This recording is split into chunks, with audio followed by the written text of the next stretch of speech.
After the undulation, the cold and the rain of Portimao, the Porsche Sprint Challenge Southern Europe 2025 has headed about 300 kilometers north of Portimao, and this time we regather for rounds 3 and 4 at the Estoril circuit. Hello everybody, welcome along to the next chapter in this wonderful series, a winter championship for Porsche Sprint Challenge Southern Europe. It's been an interesting time already in practice and in testing. On Thursday we had dry weather, we had some very quick lap times, but yesterday the heavens opened. It has been freezing cold here, and traction has been very much at a premium. It started sunny today. It was glorious first thing this morning, but the clouds have moved in again, and we are starting to get ready for qualifying, and we're starting to wonder whether the rain is going to hold off or whether it's going to be Portimao all over again. Well, the forecast says that the rain is to hold off here for rounds 3 and 4 at this legendary circuit. If it did rain, it would remind us of nearly 40 years ago when Ayrton Senna won his first ever race in Formula 1 at the Portuguese Grand Prix. So we are here getting ready to go. My name's Brian Oliver. I'm going to be bringing you the commentary here for all the racing and the qualifying here today. Down in the pit lane, as always, we have Piers Pryor bringing us all the news from there. This circuit is 4.182 kilometres around with 13 established in 72. Of those 13 turns, 4 of them are to the left and 9 are to the right. It is an FIA Grade 1 circuit, and as already mentioned, it has hosted the Formula 1 Grand Prix on a number of occasions, but it was that historic win nearly 40 years ago where we saw Ayrton Senna take his emotional first ever win in the wet. Well, look at that. There's the weather forecast. Broken clouds. Doesn't say it's going to rain, so we've got our fingers crossed. But if it is anything like it was in Portimao, whether it is wet or dry, it is going to be a thoroughly entertaining day of racing. You'll recall when we gathered at Portimao for the opener of the season, round 1, we had an epic 4-way battle in the first race. It went the way of Ariel Levy, and Ariel Levy becomes the championship leader in the sporting category. In the club category, we also had some fantastic racing. We'll tell you more about the club category first, because we at the moment are getting ready for qualifying for the sport category. So if you're new to Porsche Sprint Challenge Southern Europe, to explain to you, the cars are split into 2 groups. We have the sport group and we have the club group. The sport group going first, and they are made up of 3 categories within that. We have the pro drivers, we have the rookie drivers, and we have the pro-am drivers. And what a field of drivers we have for this event here at Estoril. So the cars will come out on circuit. You can see them starting to move in the pit lane at the moment. A quality field. And as we already mentioned, coming into this weekend, Ariel Levy in the sport division leads ensuring, almost called him Morris there, that's not the first time that's happened, by just 4 points in the overall championship, with Sasha Norden in 3rd place. He is 19 points adrift. In the Pro-Am Championship, it's Henry Chuamala and Anthony Imperato who lead the way. We are getting ready for qualifying for the sport division, Porsche Sprint Challenge Southern Europe 2025.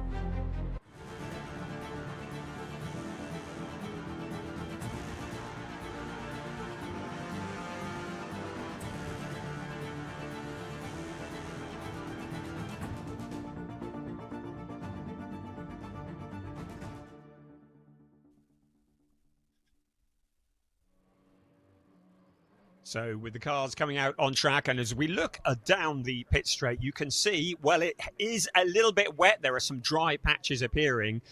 We had torrential rain yesterday. We've had a bit of free practice this morning, so a bit of an opportunity to get the track dried out and to get a cars a little bit more up to speed, but our lap times in free practice this morning were still a fair bit off the fastest lap that we saw in testing on Friday.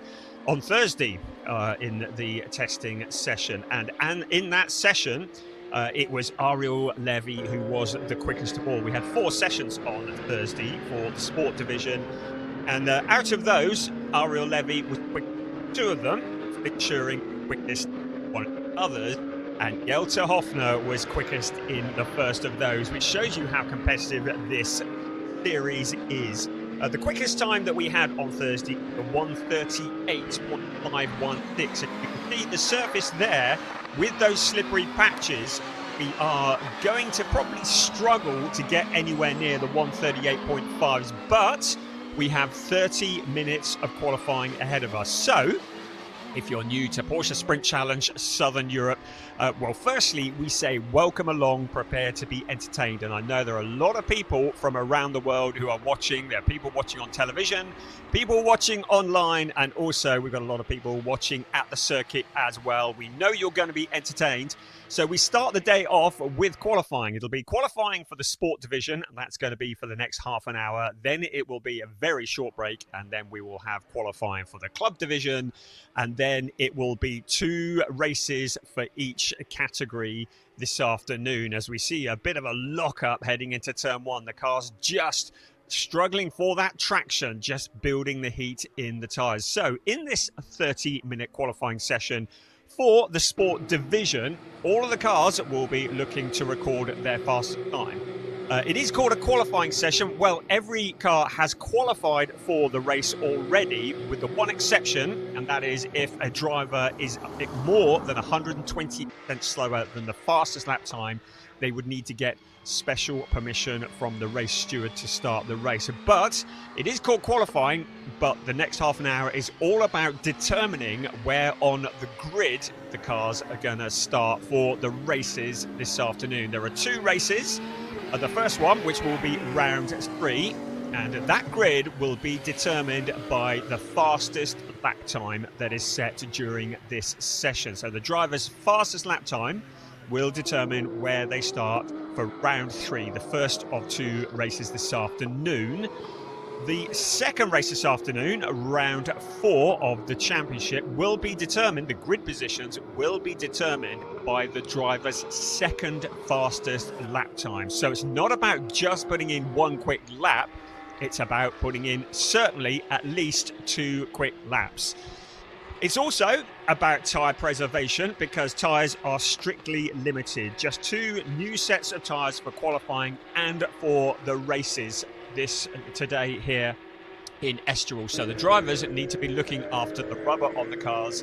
They need to make sure that they've got some grip at the end of the day, because if the conditions are dry, and again we're expecting the conditions to remain dry, then when the race comes to a conclusion, the second race comes to a conclusion this afternoon, the drivers will need to make sure they've got something that they can attack and indeed defend with, as we look there at Charles Visser in the target competition car. He's a driver from South Africa. He got a 17th in the first race at Portimao and a 9th place in the second. So looking to improve on that here at Estoril here.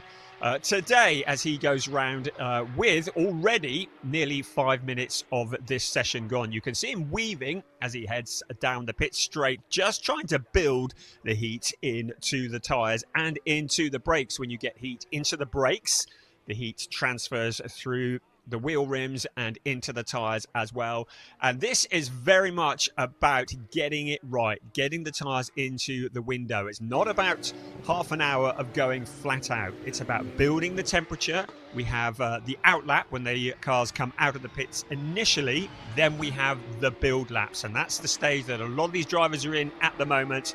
Then we have the push laps. But as you can see, already the times are tumbling.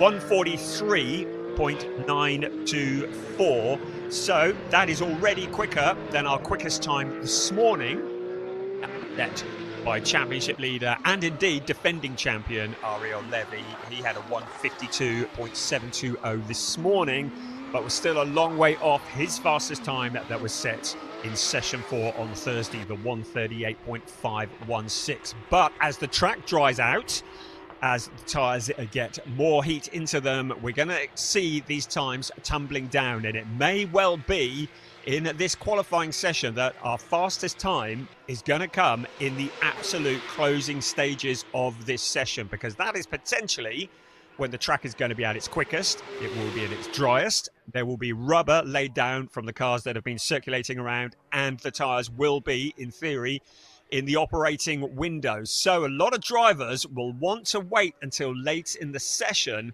for their main push laps. But we may find at the moment, with a little under 23 minutes of this session to go, that drivers will want to get a banker lap in. They'll want to get a time on the board so that if there were a red flag, some kind of stoppage towards the end of this qualifying session, they wouldn't be left high and dry and at the wrong end of the grid, or indeed as a driver who's not made the 120% minimum time. So there is a car, looks like, is that Thomas Cangro out on the gravel? Certainly it's one of the Red Ant cars. Yes, it is Thomas Cangro. So he's had a bit of a moment. I think it's out between turns 2 and 3. And that just tells you a lot about how tricky it is to find grip here in these conditions. There are the wet patches and there are the dry patches. I'm reliably told by Piers, who is down in the pit lane, that the drivers are all out on slick tyres. Would certainly not expect anybody to be out on wet weather tyres because on a drying track, the wet weather tyres would fall apart very, very quickly indeed. So even more time needed to build the heat. But as Thomas Cangro has already demonstrated, when you get off the racing line, you're heading towards the gravel trap, and there's another, Draker Janssen, in the GP Elite car, the Dutch driver, who is a bit of a rainmaster in his own right. Well, he's doing a little bit of rally crossing at the moment, but he's rejoined. Doesn't look like there's any harm done. But you just see, as there are puffs of smoke from several of the cars under braking, you just see how on the edge they are. And even Ariel Levy, our defending champion and our championship leader, had a bit of a moment yesterday, and he discovered the barriers.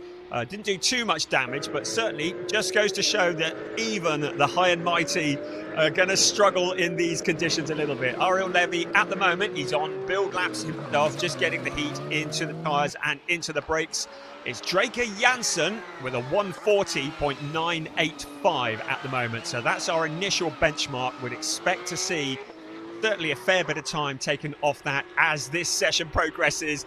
And as if on cue, Chester Kiefer with a 140.794 moves to the top of the timing screens. So I mentioned it briefly at the beginning. We have 3 categories that are within this division.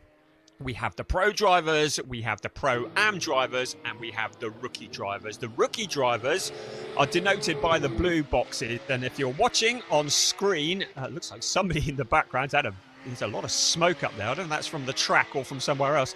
But the blue boxes, if you're looking on screen, they denote the rookie drivers. And we have a championship for the rookies as well. The leader of the rookies at the moment is Chester Kiefer in number 88 car. He did very well on his debut in Portimao last time out. He got a 4th place and a 5th place, but I would remind you he had 2 pole positions as well. So certainly one of the quick cars, and in the Schumacher CLRT Porsche, a very, very rapid driver indeed. We also have the Pro-Am drivers.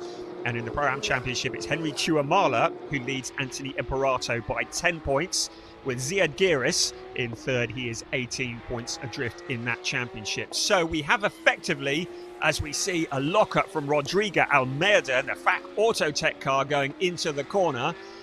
We effectively have 3 races within the race. The overall race, the Pro-Am race, and the rookie race. Now, this is Thomas Cangro, who's into turn 1, where he got it locked up into the gravel trap, did well to not make contact with the fence, able to rejoin. There is Mays Muller in the BP Motorsport car. Very looking car. You missed that one, would you? So he's out there as well, just finding a bit of space. So, critical points in this qualifying session. Firstly and foremost, keep it on the track. keeping it within the white lines, getting the tyres into the window. And the white lines are an issue because we have had some issues with track limits in the past. We certainly had them at Portimao, and we've had them also here in testing and in free practice. So the drivers must stay within the white lines. They cannot leave the track to gain an advantage. If they do, they will find their lap disallowed. And there's a big lockup from Matthias Ferreira in the number 27 target car, and that flat spot on those tyres, there will be vibrations. And remember, tyres are limited, so if you flat spot your tyres in quali, you may well be starting the race with a flat spot this afternoon. And there is the 1-2-1 car. Is he going to keep it going? That's Michele Di Martino, who we welcome to the grid here in Porsche Sprint Challenge Southern Europe. And he, well, it hasn't been a heavy impact with the fence, but he's certainly made it a long way across the gravel trap, hasn't he? Hopefully he can rejoin.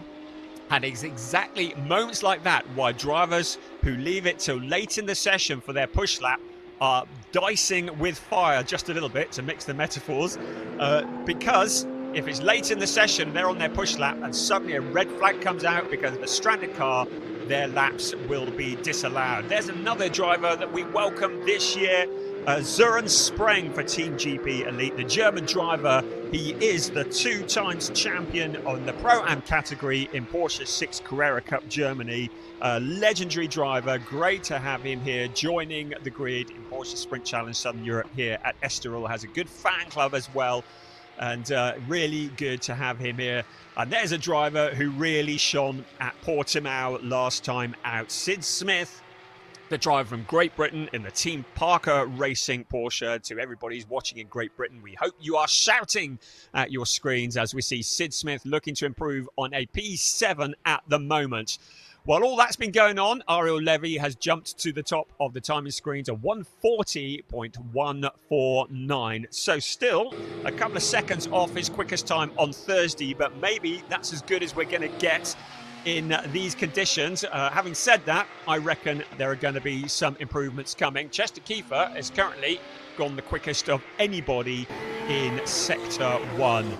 The circuit, which is 4.182 kilometres around, is divided into 3 sectors. Sector 1 goes from the start-finish line to somewhere between turns 2 and 3. Sector 2, which is a fairly long sector, stretches all the way to between turns 8 and 9, and then then Sector 3 continues for the remainder of the lap.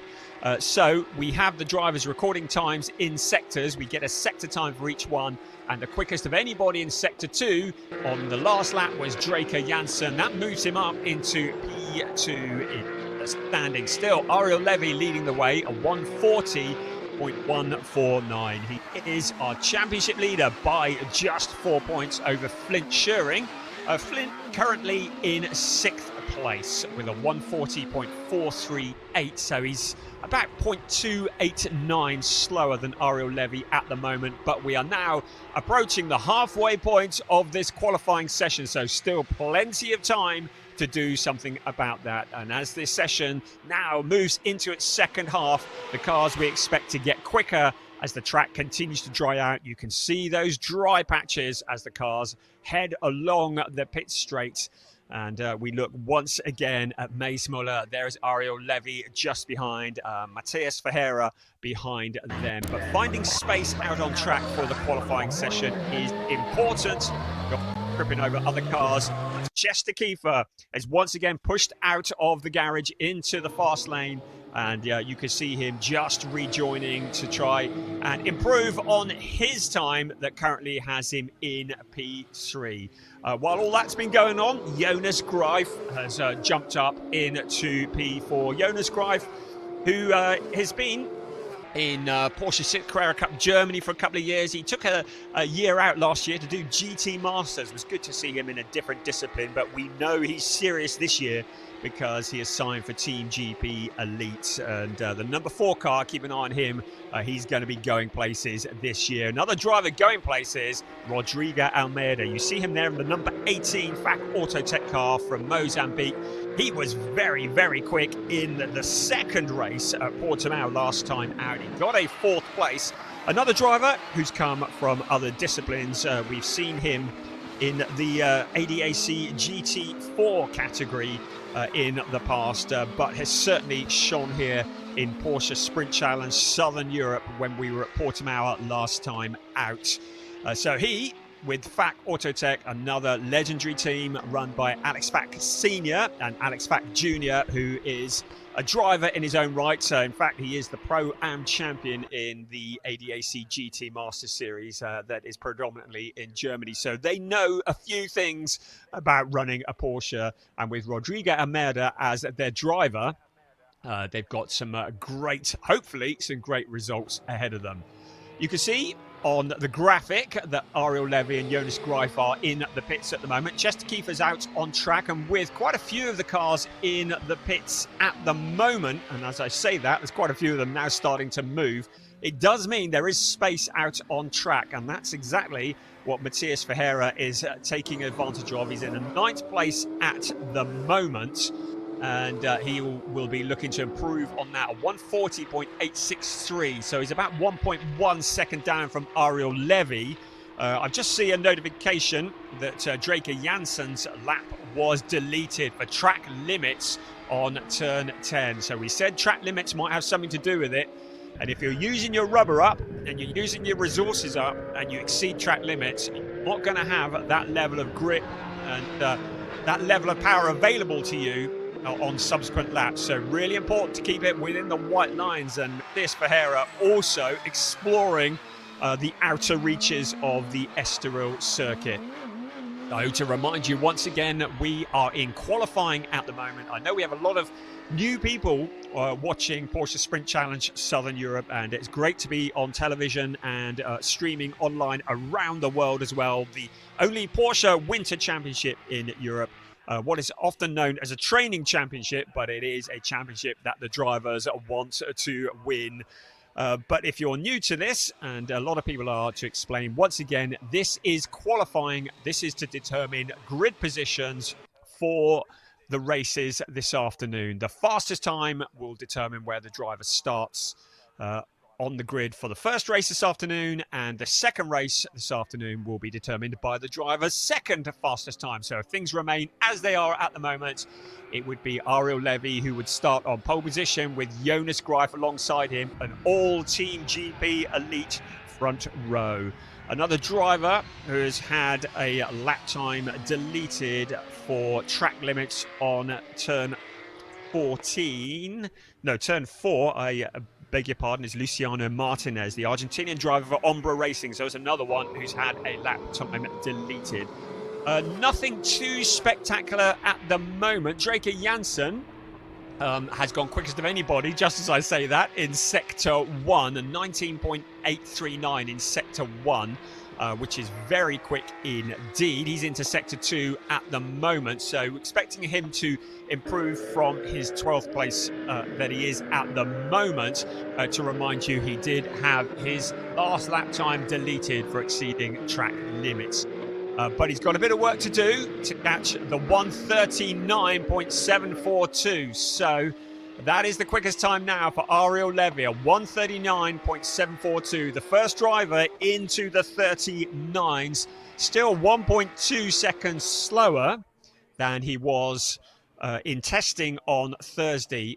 But the track's still taking a bit of time to come to the drivers, and a lot of drivers now just rolling the dice, waiting for their moments to try and go for the push lap in the last couple of minutes of this qualifying session. There is Henry Tuamala for Team Quaranen, and it's Tuamala who leads the way in the Pro-Am category in the 1-2-3 car. And there's a driver who is very impressive. I'll tell you how impressive he is. He is the defending Pro-Am champion for Porsche Sprint Challenge Southern Europe. I say defending, he's the outgoing because he's not in the Pro-Am category this year. He's in the Pro category, and that is the number 47 of Alex Ryman, the driver from Estonia who has been very, very quick. So he's out there just trying to find a bit of dry track, trying to find a little bit of grip as well as he continues. He's got a bit of space in front of him. And here he comes in the number 47 car out across the start-finish line to record his time. So let's see what that is going to be. He was in P13, and as he crosses the line, it was a 1:40.994, which was his best time. So P13 looks to be where he remains at the moment. So Alex Ryman hasn't improved yet, but continues out on track to push. Now we've got everybody bar one car out on track. The only car in the pits now is Charles Visser. So this is where it's going to start to get busy. This is where the drivers are starting to try and find the space. They've had the out laps. They're on the build laps, getting the heat into the tyres, into the brakes. And there's a brake locking up for Michele Di Martino for K. Kramer Racing. Great to have him here. He's an experienced NLS racer, and he's had a podium in his class in the last 3 Nürburgring 24-hour races. So that tells you how good Michele is. The last 3 years of the Nürburgring 24-hour racing, the categories that he's been racing in, he's had a podium. So great to welcome him here to Porsche Sprint Challenge Southern Europe this year. This is one of the up-and-coming Chargers, the number 88 car with Chester Kiefer from Luxembourg. He's an 18-year-old preparing for a season in Porsche Carrera Cup France. Has made the move from single-seater racing. Had that double pole position in the season opener at Portimao. Was not able to convert them into podiums, but a 4th and a 5th place on debut is very good. There's a lot of smoke in the air at the moment. I think someone has had a bit of a lively moment heading into turn 1. They've all made it around, so all good there. We're looking at Chester Kiefer now as he tries to improve. A 1:40.298 was his quickest lap. His last lap was a 1:40.466. So this is potentially a push lap for Chester Kiefer. In 3rd place at the moment for the Schumacher CLRT. I was about to say it's a Team GP Elite provisional front row, but as the words were coming out of my mouth, Sasha Norden jumps up into P2. Another driver who looked very quick last time we saw him. In Portimao, he got a 2nd place, was very, very quick. We had that amazing 4-way battle for the lead in the opening round of the race. Chester Kiefer loses the back end just a little in the corner. But in that race at Portimao, the 4-way battle went the way of Ariel Levy, but boy, did Sasha Norden push him all of the way. The wet conditions in race 2 meant it was a 10th place for Sasha Norden. Really struggled a little bit with those conditions, but a P3 because Flint Scheuring has now jumped to the top of the timing screen. So the number 99 car, another of the Schumacher CLRT cars, Flint Scheuring, a 1:39.568. Flint, who is, to remind you, just 4 points behind Ariel Levy in the points standings. There are no points awarded in qualifying this year, but grid positions are everything. And at a circuit like this, starting somewhere near the front is going to be a real advantage as Chester Kiefer now jumps to the top at 1:39.430. That has relegated Ariel Levy, the long-time provisional pole sitter, down into P3. So 1:39.430 is the new benchmark that they're all aiming for. We said that the track was going to come to the drivers, it was going to get quicker, and with now just 5 minutes remaining of this qualifying session, it is starting to come alive. Charles Visser, another driver who's had a warning for track limits into turn 1. So he's another one the stewards have got an eye on. But it's Chester Kiefer for Schumacher CLRT who is the quickest. If things remain as they are now, the front row would no longer be all Team GP Elite. It would be all Schumacher CLRT because it's Chester Kiefer with provisional pole.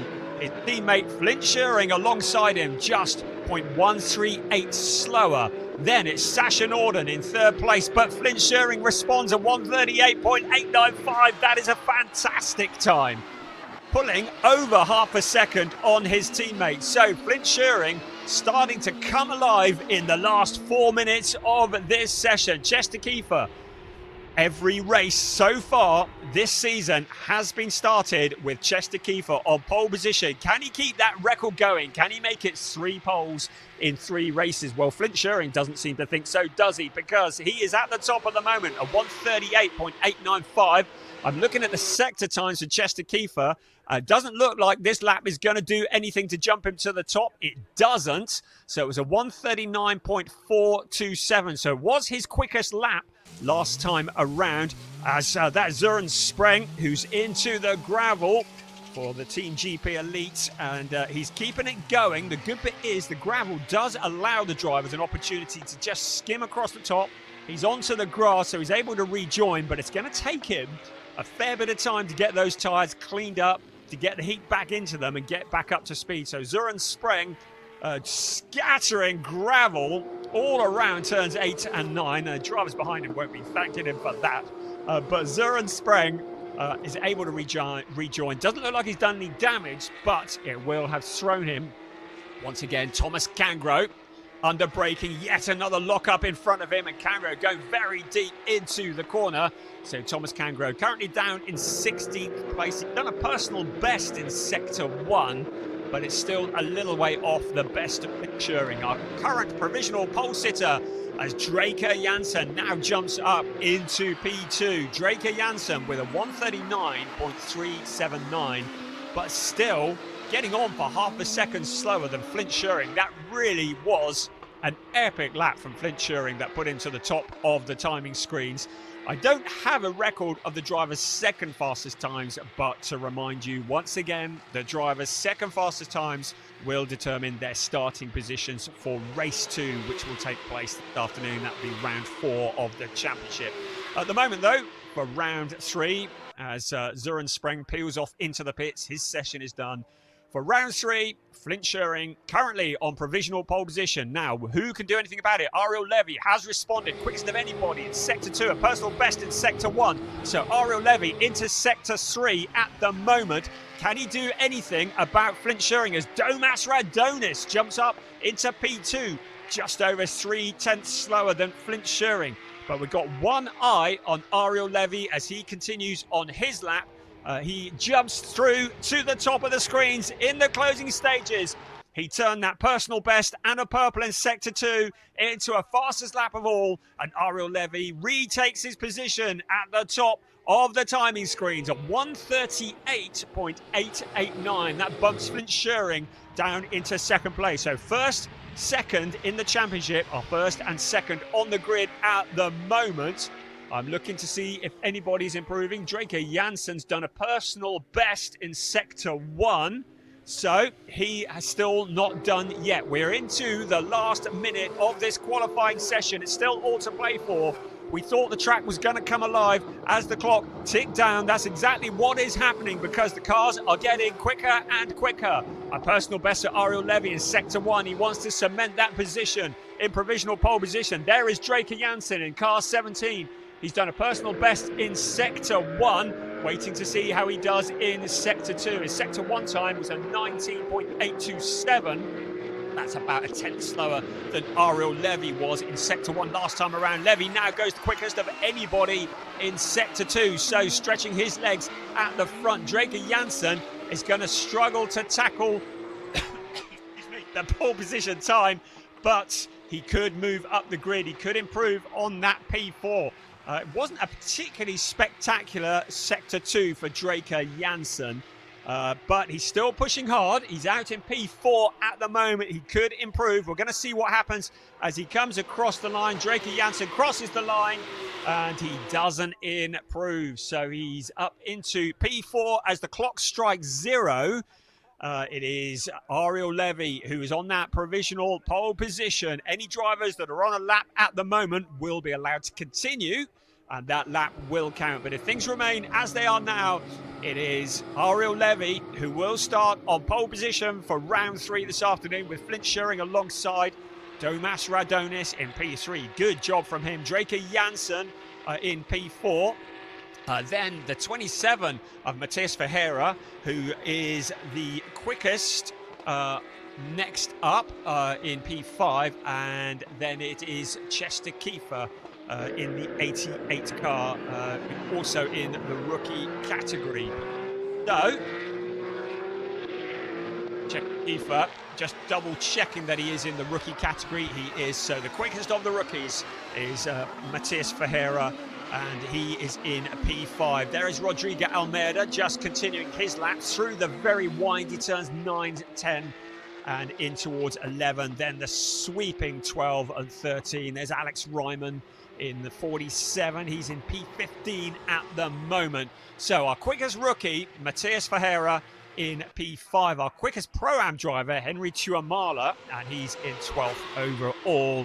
Our second quickest in the Pro-Ams is Zoran Spreng. He is in 18th overall. There is the checkered flag that is out, and nobody's going to improve on it. So it is going to be a pole position for Ariel Levy ahead of Flint Schuring, who will start alongside him on the grid. So of the top 4 places on the grid, 3 of them are Team GP elite drivers, because Domas Radonis, very good job from him for an inside second row start, and he will have Draker Janssen for company. Then the 2 quickest rookies, the fastest of all of them, Matias Ferreira, and then Chester Kiefer, not able to keep his record of pole positions going, but still a very respectable 6th place. Sasha Norden in 7th place, and Nick Ho, who once again just gets on with the job in P8, ahead of Thomas Kangro, and then it is Jelter Hoffner who rounds out the top 10 in the number 919 car. So really good stuff. A qualifying session that got faster and faster as it progressed, and we are going to hopefully grab a very quick word with Ariel Levy once he gets out of the car. I know that Piers is on standby in the pit lane, so hopefully when he comes back in a moment, we can have a chat to him. But a really, really good qualifying session. And once again, our championship contenders at the front. The leader of the championship, Ariel Levy, on pole position. 2nd in the championship, Flint Schuring, 2nd on the grid. 3rd in the championship, Sasha Norden, down in 7th place, so a bit of work to do from there. But if we can get a race that's even half as good as what we had for the first race in Portimao last time out, we will be in for a treat, because that was an absolutely epic race. So the cars now returning to the pit lane, and they'll be into parc ferme conditions, so the teams will not be allowed to do lots of work on the cars. They will be just able to prepare them in a very basic way for the race, and then we will see them this afternoon for the first of 2 races, and we will confirm to you the second fastest times in due course. So we will be able to tell you what the grid will be for round 4, which also comes later on this afternoon. So big shout out to Henry Tuamala as he continues in the Pro-Am category. He was the quickest of the Pro-Am drivers, 12th overall. Anthony Imperato, who is 2nd in the Pro-Ams in the championship, was the 3rd place Pro-Am in this qualifying session. He was in 20th place. Zoran Spreng in 2nd in the Pro-Ams, and then 4th in the Pro-Ams in this qualifying session, Michele Di Martino. And he had a lively session and a bit of a baptism of fire as well. But great to have Kay Creamer Racing on the grid as well, joining us for Porsche Sprint Challenge Southern Europe. So in a few moments, we will hopefully grab a word with our pole sitter. There he is. And there is Piers Pryor alongside him, and after that we will be able to bring you qualifying for the club division. But I can see that Piers is and ready for action. I haven't said hello to him yet. Good morning, Piers. How are you today? I'm great, thanks, Brian. Thank you for taking us through that qualifying session. Tricky conditions for the drivers out there. As you can see, Ariel Levy, our double pole sitter, just grabbing some congratulations from a lot of the teams. But I thought I'd grab a quick word on your walk back to the team. Great qualifying session from yourself, put in 2 solid laps at the end there. Yeah, thank you very much, first of all. It was quite a difficult qualifying session. Some of the brakings were still wet, and also some of the curbs. So we had to adapt quite a lot. But yeah, I think I am happy about my lap times, and yeah, we'll see what happens in the races. Yeah, double pole position as well. You managed to get 2 laps in almost identical. So clearly you had a good feeling for the car by the end. Yeah, I mean, I think the car was very good. I think that throughout the testing as well, the car was always good. I think this track is quite strong for me. But in general, it was a bit scary in the beginning of the session with all the wet patches on the track. But I think in the end, I found out what to do and it was okay. Ariel, we've seen you go from pole position many times before. Congratulations on another good qualifying session, our double pole sitter in the sport division. We are very shortly going to be having the club division. So, Brian, I'll hand back up to you. Thank you, Piers. Good job getting hold of Oriel after that qualifying session. And yes, so confirmation, a double pole position for Ariel Levy. That will do his championship prospects no harm whatsoever. He is the defending champion for Porsche Sprint Challenge, Southern Europe Sport Division, and he is the championship leader. So he will become the first driver ever to successfully defend his championship if he can keep this going to the end of the season. We are just in the third year of this championship, but it would be a heck of a result. And the driver from Israel, who has a big fan club who follow him in all of his exploits. So we saw him winning in Porsche 6 Carrera Cup Germany last year. We've seen him winning in Porsche Carrera Cup Benelux the year before. We've seen him in Porsche Mobil 1 Super Cup as well, one of the real up-and-coming superstars. We also saw him being congratulated in the pit lane by Christoph Huber, the boss of the Proton Huber competition, and that was really nice to see Christoph here as well this weekend, one of the absolute legends of Porsche and motor racing in general, and great to have him here at Circuito Estoril this weekend. So that was the sport division. Just to clarify a couple of things, we have the pro drivers, and that is the overall drivers championship. The pro-am drivers that were within that, the specification for them is age 30 plus and without a professional motorsport background. And we have the rookie drivers. Those are drivers who have competed in no more than 4 cup races and are under 25 years old. And Matthias Ferreira was the driver who was the quickest of the rookies. And he, the 17-year-old, who has moved from single-seater racing into Porsche, as has been the case with so many drivers.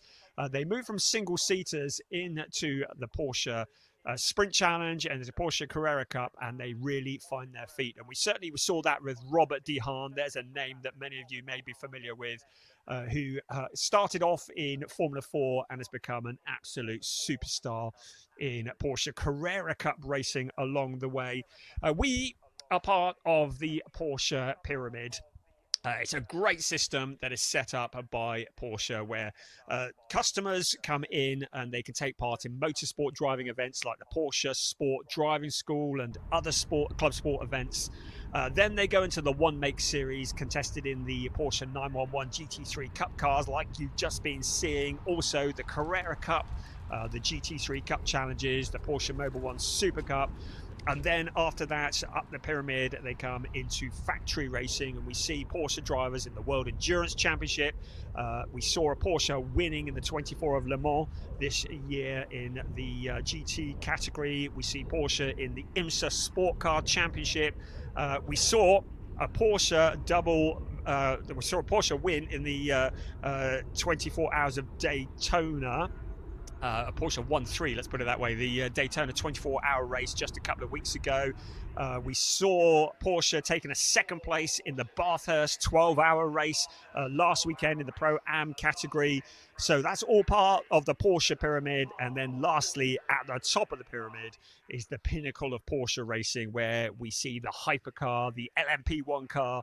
It's the top level of motorsport. And it all starts with drivers coming through at grassroots levels, and we've seen it with the likes of Maurice Schering, who went on to win Le Mans in the GT category this last year.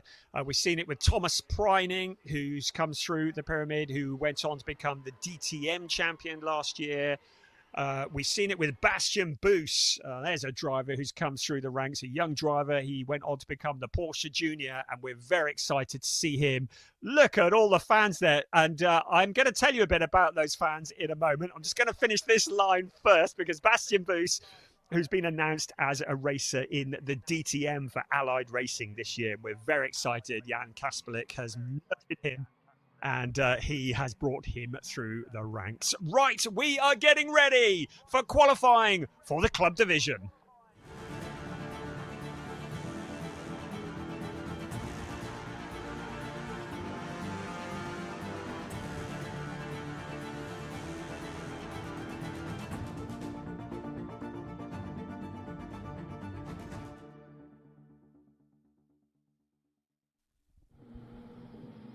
Porsche Sprint Challenge Southern Europe 2025. It is club division qualifying.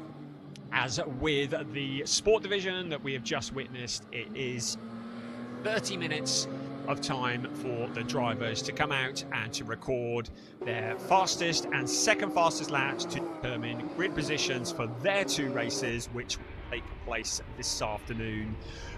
Well, we had three categories within the one in the sport division. Here in the club division, it is just one category running this afternoon. It is the AM category.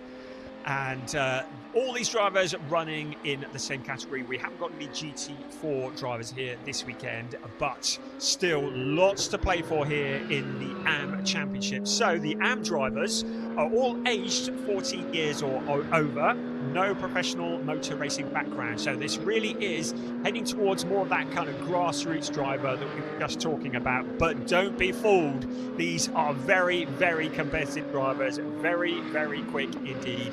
Qualifying once again, all the drivers, as long as they are within 120% of the fastest time that is set, they will be in the two races that take place this afternoon. So this half-an-hour session is all about determining where they will start on the grid.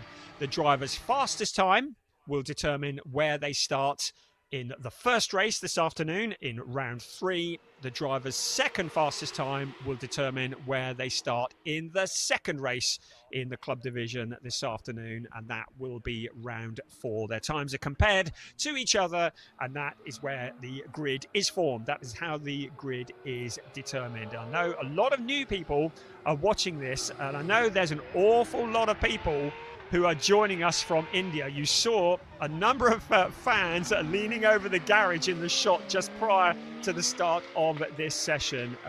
Very, very popular man is taking part in Porsche Sprint Challenge Southern Europe this year. We say once again, welcome Ajit Kumar. Yes, the very same, the legendary actor from India who is racing here in a Porsche Sprint Challenge Southern Europe, and we'll keep an eye out for him. He's got a new livery this weekend, so you won't miss him. But we know an awful lot of new fans have joined us to watch around the world, and they'll all be shouting as we speak. So to all of the Ajit Kumar fans, we know you're in all the chat rooms and in all the streams.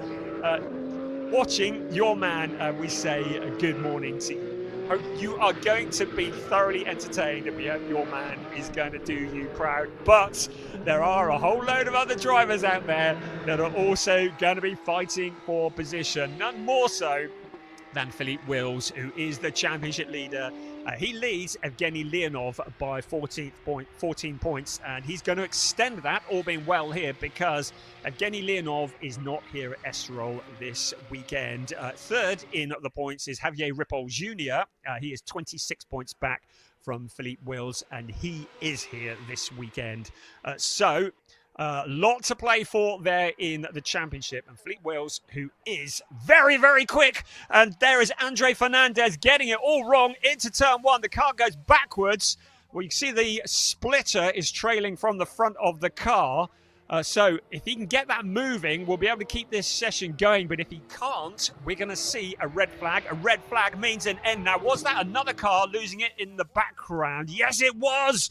And that is our championship leader, Philippe Wills, who has gone off into turn 1 as well. Now he does have some damage. This is almost certainly going to bring a stop to this session. So thumbs up from Philippe Wills. That's the important bit. But he has clearly made contact with the stricken car into turn 1. There's an awful lot of damage to the Philippe Wills car, the all-black car. So into the turn 1 gravel, as expected, the red flag is out. So this session is going to be brought to a stop. Good to see that Philippe's okay, but big drama into turn 1. We saw the big cloud of smoke as he went into that gravel trap. And we saw, firstly, Andre Fernandez going in there. And I think that Wills may well have made contact with the car, judging by the amount of damage. So that'll be both cars eliminated from this session, but very significant.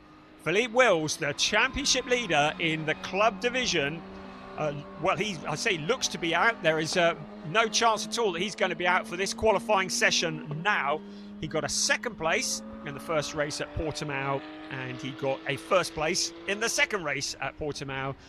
But this is an altogether poor situation. Now, let's see what happened here. You see, oh, and he made contact with the inner wall. So he didn't make contact with the other car, but that was a big impact as well, wasn't it? Gosh, you see the front of the car trailing pieces. So he made contact with the inside going into turn one. And we knew that traction was still very, very limited with these slightly wet conditions. The track has not dried out yet. You can see the wet patches there. And Philippe Wills found one of those wet patches. The big question is going to be whether they can get that car back together for the racing this afternoon. Look at all the debris. Our wonderful track staff.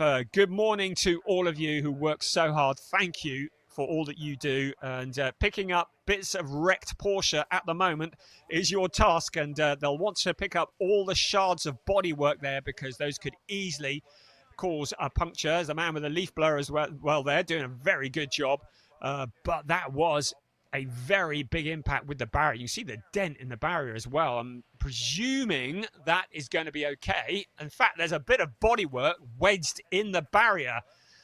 Go on that man, see if you can get that out. Kick it, that's what I say. Yes, good stuff. We'll get that out, and hopefully the barrier's okay, and we can get this session back underway soon. But someone go give him a hand. He's not even got gloves on. Come on, he's stuck in the barrier there. So there is a large section. That just shows you what an impact Philippe Wills' car made with the barrier. It is thoroughly embedded in there, and that poor man there could not get out on his own. We're going to need some heavy machinery there to get that removed from the barrier, and it's certainly not done the barrier a lot of favours either. So the track crew doing their job, brilliant stuff. Thank you to them out there with their brooms sweeping away. All the cars have returned back to the pit lane for the moment. Before it all stopped, Andre Fernandez had recorded a best time of a 1:45.274, and Philippe Wills was second with a 1:48.488. Well, that's all a bit of a moot point at the moment. In testing and in practice, Philippe Wills was quickest in 3 of the sessions. So he was in a good position, but clearly that is not going to be continued during this qualifying. Right, I believe Piers is down in the pit lane. So what have you got for us, Piers? Well, you can feel the heat from the sun, but clearly the circuit not quite dry out there with those 2 cars going off. But I thought I'd grab a quick word with David Harrison. It looks like tricky conditions out there, 2 cars off at turn 1, so not completely dry yet. Yeah, no, it's not. It's just that, yeah, they're particularly down into turn 1 under the trees. It's just a little bit damp. So, yeah, you just have to be a bit cautious going in there. But, yeah, bad luck to those guys. It's clearly definitely slicks, obviously, everyone out on slick tyres. Is there anything you have to do inside the car differently compared to full dry conditions with these slightly damp patches? No, car's otherwise the same. No, it's more or less the same setup, so, yeah. And what do you think you can get out of this session? Something better than last time. How's that? Brilliant, Harry. Thank you so much for chatting to us. Brian, I'll see if I can walk up and down the pit lane and grab some more interviews with drivers, see what the conditions are like. But I'll hand that back to you for a moment. Thank you, Piers. Top job. Great to have a word with David Harrison as well. Yes, he had a slightly forgettable time at Portimao, and will be certainly looking to improve on that. He's been coached by Dino Zamparelli of Race Drive. Of course, Dino Zamparelli, a bit of a legendary Porsche driver himself. But great to have David Harrison, the Australian for FAC Autotech, another of the FAC drivers. So he will be looking to improve on what happened in Portimao, and certainly that was high drama in that qualifying session. I was just looking at the practice times from testing and practice yesterday and the day before, and Philippe Wills had 3 fastest times, and Andre Fernandez had 3 fastest times as well. So 6 of the 9 sessions had been topped by those 2 drivers. So taking them out of the equation, really does throw it wide open to a degree, and I'm not entirely convinced that either of them, well, I mean, maybe Andre Fernandez will be able to get back into the qualifying, but we did see the splitter had parted company with that Porsche, and the splitter, a very critical part of the car. When you lose that, you lose an awful lot of downforce as well. The crew working hard to clear the track and to get all that debris up, and as I said before, they'll want to get the shards of carbon fiber off the track, especially because that can cause a puncture. Now, have they managed to get that bit of bodywork out? I think they have. Would have been nice to have seen how they did that, but clearly a bit of brute force, I should think. So starting to look a little bit better now. Still some sizable holes in the barrier. Now I'm hoping that we're not going to need to have a barrier replacement. You can see the track officials looking at it at the moment. Give it a kick, that's what we say. Yeah, that works. I mean, it looks good to me, but what do I know? So you can see that's a big dent, and that says that the Philippe Wills car has taken a very big impact, and you get the feeling that that car may not see the track again today, and that is going to be bad news. Apparently they pulled the bodywork out with a tow truck, so that's good. We would like to have seen that. But yeah, bring in the heavy machinery. Oh, here we go. Right, this is great. So a replay of the bodywork coming out of the fence, and stand back, everybody, and done with absolute grace and dignity. And I tell you what, even the truck was going to struggle a bit with it, wasn't it? So it's still in there at the moment, and the crew working hard on getting that out. But great job. And again, while it's quiet around the circuit, I'm hoping they can hit it. Thank you to the Orange Army. You are doing a fantastic job. Right, let's head back down to the pit lane, and here's Piers. Yeah, I agree. The Orange Army are doing an excellent job down there. I can see in the background of shot the cars are nearly clear, but we've got just enough time to interrupt a bit of a driver coaching meet. Phil, sorry to interrupt, but I'm going to grab a word with Lee Mole. Lee, tricky conditions out there, as we've seen from the drivers that have gone off, but the sun coming out, do you anticipate the conditions being slightly different this next second half of the session? I mean, the track wasn't too bad. I think, you know, it was very early to go off at the pace that they were going. So I think maybe, you know, their tyres weren't in at that particular point, and that's why they've had an issue. Yeah. Interesting, actually, to say that the tyres need to come in. Is it more difficult to get the tyres into the optimum window when there's a few damp patches? Yes, but there's enough dry patches on this circuit now, so I don't think, you know, that shouldn't be an issue. Yeah, it's a good. They do take 2 or 3 laps to kind of come in. Yeah, they do take 2 or 3 laps to come in. A good start to the session for you. You're sort of at the top of the drivers that now remain in the session, because the 2 fastest drivers at the time are the ones that have gone off. Are you confident of a good result in this qualifying? We'll wait and see. This is actually, I didn't test on the Friday, so this is actually my first dry running, so we'll see. We will see. Well, if it rains, then you'll be absolutely perfect. So thanks very much to Lee for taking a moment to talk to us there. The drivers, a lot of them actually getting a few words from their driver coaches. We interrupted Phil Keane, who is helping Lee this weekend. But I think hopefully we'll get going very, very shortly, as I can see that turn 1's nearly empty. So Brian, I'll hand back up to you.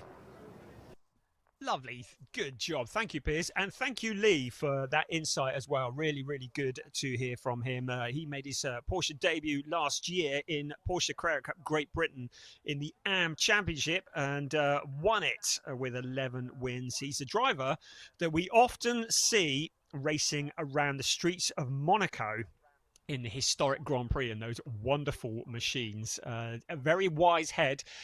Interesting to hear what he said. You know, maybe drivers pushing a little bit too hard before the tyres are in the window. And we've said it numerous times already. We'll keep saying it. You know, it's all about building the heat in the tyres, getting them into that window so that you've got that level of grip and that level of braking when you need it when it comes to the push lap. And certainly the 2 big contenders in this session are out of the session. And that does leave the door open a little bit for some of the other drivers to challenge that position. The fastest time at the moment, that was set by Andre Fernandez, a 1:45.274, where we expect to see that eclipsed.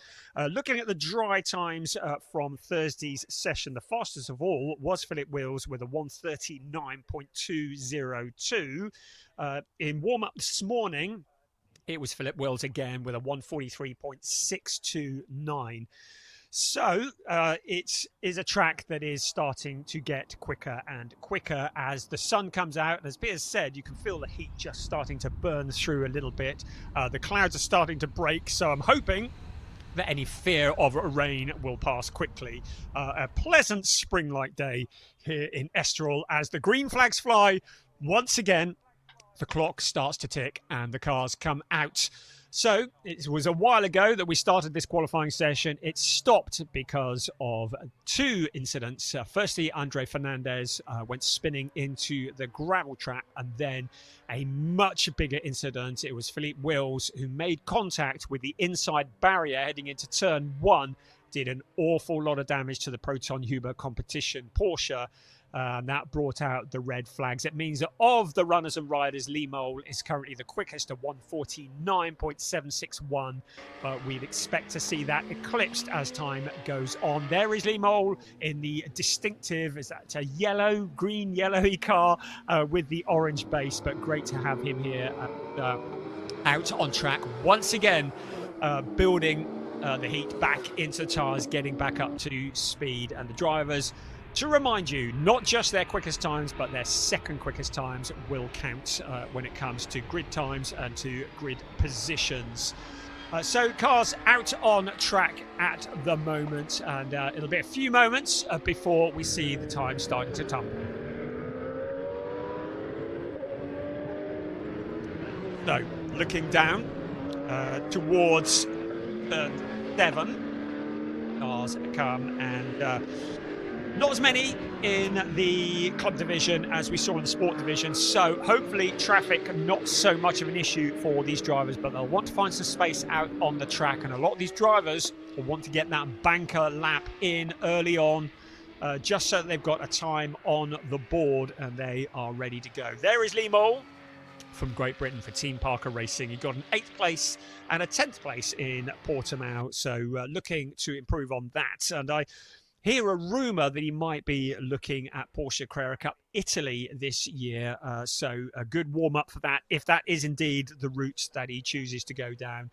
This is the Winter Championship that they all want to be in. Summer wins are made in the winter, and a lot of the drivers using this championship as an opportunity to get up to speed before taking part in other championships throughout the year. There's another driver taking a very, very wide line into the corner there. I'm just looking to see who that is who's gone wide, and that's Alexander Dobic, who had a little bit of a moment. That turn 1, turn 2, certainly proving to be a tricky section of the track, certainly into turn 1.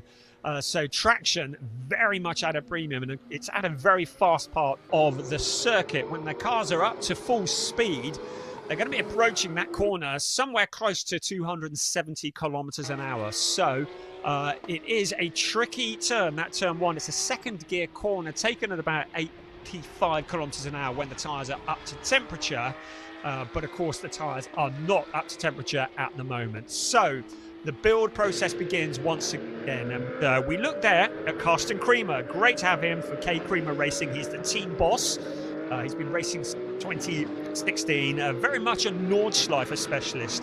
And as already mentioned, he won in the Cup 2 AM category in the 2023 Nürburgring 24-hour race, and a very welcome addition to the grid here at Circuito de Estoril here this weekend for rounds 3 and 4. Porsche Sprint Challenge, Southern Europe, the club division.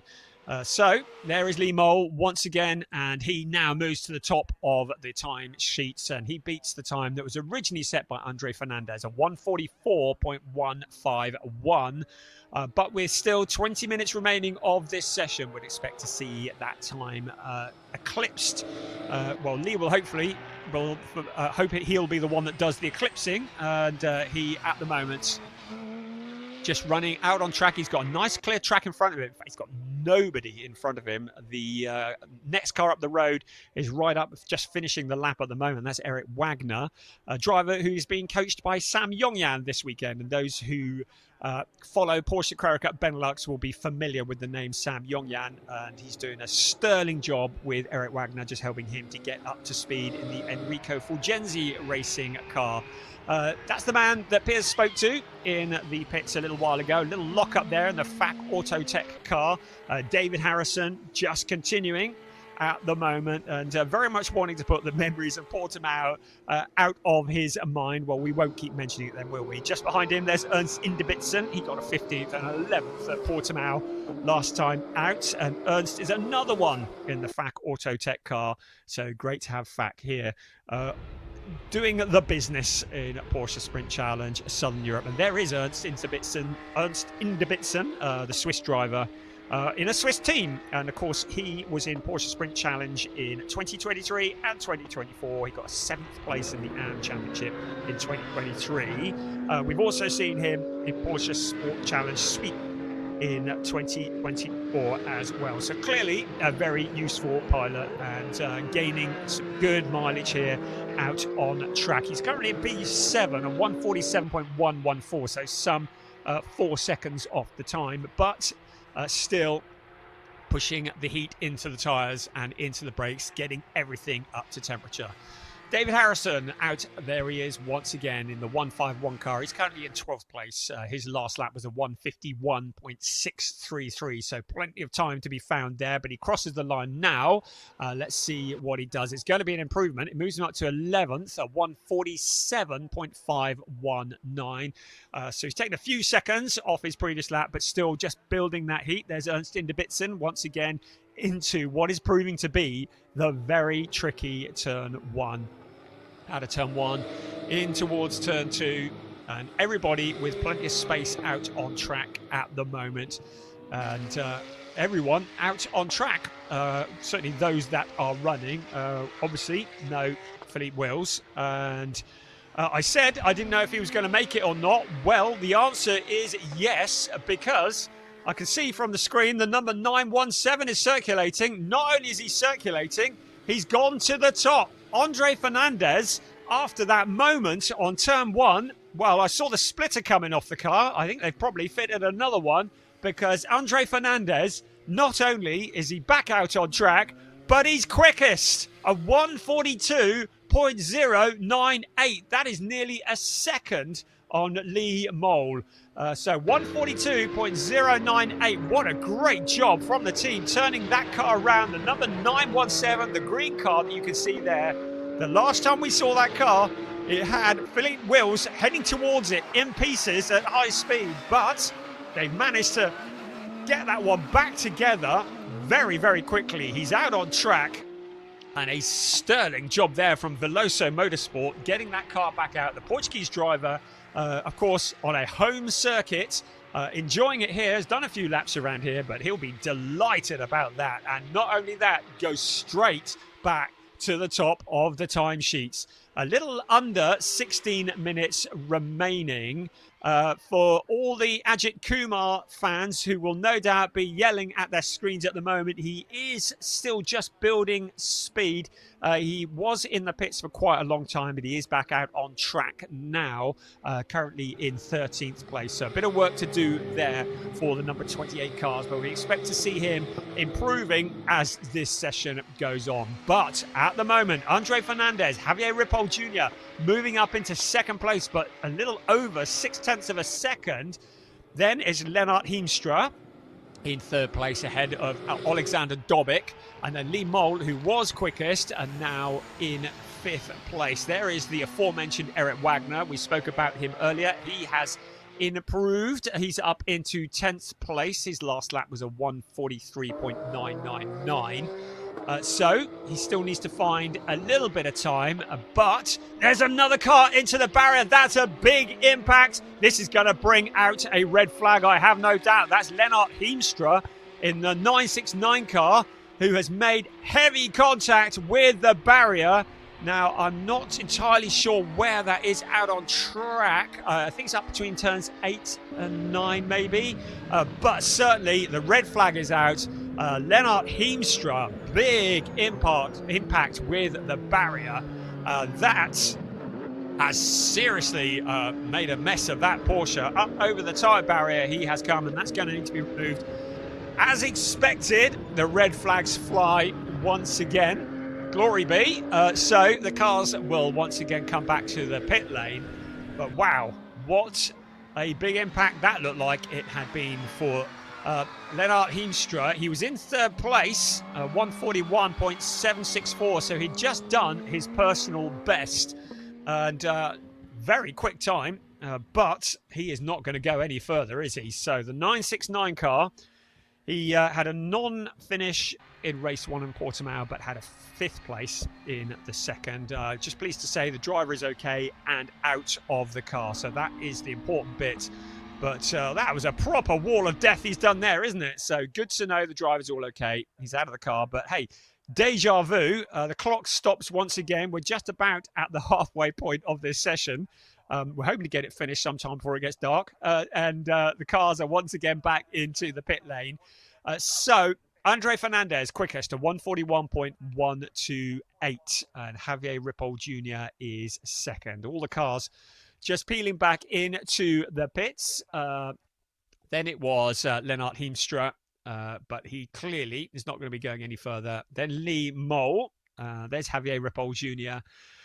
In the number 91 car, and he was very quick. Got a couple of third places in Portimao, and was very good, very confident in the wet weather conditions.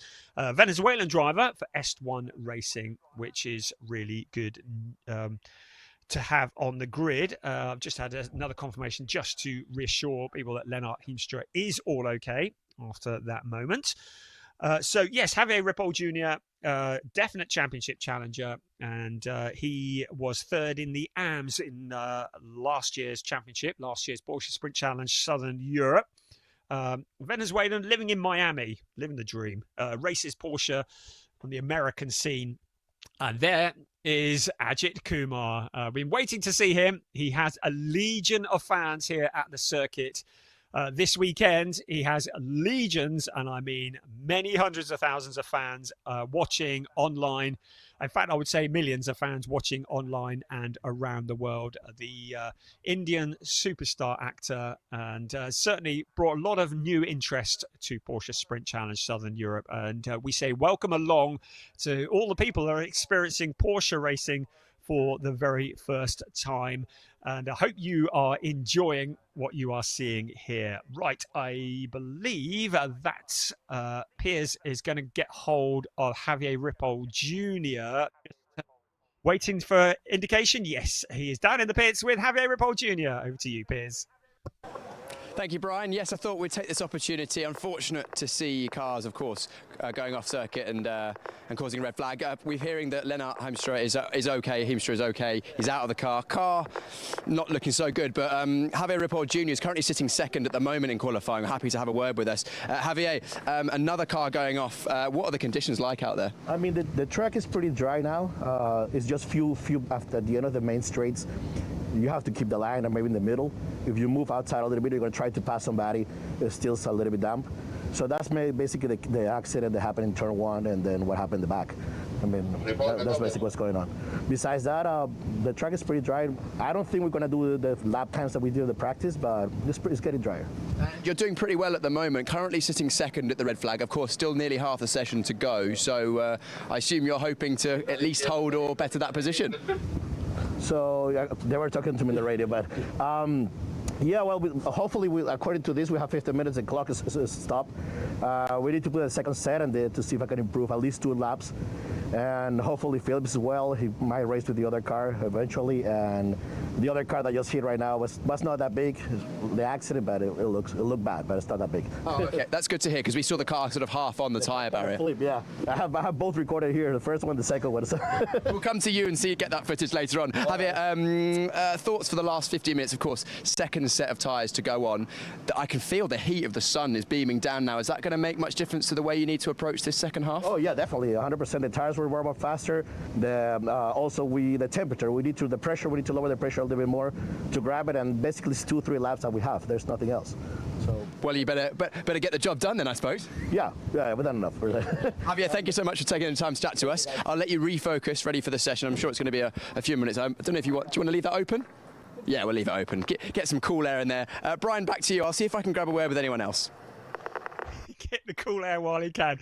Top job there, Piers, and thank you, Javier, for your insight as well. Same message, really, that David Harrison and Lee Mole were all giving. That is, you just can't go too hard too quickly here because the track is still slippery in places, and those tyre tracks that you can see heading into turn one, well, they tell their own story, don't they? They tell you just a little bit of what we have seen here in qualifying this morning at Circuito de Estoril. It has been a lively session, but the sun is out, so that's good. Well, that's an improvement on Portimao for starters, and we will hopefully be getting this session back underway just over 15 minutes. Well, 15 and a half minutes remaining of this session. And it's going to be a little bit more frantic as drivers head out on track to try and record a couple of quick laps. The fastest lap to determine the grid for race 3 this afternoon of the season, round 3 of the season this afternoon, race 1 for the club division, and the second fastest lap to determine the grid for the second race for the club division this afternoon. That is round 4 of the season. Andre Fernandez has been in the walls, but you wouldn't believe it because he is currently the quickest of all, a 141.128, some 0.6 quicker than Javier Ripoll Jr., who we just heard from in second place, 147.740. Right, let's head back down to the pits and Piers. Yes, of course. The car currently sitting provisionally on top at the moment. Of course, still just over half the session to go. Andre Fernandez from Portugal himself. Andre, it's been a dramatic session for you into the gravel and now currently sitting top. So I bet a lot been going on for you in this session. Yeah, when you try to, to push and try to deliver, I know it's going to be red flag because it's a lot of wet spots. And, in Portugal, I went to the gravel right away in turn 1, but it's like this. And I know I got to put right away the lap time on the board. This way I can, be on the board in P1. But let's see now. It's 15 minutes last to the end of the session and the qualify. Let's see. Yes. If I can do better or not. Better to go in the gravel at the start than the end, clearly. Yeah, nah. Then I don't want to go in the gravel no more. I bet, but clearly your car feeling well, Veloso Motorsport giving you a good car to push, because even after that incident, you had the confidence to go out there and set another lap time. Yeah, Veloso Motorsport, the car is amazing. It's always very easy to drive, like in Portimao. It's just now it's very tricky situation about the wet. And this car have ABS.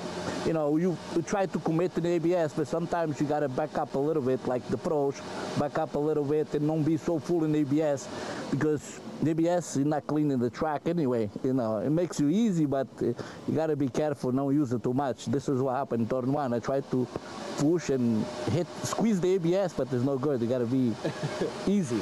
Andre, thank you so much for taking the time to chat to us. I'll leave you to the lovely air conditioning. I think there's air conditioning in that car. I was quite enjoying that. Sun definitely coming out now. Great to hear from Andre. A dramatic session for him. He'll be hoping he ends the session in about 15 and a half minutes time in the position he currently is, but learning from his mistakes and pushing on hard. Interesting to hear about how they're using the ABS as well in this club division. But Brian, back to you for now.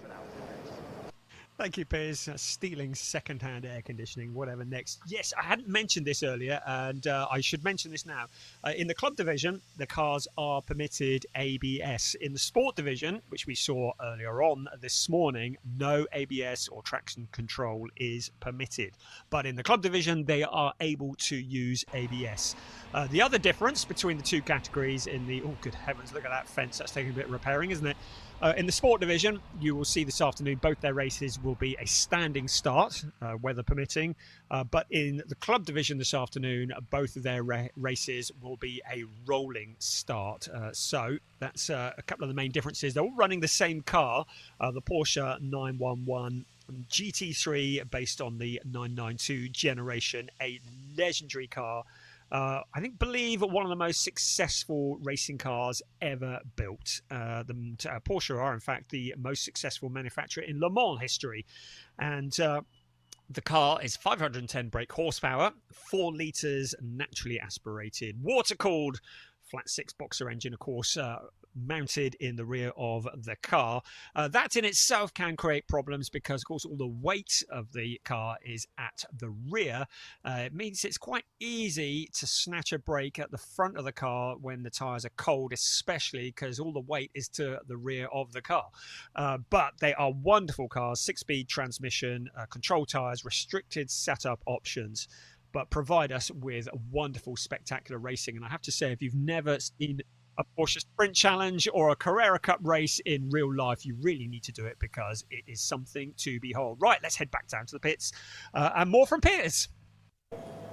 Brian, yes, we're going to try and grab a word with as many drivers as we can while the circuit is being readied for the second half of this session. And Porsche Sprint Challenge Southern Europe, we've got a lot of drivers from Europe. We've spoken to Javier Ripoll, Venezuela, lives in America, and we've also got Canadian Reinhold Kran. We spoke briefly to Reinhold at the previous round, but Reinhold, just talk to us about how the session is going from your perspective so far. Well, obviously it's frustrating with all the reds, and it's a bit of a tricky driving situation out there with lots of dry but some wet spots too. So the ABS management is probably really important because high ABS intrusion, I think, causes the car to go sideways when you have wet and dry. So you still think there's some more to come from you in this session? Oh yeah, and I was off by at least a second and a half, so I'm hoping to push it a little bit harder on the next part of the session. Of course, 2 sets of tyres allowed for the race days here. Have you used your second set in qualifying? No, we just put it on right now, so we're hoping for maybe 3 or 4 good laps on this second set and set a good time, I hope. Amazing. Well, we'll look forward to seeing how you get on. Reinhold, thank you for taking a moment to chat to us. Again, seems like the ABS is a talking point and how the drivers use that to their advantage or not so much. Interesting to hear that Reinhold's saying that if you use too much ABS, it can cause the car to squirm around, potentially contributing to the incidents at what was the wettest part of the circuit down at turn 1. But Brian, it's yeah, of course, we've got still a few minutes. I think the barrier repairs are still going on, but I'll see if I can grab at least one more interview in a moment. Thank you, Piers. That's great insight. Certainly about the ABS. You kind of see it in your head as a bit of a get-out-of-jail-free card, and you just kind of whack on the ABS and all is well. And you realise, hearing from the drivers, it's not quite all that it seems. And some good insight there from Reinhold Kran as well in the lap time performance car. He got a 5th place and a 9th place at Portimao last time out. Driver from Canada has been in Porsche Endurance Challenge North America last year. Also in the Michelin 992 Endurance Cup. There are our hard-working staff. Boy, they've been earning their lunch vouchers today, haven't they? The Orange Army working hard to get that tyre barrier together. That took a fair bit of rearranging when you mount it with a Porsche. So that is still coming together at the moment. And then hopefully we can get this qualifying session back underway before too long. But still plenty of action is going to be coming later on today. We've got the remainder of this session. Then we're going to take a break, and that will be for lunch, where hopefully Piers will be doing yet more interviews. Oh, there is Lena Hemstra's car coming back to the pits. Actually, not looking, it was easy for me to say from a distance, but not looking too badly damaged. And it would be nice to think that he would be able to make the race this afternoon. He is currently actually in 3rd place in the timing because we haven't actually managed to get any rhythm going. And this is often the case. The drivers are all hyped up. They've got the adrenaline flowing. They've done everything. They've hydrated, all the rest of it. And then you're out into the qualifying. And then it's stop, start. And you've got no rhythm at all. And the real discipline with 15.5 minutes remaining. Yeah, get back into the zone and then get out there and put in a hot lap. Right, we're going to head back down to Piers. He's got some more news for us. Well, unfortunately, Brian, not a huge amount of news, but I'm hoping to grab a quick word in a moment with Carsten Creamer. He's just having a quick word with his engineer. Of course, Carsten, team owner and racer, joining the championship of Porsche Sprint Challenge Southern Europe for the first time this weekend. Hopefully, we'll see him back in a moment. I think they're just the engineer just showing Carsten his onboard, potentially on his phone, or maybe the lap times.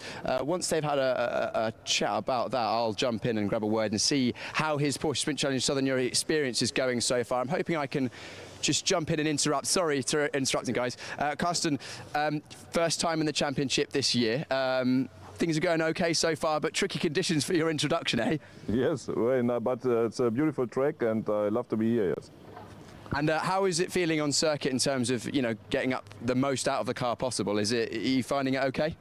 Yeah, no, the conditions now are very good. In the morning we had some rain and the track was still wet, but now it's perfect. Still 15 minutes to go in this session, so you've got a few more laps to get the most out of it. What do you reckon you can get out of the car in this one? I try my best and then we see where we are at the end.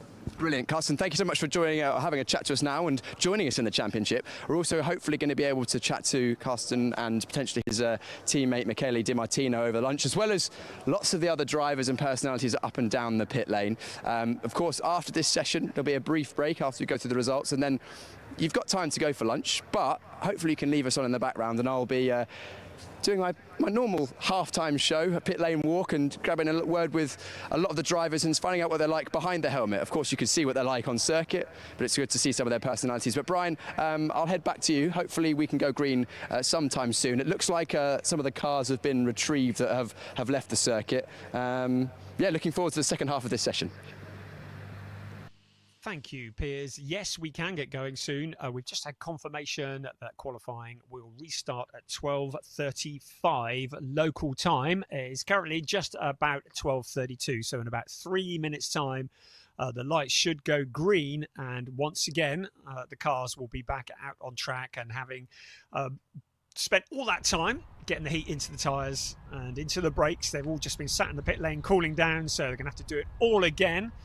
There is the barrier that took a fair bit of rebuilding, having had Lennart Hemstra on top of it, and the crew have done a great job getting that back together. So once again, the clock will start, and there starts to become an air of, not desperation, but certainly an air of urgency as we are already halfway through the session, and drivers that are a little way out of place will be thinking about how they can use the next 15 minutes wisely to get their way further up the grid, but not bringing out a red flag. So at the moment, Andre Fernandez with that 141.128 is what they're aiming for. Then Javier Ripoll Jr. 0.612 behind. Clearly, Lennart Hemstra is going to struggle to be out. So next it'll be Lee Mole for Team Parker Racing. He's 1.172 off the fastest time at the moment. Then it's Alexander Dobic in 5th place ahead of Angelo Fontana, another of the Est1 racing cars. Great to have Angelo here. He was very impressive in the wet at Portimao, wasn't he? Then it's Carsten Creamer, who we just heard from in the pits. He's in 7th place. He is about 1.5 seconds off, nearly 1.6 seconds off the fastest time as we look there at the Eric Wagner car in the pits. And there is Sam Yongyan with his arms folded, looking down the pit lane. I've mentioned him earlier. We've got in 8th place, Reinhold Kran. We've heard from him. He is at 142.772. David Harrison in P9. He is a 143.850. Then it's Eric Wagner in 10th place, 143.999. Then Ernst Indebitzin in 11th, 145.417. Then Philippe Wills still actually with a time because he put in a 148.488 before that red flag came out. Then in 13th place is Ajit Kumar, but don't panic because he's still got plenty of time to come out and do something about that. And Ajit Kumar did actually finish one of the practice sessions yesterday at the top of the timesheets. It was in the pouring rain as well, so good job there. So Ajit Kumar was the quickest of anybody in one of the test sessions that we had yesterday. So he's got a bit of time. He's still got 50 minutes to get out there and get a time on the board, get a couple of times on the board. But at this rate, it could be last car left running because we've lost a few, and the most dramatic of which has been Philippe Wills, the championship leader, who made contact and remolded the barrier on the inside of turn 1. Right, I can see a green flag waving. The lights have gone green. We are back underway again. Qualifying is running. So we're about to hit the halfway point of qualifying with one of the Hadeka cars, just very, very briefly. And out onto the pit lane they come, keeping to the speed limit. We did have some warnings yesterday about drivers breaking the speed limit in the pit lane, and that's very, very important. Safety is absolutely everything. The drivers must stay to 60 kilometers an hour, no more than that, until they hit the exit line, which is there, of the pit lane. If a full course yellow comes out during the race, their maximum speed is 80 kilometers an hour. So everybody who is able to is rejoining the track. Amazingly, despite all the dramas, we've actually only lost 2 cars. We've lost Philip Wills and we've lost Lennart Heemstra. Those are the only 2 cars that are not running. Everybody else is now out on track. So they'll want to space themselves out a bit. It's a decent sized track, 4.182 kilometres, just to remind you. That equates to about 2.599 miles if you want it in old money. Running in a clockwise direction, the 13 turns, 4 to the left, 9 to the right. Plenty of overtaking opportunities, but especially into turn 1 and turn 6. The main straight is about 14 metres wide, and it is a fairly long stretch running down there, 985.6 metres to be precise, so nearly a kilometre long down the straight. Nowhere near as much undulation, a bit of undulation there as we see the cars heading towards turn 7. The highest climb is 6.75%. The biggest descent is 5.56. It is a great circuit. We come here because the weather was a better chance of it being dry and sunny here than it is in the UK, that's for sure. Located in the hills just behind the coastal town of Estoril. We're about 25 kilometres from Lisbon, and also the location of Europe's largest casino. As a useless bit of information for you, the track was reconfigured by Herman Tilke in 1999. Herman Tilke, of course, the legendary circuit designer, has done many Formula One tracks around the world. And of course, this is the scene, as I've already mentioned, of Ayrton Senna's first ever win in Formula One. The late, great Ayrton Senna. Possibly one of the greatest drivers ever seen. Argue amongst yourselves about that one, but it was nearly 40 years ago on the 21st of April 1985 in the pouring rain that he won the Portuguese Grand Prix at this very circuit. And in honour of him, turn 13 is named the Parabolica Ayrton Senna. That's the final corner of this circuit. It's a long sweeping corner, and named after the legend himself, Ayrton Senna. Looking down, that was towards turn 4, and then that is the flat out turn 5. It's a part of the circuit taken flat in 5th gear, racing speed somewhere near about 200 kilometres an hour. Not for the faint-hearted. The circuit has 3 hairpins effectively. Turn 3, turns 4 and turn 6. Ernst Inderbitzen in the number 9 car, just out generating heat into the tyres, just getting himself up to speed. Everybody out on track apart from the 2 that we have lost as a result of the incident. And unbelievably, my timing screen is saying that Lennart Heemstra is out on track. Well, they build them strong at Porsche, don't they? If that is the case, I don't see any reason why my timing screen should be lying. Surely not. I'm just double checking that. Well, TBC on that front, just as you were. At the moment, Andre Fernandez is the quickest. I can't believe. I think that is just needs refreshing. Because everybody else is out on track. No, Heemstra is not. Gosh, I just thought for one moment that there'd been some miracle that had happened. There is the 233 car of Reinhold Kran, who we heard from earlier, still building the heat in the tyres as well. No, we haven't seen it's a glitch in the matrix, so no. I'm sorry, Heemstra fans, as you were. Go and make a cup of tea. Right, Andre Fernandez, 141.128. Right, who is going quickest? Angelo Fontana, quickest of anybody in Sector 1, a 20.080. So that is a purple. The screen goes purple when the driver goes quickest in sector 1. Yes, Lennart Himstra is out for the whole day. The chassis is cracked. Thanks for that. Okay, I need to lie down as well now. So, quickest of anybody, Angelo Fontana. That car there, number 80 in the orange and black car.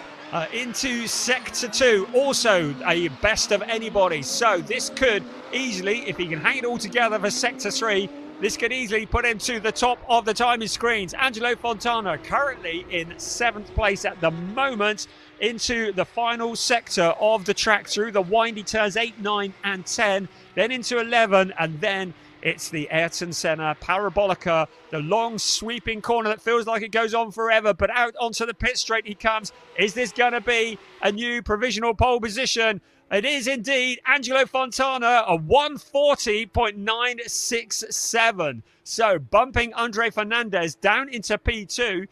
Fernandez has gone the quickest of anybody in sector 3 on his last lap, but it was only enough to keep him in P2. Javier Ripoll Jr.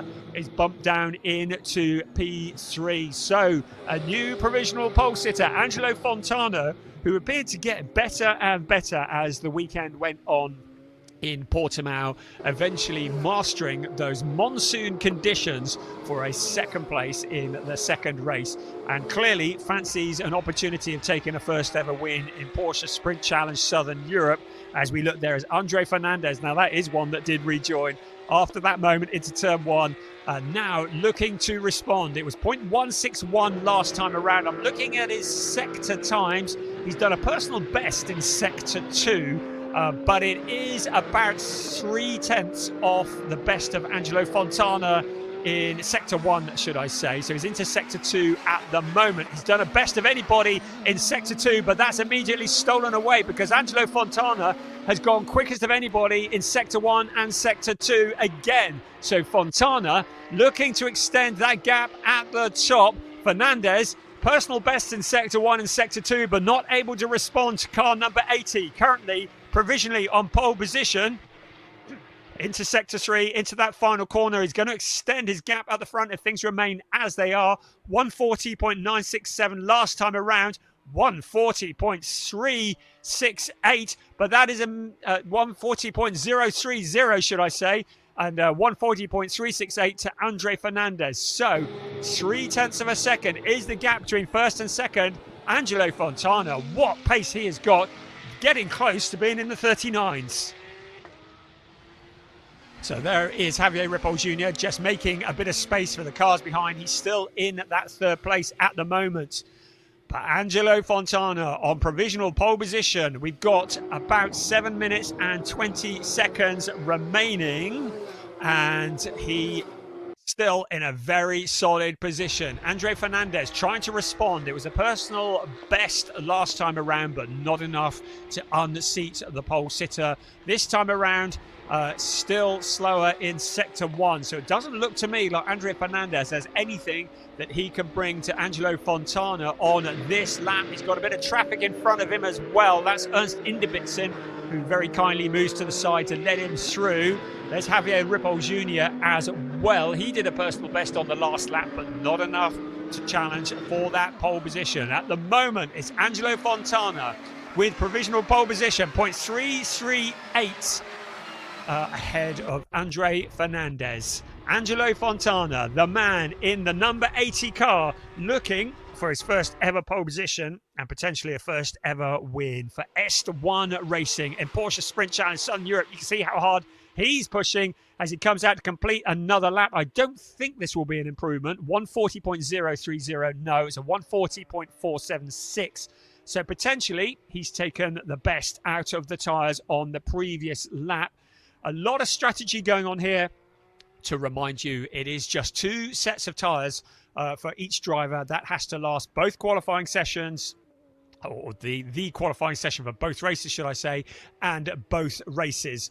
So a lot of strategy when to put the new rubber on. Do you want to use the new rubber to get yourself up the grid, or do you want to save it for the race? At the moment, Angelo Fontana in a great position for the race this afternoon, the 140.030. Now, is anybody improving? We've got quite a few personal bests going on out on track, but nothing going towards the purple. We've got Lee Mole, who's done a personal best in Sector 1, but that's still getting on for half a second slower than Angelo Fontana.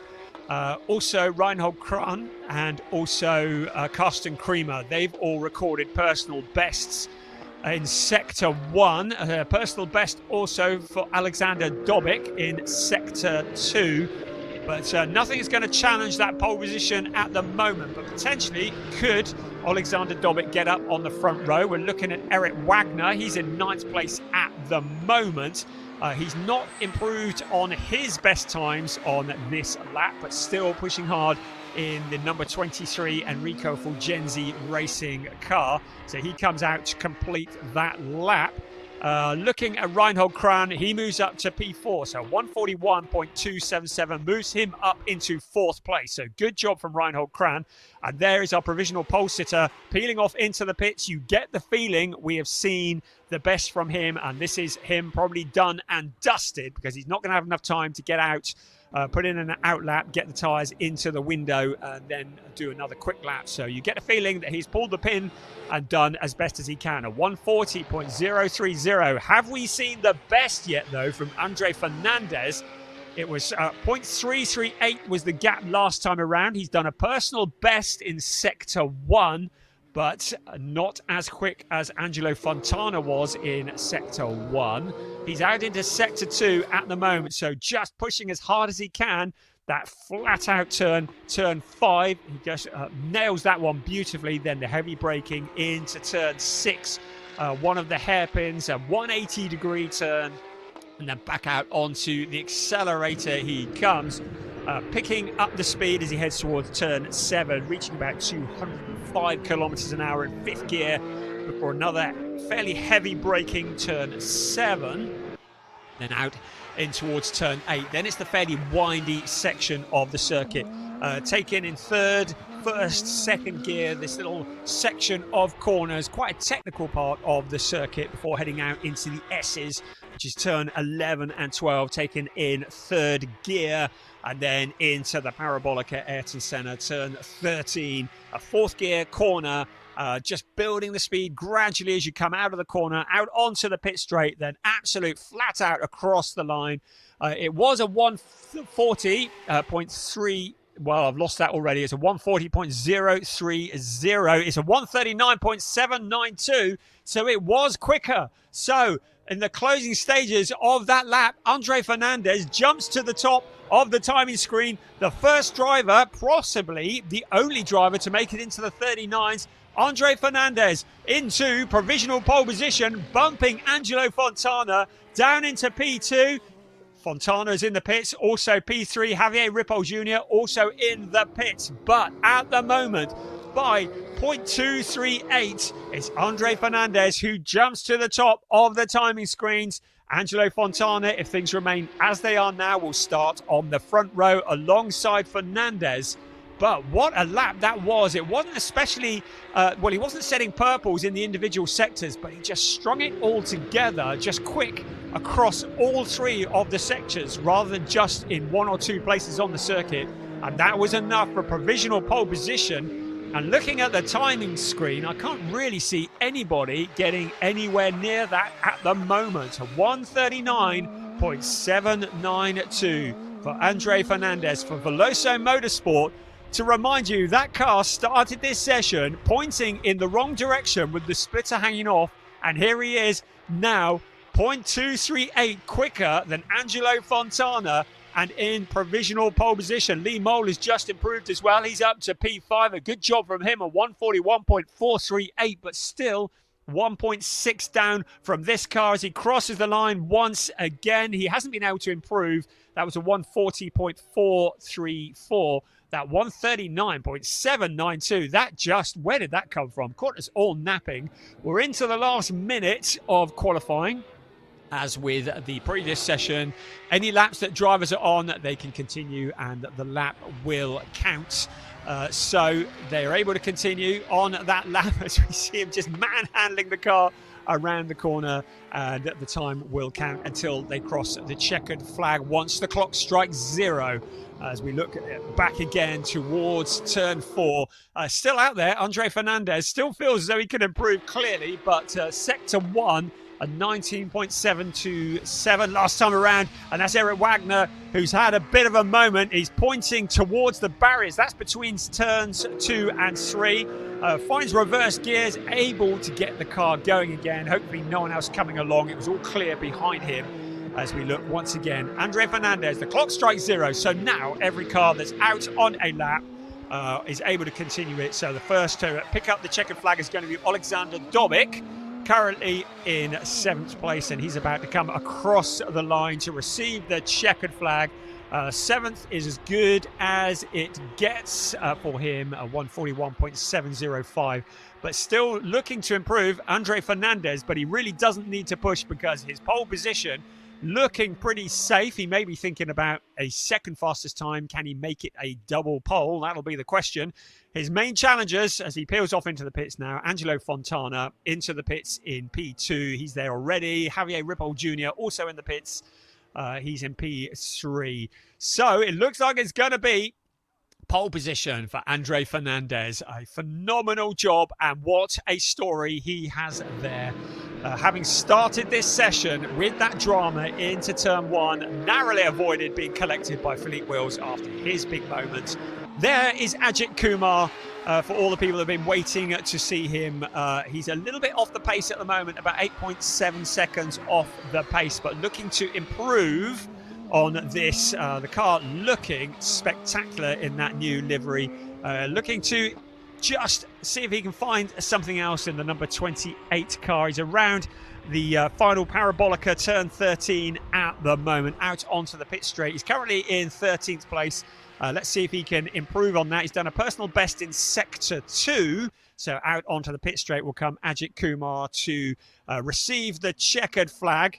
It was a 148.512. He's improved slightly, a 148.488, but the team will be scratching their head a little bit. Sorry, 148.144. There's a replay of Eric Wagner, leaving some lovely black marks on the circuit, some big rubber tracks. But yes, Ajit Kumar was able to jump up into P12, a 148.144. So improving, but a little bit of work to be done there. And the team will be getting their heads around the data from that car and from the driver during the lunch break to see if they can make an improvement when it comes to the race this afternoon. Of course, all we've been doing this morning is determining where drivers are on the grid for the races. Right, I've got notification that Piers is down in the pit lane, and I believe he has somebody with him. Over to you, Piers.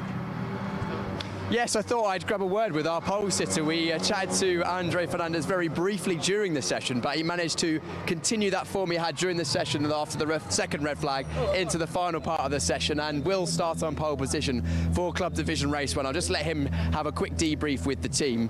Andre, of course, Portuguese driver himself, will be very happy to be on pole position. Showed good pace last time out in Portimao, second place in qualifying for the race number 1, and was 4th in race number 2. A DNF and a 17th after issues in the races, so not really getting to show his true pace. But Andre, can we grab a quick word, please, for the live broadcast? Andre, we spoke to you in the middle of the session. You were top then. Angelo Fontana looked like he had really good pace, yes. was fastest until the last couple of laps, and you managed to pull it out of the bag. You must be very happy. Yes, I'm happy. I tried to give a little bit more. My team is in the radio said you got to go out again, you got to push a little bit more, do a cool down up and try to deliver more. Turn 1 keep very tricky. But I said I gotta be in 39s, and I tried to be in 39s and not hit the wall. And you did it very well. And also, Brian, our commentator, said it looked like you were having fun out there at the end, just driving the car, really hustling it. Yeah, I like drifting too, but but drift don't make you fast, But it's good. Estoril is awesome track, you know, but I'm happy. P1. Yes. You had great pace in Portimao 2 weeks ago, but unfortunately didn't get to show it in the races. Your results didn't reflect the pace. Hopefully today. Yeah, in Portimao I got a great pace. I got 2 engines. I took off P1. I said I'm gonna deliver. I'm gonna put him 10 seconds behind, and I got a puncher. Yeah. And then I retired the car. Yeah. And then whatever. But no, one day at a time. One day at a time. You'll be starting in the best place possible for race number 1. So we'll see how you get on in that one. I assume that you've only got 1 goal. Yes, I want to get a little bit medal, because you do 2 races, you don't get no medal, no points either, no good. Andre, congratulations. Great qualifying for Andre Fernandez and the Veloso Motorsport team. He's the only driver in that team this weekend, so a great job from the whole team. But that's qualifying done for this morning, I think. I'm going to briefly hand up to Brian, and then don't go anywhere, because as much as the next race isn't until about 1:15, I'm going to be walking up and down the pit lane, getting a word with not just the drivers on pole position, but as many people as we can. Brian, back to you for a moment. Brilliant stuff. Thank you, Piers. What a character Andre Fernandez is. And I just saw him in the background receiving a hug from one Mr. Dylan Pereira. There's a legend in the world of Porsche racing. You can't meet anybody here without it getting on camera.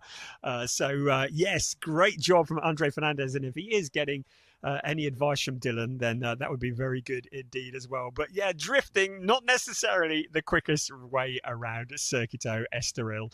So we've had qualifying done and dusted. We've had the sport division, we've had the club division. We should, in theory, have 4 grids determined, 2 races for each category. We will this afternoon have the first race will be for the sport division. That will be round 3 of the season. Then the second race will be round 3 of the season for the club division. Then the sport division will be around for round 4, and then finally be the club division round 4 as well. Timetable a little bit behind because of the red flags. Hopefully we'll have no such dramas this afternoon. We did in Portimao have, of the 4 races, 3 of them got red flagged in Portimao. We're hoping for nothing like that here. With hopefully the weather playing ball, that should be one random element that is off the table. Good to see, apart from all the timeouts on the track, it's good to see the track is looking pretty dry now. So we'd like to think that hopefully the various dramas that we've seen in qualifying may not be repeated this afternoon, and we might get some good racing. It was a stunning event at Portimao, particularly the first race in the sport division. Quite often coming into a new season of Porsche racing, you have clear favourites and you're like, yeah, that person's going to walk it, or that person's going to win loads. This year, at the start of the season, we were all just saying we really don't know who is going to win. We knew that in the sport division, Ariel Levy was clearly going to be a contender as the defending champion, but so many of the young Chargers are coming up through the ranks. Right, we are getting ready for the lunch break. I'm going to head back down to Piers now, who's in the pits. Brian, thank you so much for taking us through the morning's action qualifying. You go and get yourself a cup of tea and a sandwich while I take us to the next 15-20 minutes of our lunchtime walk, grabbing a word with as many drivers and personalities up and down the pit lane as possible. You can tell that it's getting warmer here. If you just... Our camera operator Laura, that is my jumper that I've had to remove because it's definitely heating up, and I'm very, very pleased about that. We're starting at pit exit end, and we've got new drivers to this Porsche Sprint Challenge Southern Europe this weekend. Torsten Kramer and Michele Di Martino for the Kramer team, as I suppose it's supposed to be pronounced. They've had a pretty solid morning. We heard from Carsten just briefly during that club qualifying session. Henry Tuamala once again back for Carine. And Henry's a very experienced driver, was very, very quick in practice, especially in wet conditions. Maybe that Finnish rally driving blood coming in there. He's also got experience in NASCAR machinery and Euro NASCAR as well, so used to the car moving around underneath him. Next up, Schumacher CLRT, of course, very, very strong at Portimao. Both drivers, Flint Schuring currently second in the overall Pro Championship, and then Chester Kiefer with 2 rookie wins and pole position at Portimao. Unfortunately, this weekend at Estoril, neither driver are managing to get a pole position. That was our championship leader and former champion from 2024, Ariel Levy. But watch out for both of these drivers. They'll be very, very quick in the dry conditions. I'm absolutely sure of it. Especially this weekend, Flint, I think, has been pushing the front guys of Sasha Norden and Ariel Levy in practice. Sasha Norden and Ariel Levy have been the two, I think, to watch. Really, I think they've been sort of duking it out for fastest position in most races. We now move up to GP Elite, one of the biggest teams on the grid here. We've got Jonas Reif in the orange car in the background, then Soren Spreng. Soren, a new driver to Porsche Sprint Challenge Southern Europe this weekend, but not a new driver to these cars. And I'm hoping to grab Soren's eye in a moment, because I was hoping to grab a word with him. He's just in the back of shot there. Very, very striking livery. I'm really enjoying this. The blue, yellow and green. Hopefully Soren can see me. Where is Soren? He was here just a moment ago. We can grab a word with Draker Janssen instead, because Draker is also a driver for GP Elite team. Draker joining us once again. He was part of the championship last season. Draker, thank you very much for heading over. I know interviews are not your favourite thing. You prefer driving the cars on circuit, but very, very strong this morning qualifying. If things had fallen slightly differently, we could have been seeing you on the front row. Yeah, maybe. I feel that I left some time on the track, but yeah, we're just improving every race, and it's a learning curve, and we can be happy how I'm progressing. Yes. Of course, we want to really have the feeling that we got all of it out on the track, but P4 is not something to be really sad about. It's my best result in qualifying so far, so we're going to do our best in the races, maybe go on the podium, but we'll see. We will see. I'm sure you very much enjoy that. We've seen that you sometimes thrive in difficult conditions. Some of your best results this season in Porsche Carrera Cup Benelux were, I think it was the Red Bull Ring in the wet conditions. You had some really good running. Of course, this morning, qualifying was on slicks, but it was still a bit damp out there, and that's when you have shown really good pace. So do you just feel a bit more comfortable with those conditions? What is it about that? Yeah, I had it since the karting days. I really like when it's a little bit more difficult. I also think the experience in the car matters a little bit less when it's a little bit difficult conditions, and I don't know, it's a mental thing I think, but I just like it. But fourth place for race one later on. We're looking forward to seeing how you get on in that one. Could you do me a favour? Could you go and grab Soren Spreng, please? I was hoping to grab a word with him. He tried to run away from me. If not, no worries. But thank you very much for chatting to us, Draker. Draker, of course, second-year driver in the Porsche Sprint Challenge Southern Europe. Joined us last season. He's really, really growing as a driver. He's a young driver, as you can see, and that's what this championship is about for a lot of the teams and drivers, is getting as much experience before the season starts as possible. And Draker using that, yes, good. I've put our drivers to work. You know, it's not all fun and games for them. They've got to do some work as well. And thankfully, he's managed to grab Soren Spreng, a new driver this weekend. Soren, please come in this side for me. New driver to the grid in Porsche Sprint Challenge Southern Europe this weekend. Soren, tell us about what you've been doing previously. I know you're not new to these 911 Cup cars. No, I'm not. So I'm driving the German Carrera Cup for quite some years, and also the Carrera Cup Middle East. So that's what I mostly did in the past years. Yes, and great pace as well. And we know that you've been, successful in other championships. Tell us about some of the successes you've had in these cars. Yeah, I could win the Prem Championship in Carrera Cup Germany twice, and also the Middle East Championship once. So yeah, and I will fight again for the upcoming championship in the Prem Champ. Amazing. Well, it's great to have you in the championship. What brought you here this weekend? There's a big gap in the Middle East season between the last race and the upcoming race, so I thought I'd do something in between, and so I decided to do 2 rounds of the Sprint Challenge Southern Europe. Amazing. Well, great experience for you for the season ahead, I'm sure. Thank you very much for joining us for a quick interview. Hopefully we'll see you back maybe again. Yeah, I will do Barcelona as well, so you'll see me back again. Brilliant. Well, good luck this afternoon. Thank you for taking a moment to chat to us. That's Soren Spreng, new driver this weekend. Turns out he's going to be joining us again in Barcelona for the last rounds of this season. That'll be rounds 7 and 8 coming to you in just a few weeks' time. Moving past GP Elite, of course, that is our pole position driver and current champion Ariel Levy. Not a completely issue-free weekend for Ariel, because Ariel Levy, because he actually had a little off in practice, which was uncharacteristic. double pole position driver. We could grab a word, but we're going to chat to him probably a few times later on. We've chatted to him a lot before. Not that we don't like chatting to Ariel, of course, but, you know, he gets a lot of airtime, being very, very good and getting on the podium a lot. So moving further down the grid, past the Hrdeka team for Alexander Dobic, and then garage number 19 to the right of that is the very green machine of Sid Smith, the British contingent, Team Parker Racing, and then the yellow car in the background, Lee Mole. We might grab a word with Sid Smith. We've chatted to him a couple of times before, but seeing as he's ready and raring to go, we're always good to chat to Sid. We'll bring Sid on this side. Sid, very briefly, I've got to run down this pit lane. We've got a little bit of a shorter time than normal due to the red flags, but how are the conditions out there? It looked pretty tricky. Yeah, for qualifying, it was one of those where it's dry the whole way around, but there's a couple of braking zones. It just had to be on the biggest ones that are just a bit damp.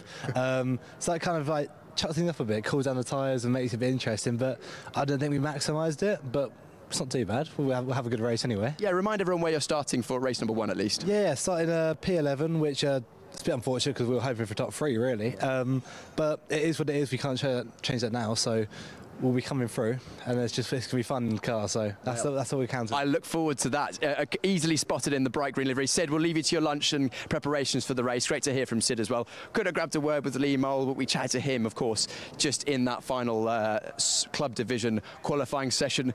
We now get to garage number 18. This is really unfortunate. It's Triple Crown Racing. This is Lennart Heemstra, his car. Of course, as you can see, the Porsche branded cover is on that one, because unfortunately, as you may have seen if you were watching the qualifying session, big incident for Lennart. Unfortunately, speaking to the team just a moment ago, damage sustained to the car is too bad to allow him to race today. Unfortunately, they're not going to be able to fix that, hence the coverage on the car. So Lennart's out for the day. He is physically fine, which is the most important thing, but costly for his championship, and of course he wanted to go out racing. Moving up one, guys, number 17, MDM Motorsport, Jelte Hofner, come this side please, mate. I've only got short arms. Good to have you back on the grid, of course. Talk to us, how was your first experience of Porsche Sprint Challenge Southern Europe, and are you feeling more prepared this weekend? Yeah, it was very good for my first weekend. It was good results, and the car felt good, so that was good. And yeah, since then I've only been improving, and I'm feeling more and more comfortable with the car, so I'm happy going into my first race weekend in Estoril. Absolutely, and I second your point there about you improving. I think was watching the practice times, especially in some of the wet conditions. At the start of sessions, you were right on the pace, right at the top. That must have been good for your confidence. Yeah, that's true, but I'm from the Netherlands, so we're quite used to this weather. Yes, so. Same with the Brits as well. Yeah, that's true. Yeah. And to remind everyone at home where you're starting for the first race coming up shortly. Yeah, so the first race I'm starting from P10, and the second race I will be starting from P8. So it's good positions, and I'm hoping to only improve from there. We'll see you inside the top 10. Jelte, thank you very much for taking the time to chat to us. Jelte in the easily identifiable red and white livery there for the MDM team. Jelte's father, actually, I was chatting to him yesterday. He's raced in the past. He was very quick to move the attention back onto Jelte. He said, "Oh, I'm done with that." So you know, he's supporting his son in the background. He's a very nice family there. Moving down the pit lane, we're at garage number 14 now, so about halfway down. Reinhold Kran's car lives in there. I think he's currently over at the technical scrutineering. And then we've got Eric Wagner and his driver coach Sam Jongian for Enrico Fulgenzi. I'm going to grab a quick word with him. I already spoke to Eric last time out, but we'll have another word. Eric, come this side, please, mate. We chatted to you at the previous round, but I thought I'd come and grab a word with you again. It looks like you've really made a step forward this weekend. Yeah, absolutely. Gained a lot of confidence with the car. Felt pretty good. The rain was great practice yesterday. That was tremendous help. Yes, and also, of course, help in terms of you're used to the car moving around, so that when it was a bit damp in qualifying, it still okay for you. Yeah, no problem. It was a lot of fun. I'd like to make a little more progress in quali, but we got kind of held up by a couple accidents there, some bad timing on some outlaps, but that's what happens. So we'll make it up during the race. Eric, you're a racing driver. You're never finished. That's that, as you know. Exactly. Never. It's never. A lot of fun though. Keep pushing. Eric, thank you very much for taking a moment to chat to us. Eric, coming all the way from the States. He's a busy man, actually. I believe he's racing next weekend back in the States in a different championship, and then coming back for the final 2 rounds of this. So commuting over the Atlantic, the commitment that these drivers have for these championships is quite impressive. We've got Sasha Norden in the car there. He's been very, very quick. He's starting inside the top 5. I think he's currently 3rd in the championship, if I'm not incorrect. Josh Stanton here as well, who's back again. We'll grab a quick word with Josh, seeing as he's not got his helmet on. Josh, come this side, please, mate. Josh, good to have another quick word. I've got to be a quick chat because I've got to get down the pit lane. Talk to us about your day so far.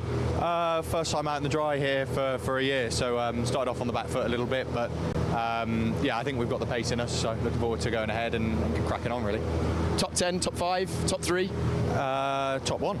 Top 1. Josh Stanton going for first position. Josh, thank you very much for that. Josh racing for the Proton Huber team. It's again a stalwart of this championship and Porsche racing in Europe as a whole. So they'll be ready and raring to go in that one. Sasha Norden, I expect him to be on the podium at least once this afternoon. In practice and testing leading up to qualifying, pretty much every session he was in the top 3. So didn't quite get qualifying exactly right, I don't think, by his own high standards, but expect him to come through. We've got Luciano Martinez there in the yellow and blue Ombre Racing car. He's been fast at points this weekend, and he'll be hoping for some good results. And his teammate Anthony Imperato on the right-hand side there, just getting ready for the first race of this afternoon. You can see Luciano in the car now. Unfortunately, due to that the few red flags we had in the club division qualifying, we're a little bit behind schedule. So a lot of the drivers we may have spoken to already getting in the zone, getting their kit on, getting in the cars. So we're getting towards the start of the pit lane now. The last few garages. We've got the Fark Auto Tech team there with Harry. We spoke to David Harrison, should I say? We spoke to in the qualifying session. This is the man that a lot of the people who are watching are here to see. This is Ajit Kumar's car. Of course, Ajit joining us as part of the Ajit Racing with Red Ant Racing team. Ajit's a very popular man over in India. He's a film star and also a new face to this weekend. Come on in, please. Milan Marchak. Milan is a new driver this weekend. I'm not particularly old, but I'm more than 10 years older than you. How old are you? I'm 16 years old. 16 years old, and I believe this might well be your first race weekend. Yes, this is my first race weekend in a race car, so. It's a big undertaking here. Estoril circuit, a championship like this, an amazing car, but your pace has been really impressive. I think, you've been inside the top 10 in a couple of sessions. Yeah, in the first practice of the day, it was pretty good. I was P5, but in the qualifying, we missed a little bit of pace. But I will be trying to make it back in the racing. So, well, we'll see how you get on. I'm sure you're either psyched or a little bit nervous for your first race weekend. No, I'm not that nervous. It's like I did karting for the past 2-3 years, so it feels the same. Milan, thank you very much for catching up with us. Milan, Dutch driver with Polish heritage. He will be racing in the number 69 grey car for Red Ant Racing, and pretty much rounds out our grid. I think there's only a couple more garages to go, but we better get ourselves ready for the first race this afternoon. That will be coming up at 1:15. That's going to be round 3, race 1 this afternoon in the Porsche Sprint Challenge Southern Europe Sport Division. That will be, as I said, just after 1:15.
Welcome back to Estoril.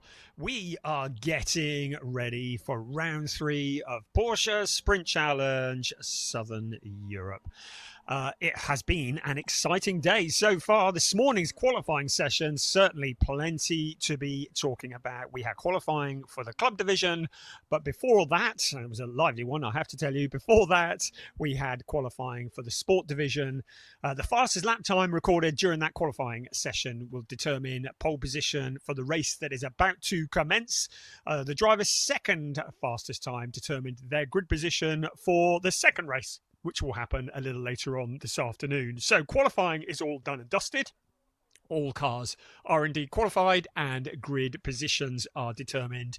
And it was Ariel Levy, the championship leader and the defending champion in Porsche Sprint Challenge Southern Europe Sport Division, who will start on pole position. But alongside him will be second place driver in the championship, Flint Schering. Flint, who won last time out in Portimao, went with a third place that he got in the first race. A very, very rapid driver. It is the battle of the teams. It is Ariel Levy in the Team GP Elite Porsche, and alongside him the Schumacher CLRT car of Flint Schering, and it's going to be a very exciting race. It will be a standing start as the cars head in to that turn 1. We're fairly optimistic that the weather is going to stay dry this afternoon. The cloud cover has moved back in, but the temperature is good here, and all the wet patches that we had this morning have now dried out. It was torrential rain yesterday, so when we started this morning, the track was fairly green with all that lovely rubber that had been laid down in testing and in practice had been washed away. You can see the cars are now just coming out of the pit lane as they head towards the grid. And in a few minutes' time, we will be heading down to the grid where Piers will be bringing us all the news from his grid walk. You just saw at the front of that queue, Domas Radonis, and we need to keep an eye on him in the number 5 car, the orange, black and white car. He is starting in third place on the grid. In fact, there's another of the orange, black and white ones. There's several of them here, but they all look very, very similar. But Domas Radonis, keep an eye on him in this race because he's one of the real up-and-coming chargers, and he'll be starting third. In fourth place, Draker Janssen in the number 17, another Team GP Elite cars. Very distinctive livery on that car for the Dutch drivers. So the rest of them coming out now on to the grid on this circuit, a fairly legendary circuit. We are in the hills just behind the coastal town of Estoril, about 25 kilometres from the Portuguese capital of Lisbon, and apparently just down the road is Europe's largest casino. Well, that's news to me. The circuit opened in 1972 on the 18th of June, if you want to be precise. It's hosted Formula One many, many times. Hosted it between 1984 and 1996. And it was in 1985, 40 years ago, in the pouring rain, that we saw the legendary Ayrton Senna take his first ever win in a Formula One car. And it was here at this circuit, and it was the scenes of much elation and partying at the time. Since then, there have been many wonderful races here. MotoGP has also featured here over the years. Its last race here was in 2012. The circuit that was reconfigured by Hermann Tilke in 1999. Hermann Tilke, a legendary racetrack designer who has put his touch on this circuit as well to make it something that is a little bit more suitable for overtaking. It's also the venue where Niki Lauda won his first Formula One world title by half a point ahead of Alain Prost. So it's seen a fair number of legendary races here. And we're hoping for something similar here this afternoon in terms of fantastic racing as the cars gather on the grid. Coming into this event, the Points Championship sees Ariel Levy at the top of the points with 45 points. Second in the points is Flint Schuring. He is just 4 points behind with 41 points. And third in the championship is Sasha Norden. He has 26 points, so he's 19 points adrift of the championship lead at the moment. 25 points are awarded for a win, and the points are paid all the way down to 15th place. So lots of potential for points scoring in this race. Right, we're going to head down to the grid where Piers is waiting for us. Thank you, Brian. Yes, grid is assembling right behind us, as you can see. The sun once again is breaking through the clouds. There's still a little bit of moisture in the tarmac, and the shadows down towards turn one caused by the trees could potentially still cause some issues that we saw on qualifying. But hopefully we make a clean start. It's a long run down to turn one. Plenty of opportunity for good starts to be capitalised on and bad starts to be causing drivers to lose positions. It's a very long run, and slipstream might even come into it. Driver on pole position is our champion from last year and championship leader, Ariel Levy. He'll be coming down in just a moment. Flint Schuring, second place, very, very close to taking pole position, just a few tenths away, in fact less than a tenth away from the ultimate pole position in this race. A good drive in previous races from him. He's managed to make up positions in races, so he'll be pushing hard to get his first win this season. Get a win in this one. That's our championship leader on the right-hand side, just in pole position. Domas Radonis, actually. Very impressive qualifying from him. He's third on the grid. It was only less than 4 tenths away from our pole position driver. Domas actually was very fast in qualifying at the previous round, had a 5th and a 7th, but wasn't able to convert that into 2 solid results finishes, unfortunately, so he'll be looking for good results in this one. Keep an eye out for the number 5, it's Domas Radonis. Draker Janssen in that very striking livery. I mean, this has got to be one of the most unique Porsche Cup cars that exists, with all of the artwork on the side and the matching helmet for Draker Janssen. We caught up with Draker just a few moments ago in the lunchtime pit walk.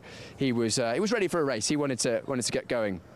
Matthias Verheera, actually our rookie pole driver. So he's going to be 5th on the grid, but was just 1 place higher than rookie pole driver for both round 1 and round 2 in Portimao, which is Chester Kiefer, who is lining up 6th. He's 2nd in the rookies starting in this race. So this battle here on row number 3 between Matthias Verheera and Chester Kiefer will be our battle for the rookie win in this one, I would imagine, unless anyone from further back down the grid can get involved in that one. But they are 2 fierce competitors. Talking of fierce competitors, Sasha Norden, he'll be disappointed with 7th on the grid, which is mad to say, because 7th is a very good qualifying position, but based on his pace at both the first 2 rounds in Portimao and in every single practice session we've had so far, actually underperforming slightly in qualifying, maybe not quite getting the tyre right, maybe not quite getting those conditions perfect in terms of where the damp parts were, maybe, I don't know, maybe just making mistakes, traffic, who knows. Nick Ho, strong qualifying from himself in 8th place. He'll be hoping to consolidate that top 10 qualifying position. Easy to spot as well with the branding on the sides. Of course, other fast food chains are available, but I'm sure I'll know what Nick's going to be going for tonight if he needs a chicken dinner after his win. Thomas Grangro, good result for him, 9th place on the grid for the number 48. He's part of Team Red Ant. Joining us once again, he was part of the championship last year. And then Jelte Höfner. We spoke to Jelte very, very briefly in the lunchtime race as well. He'll be starting in 10th place. Good to see him at this very early stage of his racing career. I think he's just 18 years old, just inside the top 10. Sid Smith, we also caught up with in that 11th place. He was saying he was ready to get his elbows out. He's going to be coming through the grid in that one, and I've watched Sid for a few years. He used to race in single-seaters in the GB4 Championship in the UK, and now, of course, races in these cars in both the Porsche Sprint Challenge Southern Europe and England. He'll be coming through, and then our Pro-Am driver, I think our Pro-Am pole sitter, I think, in this race, if I'm not mistaken, that is Henry Tuamala, who's had very, very strong running this weekend, especially in damp conditions. So if we have any rain later on, then he'll be one to watch for sure. But looks like the grid is being cleared, so I'll be handing you back to Brian Oliver for the first race here at this second event of the Porsche Sprint Challenge Southern Europe, round number 3 for the Sport division. Thank you, Piers. I love this moment before a race where the tension is starting to build. We are getting ready for the start of round 3, the Sport Division Porsche Sprint Challenge Southern Europe, and our grid looks something like this. Ariel Levy on pole position with Flint Schuring alongside him. That's going to be a great battle into the first corner. Row 2, Domas Radonis and Draker Janssen. Both of those young chargers will be looking to make the jump into turn 1 as well. Then Matthias Ferreira and Chester Kiefer, double pole sitter last time out on row 3. Sasha Norden, as already Piers has said, will be looking to make progress from P7, and Nick Ho, keep an eye on him, always there or thereabouts. He is on row 4 of the grid. Row 5, Thomas Kangro, that was a good solid job for him in qualifying. And then Jelter Hoffner, keep an eye on the number 919 car. Great Britain's Sid Smith has Henry Chuamala for company, Henry being the pole sitter in the Pro-Am category. And then it's Jonas Greif and Rodrigo Almeida. They'll be looking to make progress from the 7th row of the grid. Alex Ryman and Josh Stanton line up 15th and 16th on the grid. 17th, Milan Marchak and Zoran Spreng, both drivers making their debuts in this series this weekend, ahead of Charles Visser and Anthony Imperato, Luciano Martinet and Mace Muller. And then bringing up the rear, Michele Di Martino in the Creamer Racing Porsche. And keep an eye on him as well, because he will be looking to push his way back through the pack.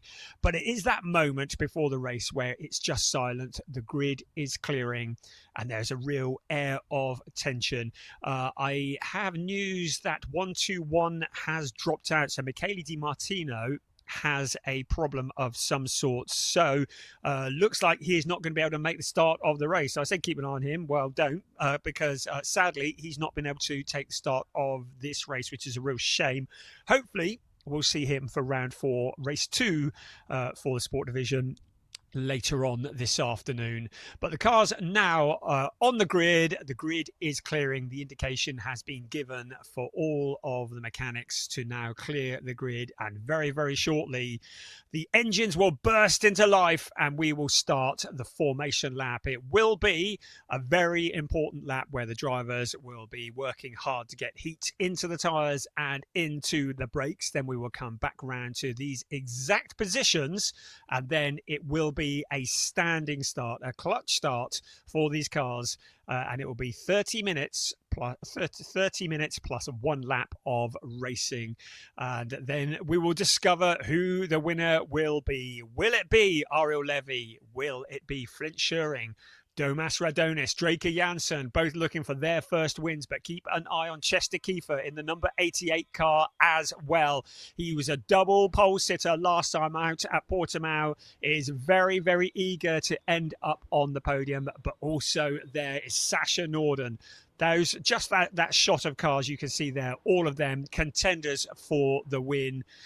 So it is going to be exciting. Ariel Levy will be looking for his second win of the season. He's had a first and a second, and that has moved into the top of the point standings. Flint Schuring's brother Morris announced as a DTM driver this week. Congratulations to Morris Schuring. Of course, he is a winner at Le Mans 24, and to have done that at such a young age. And Flint Schuring looking every bit as rapid as his older brother, coming through the ranks. And what a way to do it. Porsche Sprint Challenge Southern Europe, the perfect way to prepare for all that is ahead over the summer. The Winter Championship, the Training Championship, whatever you want to call it. Each of these drivers wants to win this championship. It means an awful lot, none more so than Ariel Levy, who leads the field away into turn 1.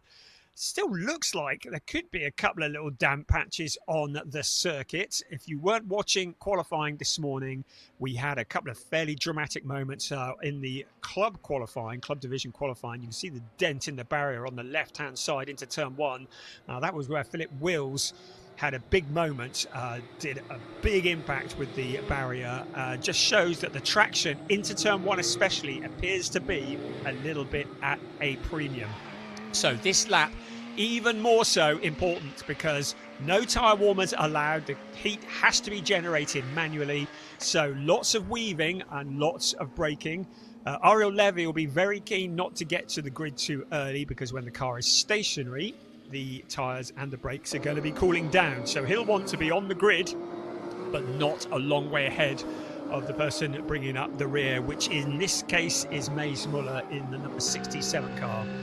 Great circuit this as we look back towards turn 4, and now we're riding on board with Ariel Levy, and you can see him just weaving to get the tyres into the window. Needs to be able to get round that first corner and not end up in a gravel trap. The rest of the field, so much talent, so much to win on the first lap, but also so much opportunity to lose. Of course, the cars are all bunched up together, and if you get a good start, you can jump lots of cars, but if you can't slow it down into turn 1, you're going to lose everything. So really, really critical. Cars currently heading towards turn 7 on this circuit, which is 4.182 kilometres around. That equates to 2.599 miles. 13 turns, 4 to the left and 9 to the right, running in a clockwise direction.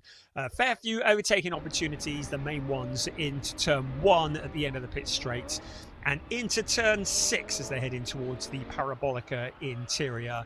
Around this windy section, quite a technical part of the track, is turns 9, 10, 11. That's the S's, and turn 12. And then the Parabolica Ayrton Senna, named after that driver who took his first Formula 1 win here at Estoril nearly 40 years ago. Give it a few weeks and it will be 40 years exactly. Out onto the pit straight we come.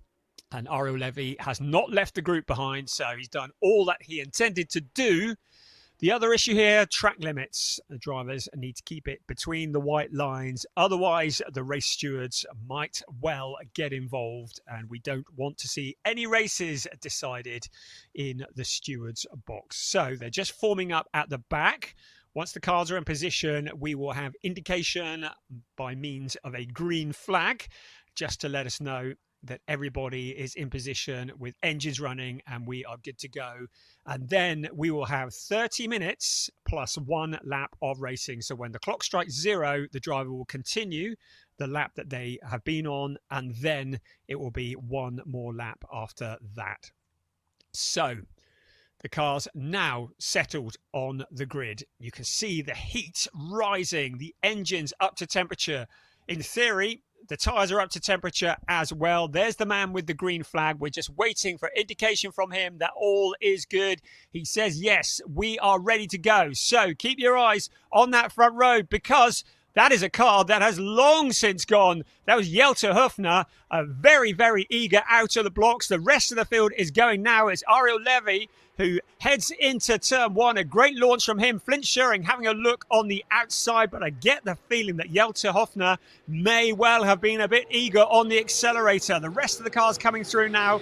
Into turn 2 they come. It is Ariel Levy who leads the way from Flint Schuring. In the background, though, jostling for positions. There's somebody locking up. There was a little puff of blue smoke as well, but almost certainly a jump start situation could be occurring here. The rest of the cars filing their way around turns 4. Now the flat out turn 5. And indeed, Jelte Hufner has been noted for a jump start. It looks as though he might have been ready for the previous race that he got away so quickly. Now heading in towards turn 6 they come. This is a hairpin, heavy braking. The rest of the cars are making it around. They all made it around turn 1. That's Alex Ryman going very deep into the corner.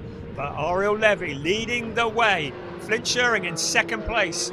It's Jelte Hofner in third place, but under investigation. The rest of the cars just filling in the places behind them. Everybody fighting for position on this, the opening lap, being careful to keep it on the tarmac. There's Sid Smith on the inside of Sasha Norden. Chester Kiefer and Sasha Norden going spinning. There was a fair bit of contact into the S's, a slightly uphill section, and Chester Kiefer, he's able to rejoin, but Sasha Norden as well. Two of the real contenders. Bit of contact. Sid Smith was involved as well. The stewards are going to be taking a look at that. Out across the line we come once again. The first and second have broken well clear of third place.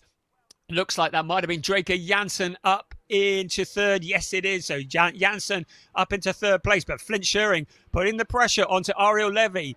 Jelte Hofner into fourth place, but coming under pressure from Domas Radonis. Behind Domas Radonis is Nick Ho, then Matthias Ferreira. Behind him, Thomas Cangro, Rodrigo Almeida. But here come the 1-2. They've broken clear of the field of cars behind them. So no challenges from the third place at the moment, but the race is very young. We have 27.5 minutes plus 1 lap of this race to run. Lots of opportunities for things to change, but Sasha Norden all the way down in 20th place after that spin. He will be steaming. Also, Chester Kiefer down in 22nd place. So a lot of work to do from them just to get into the points this afternoon. Points paid down to 15th place. Now look at this for the lead of the race. The challenge coming in towards turn 6 and 7. Ariel Levy leading the way at the moment. Flint Schuring keeping him in his sights. You get the feeling that Flint Schuring maybe has a little bit more pace than the number 25 car, lining them up through turns 10, 11 and 12 into Parabolica. Ayrton Senna they come, and then out onto the pit straight. It'll be the first major overtaking opportunity for Flint Schuring. Can he get close enough to pick up a slipstream? It's during this turn, turn 13, he'll want to get as close as he can. Then out onto the pit straight they'll come. We're riding on board with Ariel Levy. This is the view in front of him. It's an empty track. Will it still be empty when they come out of turn 1? Flint Schuring tucked up behind, but maybe just a little bit too far back to make a move. Ariel Levy having the racing line covered off. Into turn 1 they come once again. It's first and second running together. Ariel Levy with the fastest lap of the race. Draker Janssen solidifying his position in third place. Jelte Höfner, the leading rookie driver, but under investigation for a jump start, ahead of Domas Radonis, the number 5 car in 5th place, ahead of Nick Ho. There's first, there's second, then a gap back to third, but the fight for 4th place, Domas Radonis putting the pressure onto Höfner for that position. Looking down from the bridge very briefly, here come our race leaders once again. Ariel Levy, now he needs to think the long game here. He needs to look after the tyres, and that's the same for Flint Schuring, because if he uses up all of the grip in the early stages of the race, he'll have nothing to defend and attack with when the race comes to a conclusion. At the moment, Ariel Levy looking to have this under control. Into turn 8 they come at the moment, a third gear corner, taking it about 130 kilometres an hour. Then in towards turns 9 and 10, first and second gear corners, and then it's up that slight climb they come into the S's, turns 10 and 11 and 12. Ariel Levy very much under control at the moment. Into Parabolica, Ayrton Senna. It's a long 4th gear corner. The drivers just needing to gently feed the power on as they come onto the pit straight. And Ariel Levy having opened up the gap on Flint Schuring just a little bit. So the gap 0.567. So Ariel Levy's found about a 10th of a second, records another fastest lap, a 1:39.801, getting on towards the kind of times he was setting during qualifying this morning. So very, very rapid. Our leading rookie driver at the moment, Jelte Höfner, in 5th place, but under investigation. Second in the rookies is the number 27 car, and that's Draker Janssen going wide out of the corner. He regathers it. That was out of turn 1 towards turn 2, but he's lost a load of positions there. So he hasn't lost loads of positions, but he's lost a load of space on the track. So Draker Janssen doing a little bit of an excursion into the scenery. It's left him vulnerable to Domas Radonis. So a lot of fighting going on behind them. Domas Radonis registering in that 3rd place. So a big lock-up from Matthias Ferreira going deep into the corner. So a lot of the drivers, that's 6th place. Matthias Ferreira is also struggling with the conditions. So it just shows you that the grip is still very much at a premium. So Domas Radonis currently behind Draker Janssen as well. So there's been a fair bit of action going on in those positions, chasing the podium positions. But at the front, Ariel Levy still in control. Flint Schuring just taking his time to find a route towards and past Ariel Levy if he can. But the Israeli driver who's leading the way is very, very quick. Out onto the pit straight, looks to have this under control at the moment. Right, there is Draker Janssen, so he is up into 3rd place. Domas Radonis into 4th place at the moment. So into the pits, that looks like Matthias Ferreira, who's peeled off into the pit lane. So clearly that big lockup was something more than just a lockup. There was a lockup there also from Domas Radonis. We saw the blue smoke. A lot of the drivers really struggling for traction. Jelte Höfner into 5th place at the moment. Still no news on that investigation into a jump start. Anthony Imperato also under investigation for a jump start, car 19. So our leading rookie, still Jelte Höfner in 5th place. Our leading Pro-Am driver is Henry Tuamala. He is in 10th place. Second in the Pro-Ams is Søren Spreng. He's in 13th overall. And in 3rd place in the Pro-Ams, in 15th overall, is Anthony Imperato. The first two, they've broken clear of the 3rd place Draker Janssen. They've got just a little over 5 seconds ahead of the 3rd place car. But 1st and 2nd very much glued together. Schuring looks to have closed the gap in a bit. 0.380 last time across the start-finish line. So keeping the pressure on. And in fact, Schuring now recording the fastest lap of the race. So Flint Schuring starting to turn the wick up a little bit as he challenges Ariel Levy for that lead. These are the drivers who have won every race this season so far. 1 win apiece for Ariel Levy and Flint Schuring. Across the start-finish line they come once again. Ariel Levy still in front, opening the gap up by just a couple of tenths. But Flint Schuring very much in contention. The fastest lap once again passing back to Ariel Levy. Draker Janssen some 5.3 seconds back. Domas Radonis has also dropped back a bit as well. Jelte Höfner still in that 5th place. So he still holds there in the lead in the rookie race. Nick Ho in 6th ahead of Thomas Cangro. Rodrigo Almeida in 8th ahead of Alex Ryman. And then our leading Pro-Am driver, Henry Tuamala. Here come our lead duo, glued together as they head towards turn 5.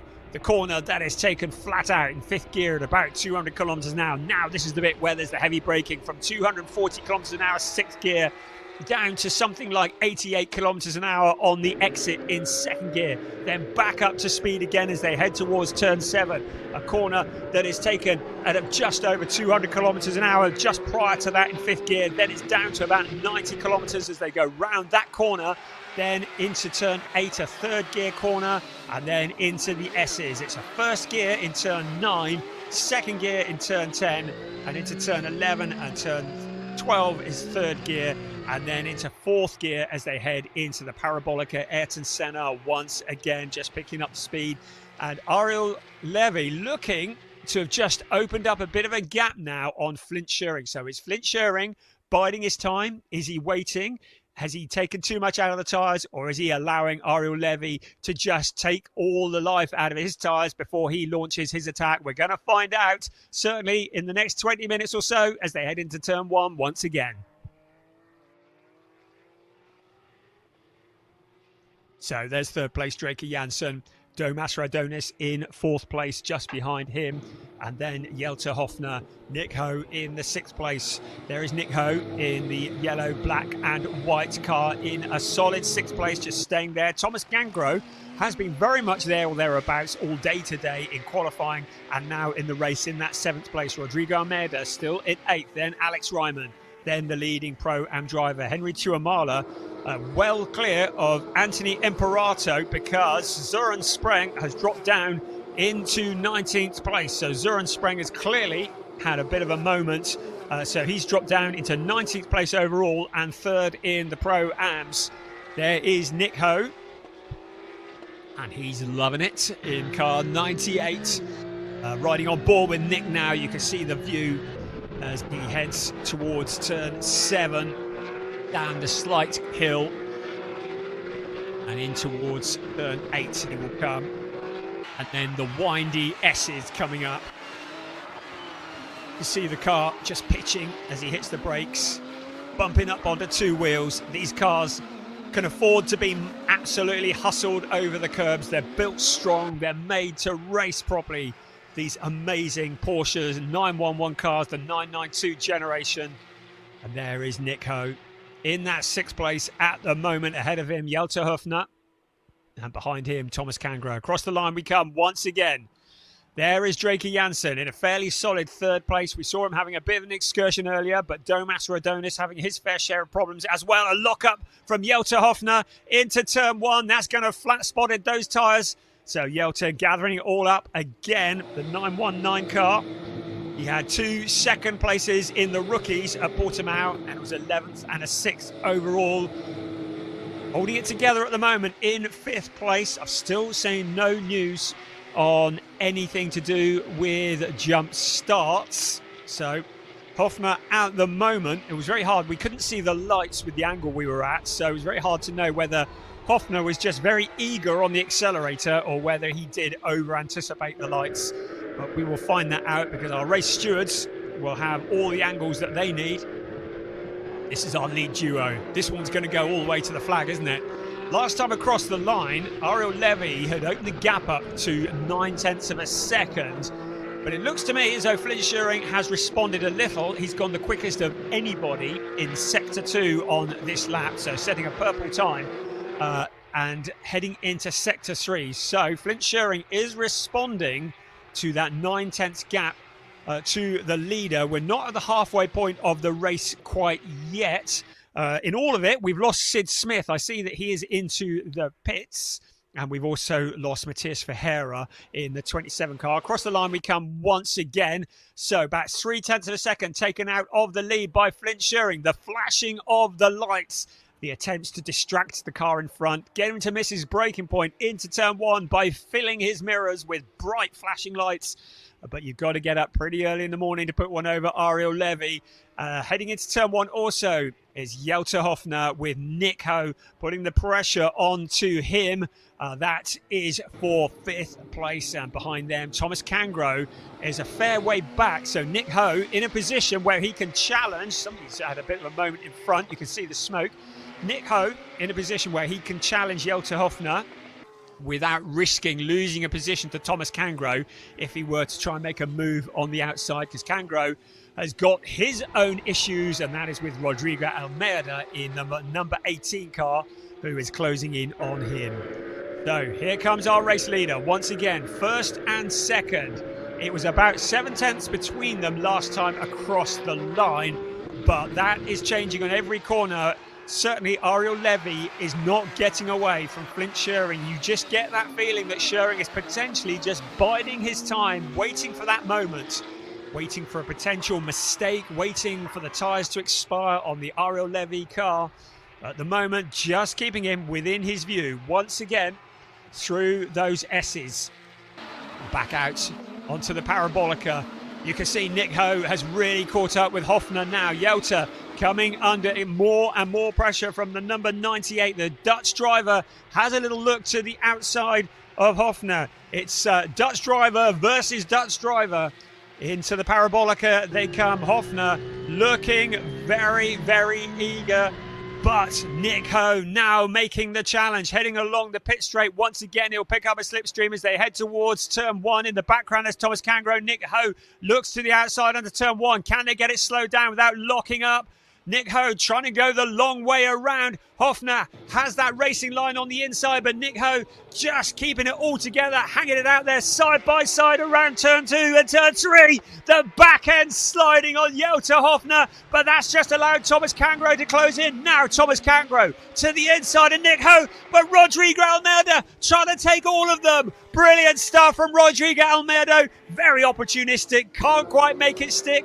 He drops back in the meantime. Look at that. Sasha Norden up into 10th place, having dropped to the very back of the pack. In this fight here, though, Alex Ryman also getting involved. What a fight this is for 5th place. Jelte Hofner, Nick Ho, Thomas Cangro, Alex Ryman now past Rodrigo Almeida. So Alex Ryman looking to get involved as well. Alex Ryman, who is the outgoing Pro-Am champion. Nick Ho to the outside of Jelte Hofner once again. The two cars running absolutely neck and neck. Nick Ho trying to hold it on the outside without losing the position of Thomas Cangro. Cangro's dropped back just a little. Hofner still holding on by the absolute skin of his teeth. Now, once again, Cangro back in there as well. Cangro in there as well. Alex Ryman at the back of that queue, ready to pounce. What a fight this is turning out to be.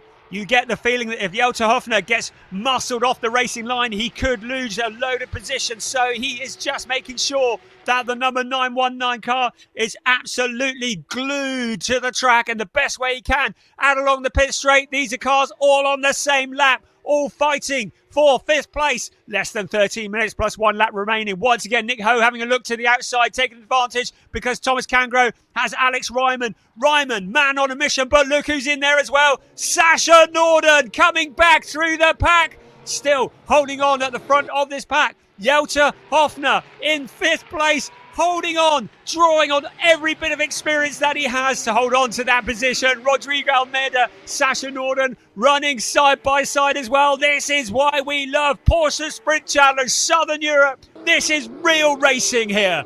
Heading towards turn 5, once again taken flat out. Nick Ho looking impatient. He's got a gap now ahead of Thomas Cangro. This is his opportunity. He needs to make it stick if he wants to get past.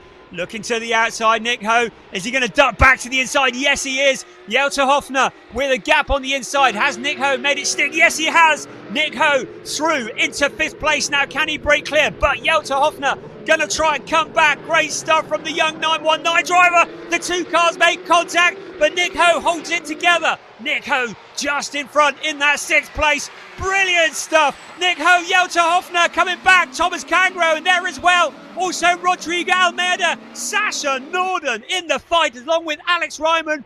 What a fight for 5th place. Ahead of them is Jonas Radonis. He's well clear, but this fight far from done. Thomas Cangro now getting involved with Jelter Hoffner. Finally, Nick Ho looks to have got the job done. He's broken clear and now leaves Jelter Hoffner in his wake as he pulls clear along the pit straight. Suddenly, Jelter Hoffner has Thomas Cangro breathing down his exhaust pipe in the background. So many other star drivers. The lights are flashing. That's Chester Kiefer also coming back from the early incident at the start of the race. 11 minutes remaining. Great stuff here, the fight for 6th place because Nick Ho now having secured that 5th place. Look at Thomas Cangro and Sasha Norden running absolutely side by side. And a 10-second time penalty has been awarded to Jelter Hoffner for a jump start. We had a feeling that might happen. Jelter Hoffner is going to have a time penalty as a result of that jump start that we saw, and that's going to drop him down the order. But Nick Ho has done all the hard work now up into 5th place, and we still have plenty of other positions to fight for. So Jelter Hoffner, he's got that time penalty, but he's done a sterling job. Thomas Cangro now having to give way to Sasha Norden. Sasha Norden back up into 8th place, that is, for Sasha Norden. Track limits warning has been given to Sasha Norden, though, so still the stewards may well get involved in this. But Sasha Norden, what a brilliant drive from him. Sometimes having that spin is what you need just to get the red mist. Thomas Cangro starting to get a little bit mugged because the leader in the Pro-Ams is coming through. Henry Tuamala in the 1-2-3 car. Our leading rookie at the moment is Jelter Hoffner, but remember, he has a time penalty now hanging over him. We're on board with the leading Pro-Am driver for Team Quaranen. That is Henry Tuamala, 1-2-3 in 11th place, but the leading Pro-Am driver. Second in the Pro-Am races, Anthony Imperato. He is in 17th place overall. Across the line we come once again. In all of this, Ariel Levy continues to lead, but only by 7/10 of a second over Flint Shurin. There is Alex Ryman. He's not done yet. He and Henry Tuamala running side by side. It's hard work keeping on top of all of this. Brilliant stuff from Porsche Sprint Challenge Southern Europe here at the Circuit de Estoril. There's Rodrigo Almeida once again making his challenge, but now he's got Sasha Norden breathing all down his neck, and Sasha Norden looking to pick up another position. So there is our race leader, Ariel Levy, leading the way ahead of Flint Shuring. Then it's Draker Janssen. That's your 1-2-3. Then Jonas Radonis. Then Nick Ho. Then Jelter Hoffner, but he has a time penalty. It's Rodrigo Almeida and Sasha Norden Then Chester Kiefer, if things remain as they are, Chester Kiefer, after that spin at the beginning of the race, is going to take the top step of the podium in the rookie race. So absolutely sterling stuff from Chester Kiefer in a car that is identical to the one that is running in second place and the one that has recorded the fastest lap of the race, that being in the hands of Flint Schuring for Schumacher CLRT. Up to the S's once again. As always, with Porsche Sprint Challenge Southern Europe, the entertainment coming thick and fast. Out onto the Parabolica Ayrton Senna. Once again we come. Finally, the fighting has settled down a bit. They cross the line. It is Ariel Levy leading the way. Flint Schuring in second place by about 0.6 of a second. Then Draker Janssen. This is Sasha Norton to the inside of Rodrigo Almeida. This is the challenge for 7th place. So Sasha Norton just trying to get back to the position that he started this race in. Also there, Milan Marchak in the Red Ant Racing number 69 car. We haven't mentioned him yet. The young 16-year-old driver only got his racing license the day before yesterday and fighting with all the big boys here in Porsche Sprint Challenge Southern Europe. So 7.25 minutes remaining plus 1 lap. Here we come along turn 5, once again taken flat out. Our race leader still Ariel Levy. Flint Schuring is not done yet. 7 minutes plus 1 lap remaining. Fighting for the position up and down the pack. There is Jonas Greif in the number 4 car, and behind him Milan Marchak making his debut. Jonas Greif, who is an experienced driver in the grand scale of things, has done many years at Porsche, now been put under pressure by Milan Marchak, the Dutch driver for Red Ant Motorsport, and that is the leader of the Pro-Am, Henry Tuamala, who's gone spinning. So Henry Tuamala into the gravel trap. Now, can he get this going? Because if he can't, this could bring out a full course yellow or even a safety car, but a disaster for the driver who was leading in the Pro-Am category, Henry Tuamala, and that could potentially hand the Pro-Am lead to Anthony Imperato. In fact, it's going to, because Henry Tuamala is stranded in the gravel, and I get a feeling we are going to see some kind of caution here. We may see a safety car, we may see a full course yellow, and in fact we are going to go full course yellow. So the full course yellow is about to come out. The car's going to have to reduce in speed. You saw the hazard lights coming on Ariel Levy's car. This is a bit of a gift for Ariel Levy because it takes the pressure off, because full course yellow means the cars must reduce their speed to 80 kilometers an hour. They're not allowed to brake heavily. They have to lift off the accelerator and go down to 80 kilometers an hour. So first and second glued together, but now Flint Schuring can do nothing about the car in front of him, and he'll want this full course yellow to last as long as it possibly can. Will Ariel Levy, because that will be less chances for Flint Schuring to find a route past. Flint knows that time is starting to run out as he looks towards the lead. So, looking to see whether there's any other penalties that have been awarded that I can see. We know that Jelter Hofner has a penalty.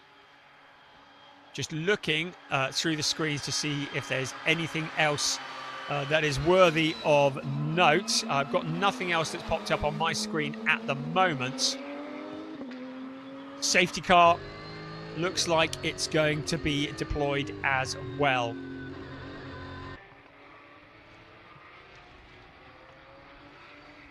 So it's a 10-second time penalty for Jelter Hofner as a result of that jump start.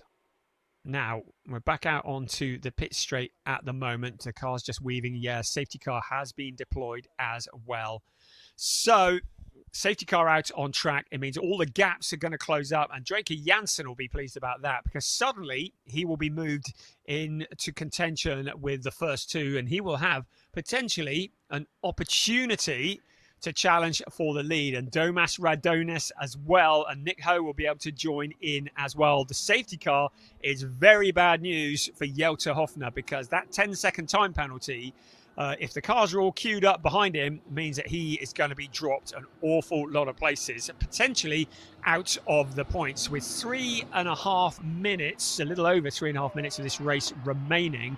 Depending on how quickly they can get the Henry Tuamala car moved, will depend on whether we can get back to green flag racing at all. Could well be a real dash for the cash at the end, but such a shame for Henry Tuamala. Ending up into the gravel trap, it hands the lead in the Pro-Am race to Anthony Imperato, and second in the Pro-Am race to Soren Spreng. They are in 16th and 17th place respectively. As we look towards turn 4 from the perspective of turn 5, the car's just weaving to keep the heat into the tyres, and we're watching that clock tick down. Ariel Levy would be quite happy if this race finished now. The pink FL next to Flint Schuring's name indicates he has the fastest lap of the race, which shows what kind of pace he has. But if we do get back to green flag racing, he's going to have to get onto it pretty quickly if he's going to challenge for this race win. Draker Janssen showing some of the potential that he felt was maybe missing in Portimao, with a potential podium position. So at the moment, Jelter Hofner in 6th place. When that 10 seconds has been added, that is going to put him down in about 16th place. So our next leader in the rookies is Chester Kiefer. Very impressive after that spin early on in the race. Lights are still on the safety car, though we're not really going this time around. We're in towards, I can see that the 1, 2, 3 car has been moved, so I think we might well get 1 or possibly 2 laps of racing left. We got word that we may potentially even be going this time. Yes, the lights are off on the safety car, so we are going to be going racing this time around. A late call from the safety car to go racing. Right, this is going to be good. Don't go anywhere. 1 minute and 3/4 just under, plus 1 lap remaining. All of the places stacked up in single file. Ariel Levy with all the pressure on his shoulders. Flint Schuring will feel like he's got nothing to lose, but he has everything to lose, because Draker Janssen, Domas Rodonis, Nick Ho will all be queuing up to get through. Ariel Levy now onto the accelerator. He hasn't got the jump on Flint Schuring, but Schuring will know that he's got an opportunity. The spectators running towards the fence to watch the action because the green flag is out. Now to the inside, Flint Schuring, is he going to make a challenge into turn 1? Yes, he does. Ariel Levy, though, will try and take the long way around to stay in the lead of this race. The first and second running absolutely side by side, but Schuring has the inside line for the next corner. Draker Janssen also challenging. You can see how hard he's pushing. Our new race leader, Flint Schuring, the lead of the race, but Ariel Levy, and maybe a little tap, but the 2 cars running as one through to turns 4 and 5 they come. Brilliant stuff here. Draker Janssen in the background, ready to jump if any of these cars get together. It is Flint Schuring who leads the way, though. Towards turn 6 they will come under braking. Flint Schuring leading the way. Ariel Levy in 2nd place. Draker Janssen in 3rd place is not done yet. In 4th place, Domas Radonis also very much in contention for a podium position.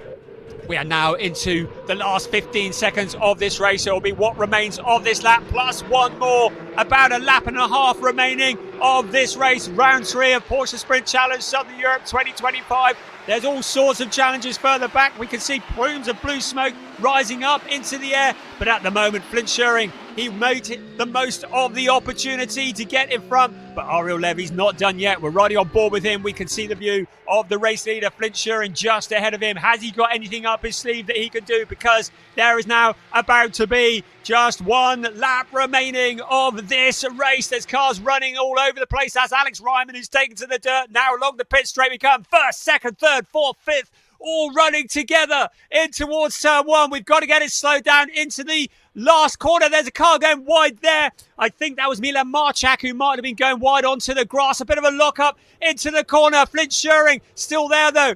Ariel Levy all over him like a cheap suit. Draker Janssen in 3rd place. Domas Radonis has dropped back just a bit. Nick Ho's still in there as well. But Flint Schuring now into turn 3, then into turn 4 of the final lap of this race. Ariel Levy doing what he can to try and fight back, but it looks like it could be too little too late. Draker Janssen fairly solid in that third place, but anything could happen as they head towards the flat out turn 5. They will come and then in towards turn 6. A wonderful side of these cars.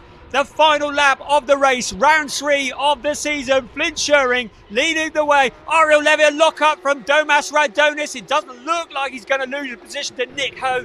Ho just a little bit too far back to challenge, but now Flint Schuring, having broken clear of Ariel Levy, he's just got about 7 more corners to go, and then he will see the checkered flag. Looks to have it all under control. He waited for his moment, he bided his time, and now Flint Schuring leading the way in round 3 of an 8-round series in Porsche Sprint Challenge Southern Europe. He's going into the Parabolica for the very last time now. The Parabolica to Ayrton Senna. It is going to be Flint Schuring who exits turn 13. And in a few moments, he will see the checkered flag waved high in the air. He goes wide onto the gravel, but it doesn't matter. It's a second win of the season for Flint Schuring. Second place to Ariel Levy, our pole sitter. A good finish for Drake Jansen in third place. Then Domas Rodones, Nick Ho, and then Sasha Norden coming back to 6th place ahead of Chester Kiefer, who takes the win in the rookie race. Then it'll be Rodrigo Almeida.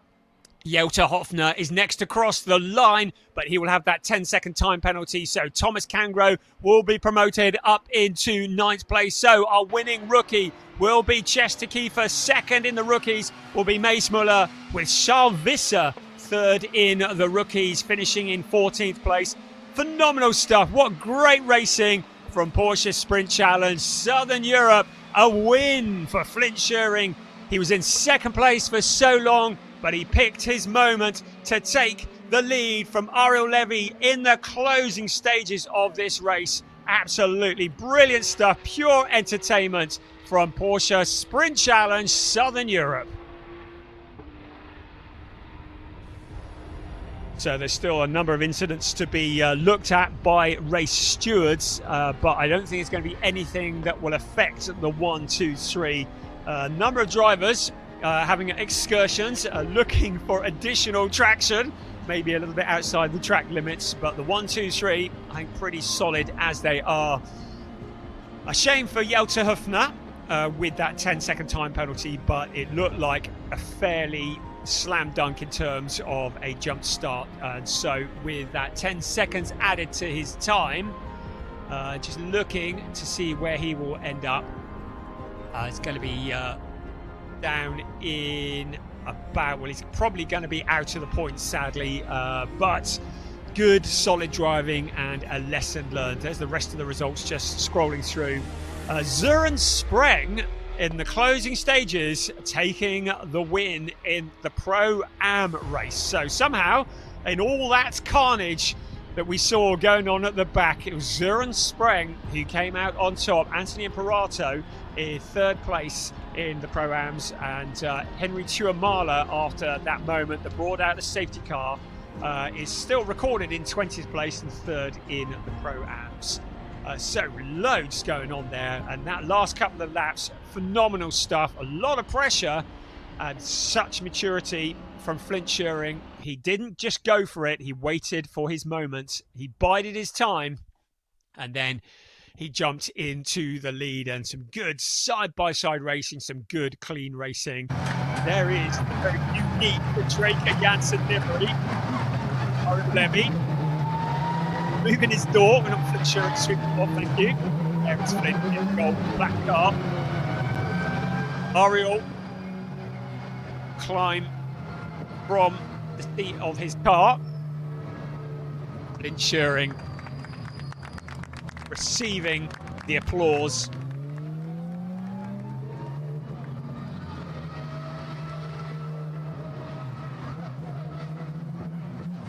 So the first driver to take 2 wins this season. Flint Schuring receiving congratulations from the team at Schumacher CLRT. And there's Drake Jansen in the background as well. There's Drake. Embarrassing hug time. Brilliant. Drake, who likes to do his talking on the track. And he certainly does that as we look towards the podium. And really entertaining stuff. The first of 4 races this afternoon. That was round 3 for Sport Division. Fantastic racing. Never, ever disappoints. I cannot remember the last time I saw a dull race in Porsche Sprint Challenge Southern Europe Sport Division. So much talent, so many good drivers. And as the circuit falls silent, albeit briefly, in a few moments, hopefully, we can head over to the podium and we can see the drivers picking up their trophies. So it's that time. Head back over to Piers for the podium ceremony. Yeah, Brian, what a race that was. First race this weekend, and our winner, Flint Schuring. What a tense race that must have been. You were chasing Ariel for the first half, the safety car played into your hands, but a well-executed move to take the win. Yeah, it was a difficult race, driving behind Ariel, I think 80% of the race. Then had a safety car, managed to get a good exit out of the last corner and managed to get past. And was still tense in the last lap, but managed to make it work. Second win of the season now. You're closing in, if not maybe taking the lead in the championship. It's going to be very, very close now. You're pushing Ariel very hard. Of course, he was champion this time last year. I assume you're going to be trying to take as many points off him as you can. Yeah, we still have 1 race to go today, so we'll try to win that as well. And the pace looked good, but you two at the front were pulling away from pretty much everyone else. So clearly, you think it's going to be a fight between just the 2 of you in race 3 as well? Yeah, it seems like it for now. But I think at the start we already managed to pull quite a gap, so no one really was able to compete. But it was a nice one. Flynn, congratulations. I saw your team are very happy. We'll leave you to go and celebrate with the team before we move on and get ourselves ready for what is going to be the second race this afternoon, first race in the club division. Thank you, Piers. Good to have a word with Flint there, and he looks as cool as a cucumber after that, doesn't he? I've just been doing some calculations. By my reckoning, Schuring moves to the top of the point standings by 1 point. That is subject to confirmation, but according to my complex maths, which is somewhat dubious at the best of times, Flint Schuring will have 66 points. Ariel Levy will have 65. So the gloves are certainly off. Of course, we've got another race to go, and that will be very exciting as well. I haven't seen the grid for the next race yet. But yes, that was very, very exciting, wasn't it? To the wire. Let's have a look at some of the highlights from what has been a fantastic round 3. It was a very eager start for Jelte Hofner, and it was one that was going to bite him on the backside when all was said and done. A 10-second time penalty relegating 919 down the order. But the story was going to be Ariel Levy versus Flint Schuring, and Ariel Levy leading for pretty well most of the race. I'd say probably more than 80% of the race led by Ariel Levy. No such issues further back. Flint Schuring, not Flint Schuring, Sid Smith getting into Sasha Norden, and also Chester Kiefer, and the stewards taking a look at that. Chester Kiefer rejoining at the very back, but then coming through to take a win in the rookie category. Lots of good racing going on.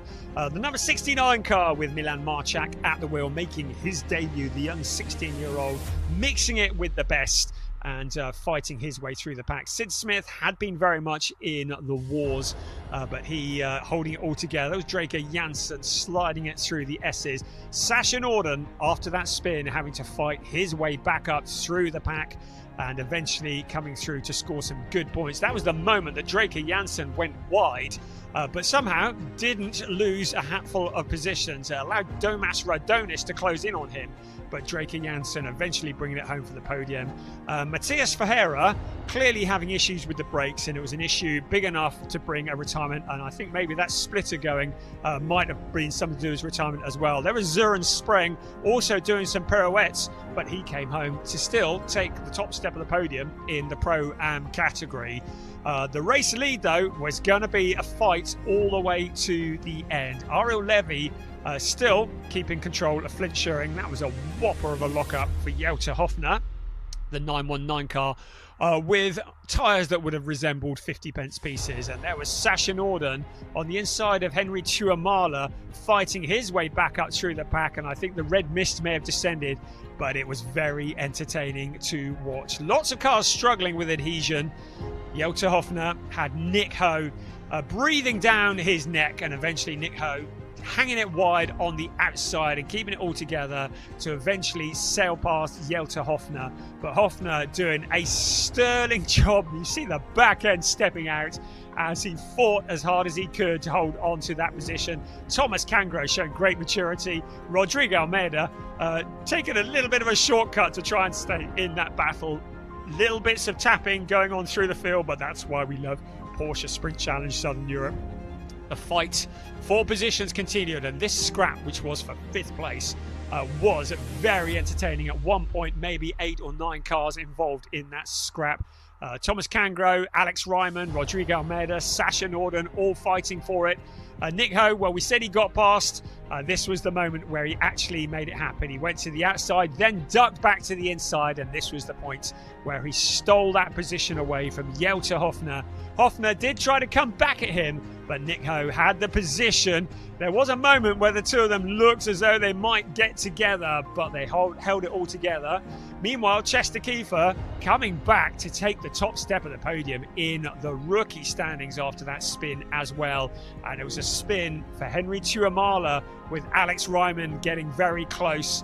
It brought out a safety car, but it meant that we were up for an absolute grandstand finish at the end of this race. Once the Henry Tuamala car had been removed, we ended up under racing conditions. The safety car pulled off into the pits, and Ariel Levy had all the pressure from Flint Schuring. Schuring went to the inside into turn 1, and it looked like Levy might be able to just have enough momentum to hold on to that position, but Schuring held it together, had the inside line for the next corner, and stole the lead away. Draker Janssen also fancied a little look at that second place as well.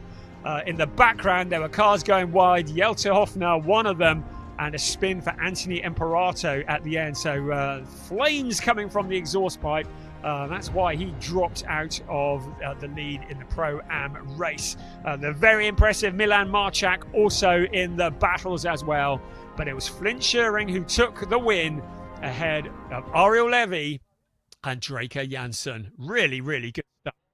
So we're going to head back down to the podium now, and Piers. Yes, here we are on the podium, and we are going to be starting with the sport division. And in 3rd place, the number 17 from the Netherlands, Draker Janssen. In 2nd place, from Israel, the number 25, Ariel Levy. And our eventual winner after an excellent race, Flint Schuring. Flint, after a brilliant last few lap battle with Ariel, he took the win overall, and will now have the Dutch national anthem.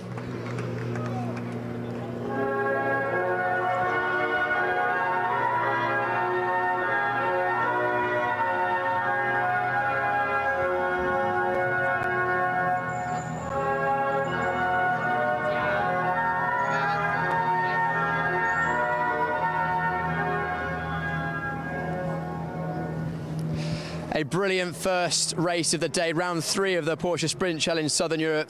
Overall in the sport classification, 3rd place was Draker Janssen taking the trophy. 2nd place, our championship leader coming into this round, and champion from last year was Ariel Levy, relinquishes the championship lead to this man, Flint Schuring, who takes the win overall and the championship lead at this stage in the season. Drivers coming together on the top step of the podium. And I don't imagine we're going to get any champagne spraying with just the round 4 of the championship coming up in just under an hour's time. That is our podium for round 3 of the Porsche Sprint Challenge Southern Europe Sport Division overall. Next up, we will be having the rookie classification, and this was a very interesting battle this time. Last time out, it was Chester Kiefer taking 2 victories. Of course, this time, after an incident on lap number 1, he had dropped all the way to the back of the grid, but managed to fight his way through, and we'll be hearing from Chester in a moment. But in in a moment we will be having the podium. So in third place we have the number 7 Charles Visser from South Africa for target competition. Charles Visser, everybody, third place in the rookie podium. Second place from the Netherlands, the number 67 Mace Muller. Mace for PG Motorsport. And our winner, after a difficult start, coming through to take the win, Chester Kiefer. Brilliant drive from Chester, racing for the Schumacher CLRT team. And now we have the Luxembourg national anthem.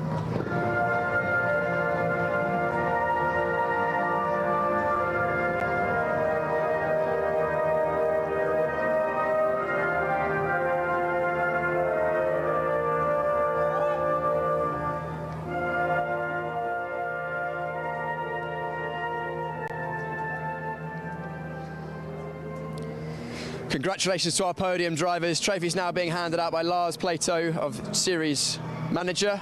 Third place for Charles Visser from South Africa. Second place, Mace Muller from the Netherlands. And our winner after a gritty drive coming back through the field, Chester Kiefer. He raises the trophy aloft. Clearly very, very happy with that one, and rightly so. All 3 drivers in the rookie division are on the podium now, getting their photos.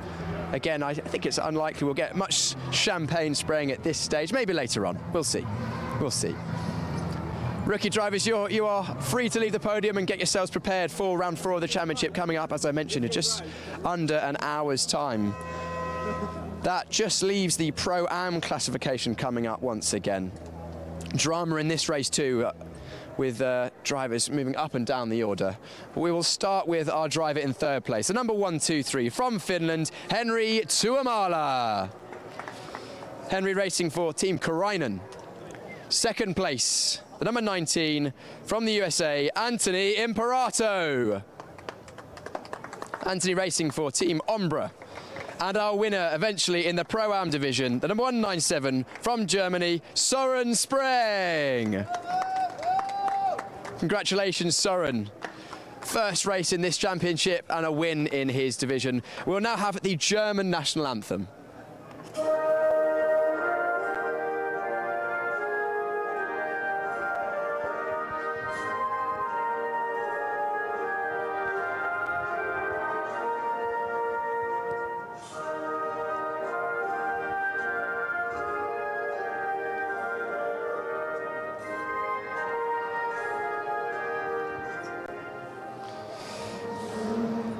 Trophy is now being handed out once again. Third place, Henri Tuomala. Second place, Anthony Imperato. And finally, our winner, Søren Spreng. Søren will be joining us again in Barcelona, but this weekend he'll be trying to take as many victories as he can. The top 3 drivers in the Pro-Am classification getting their photo on the podium. And that concludes our podium for the sport division, round 3 of the Porsche Sprint Challenge Southern Europe.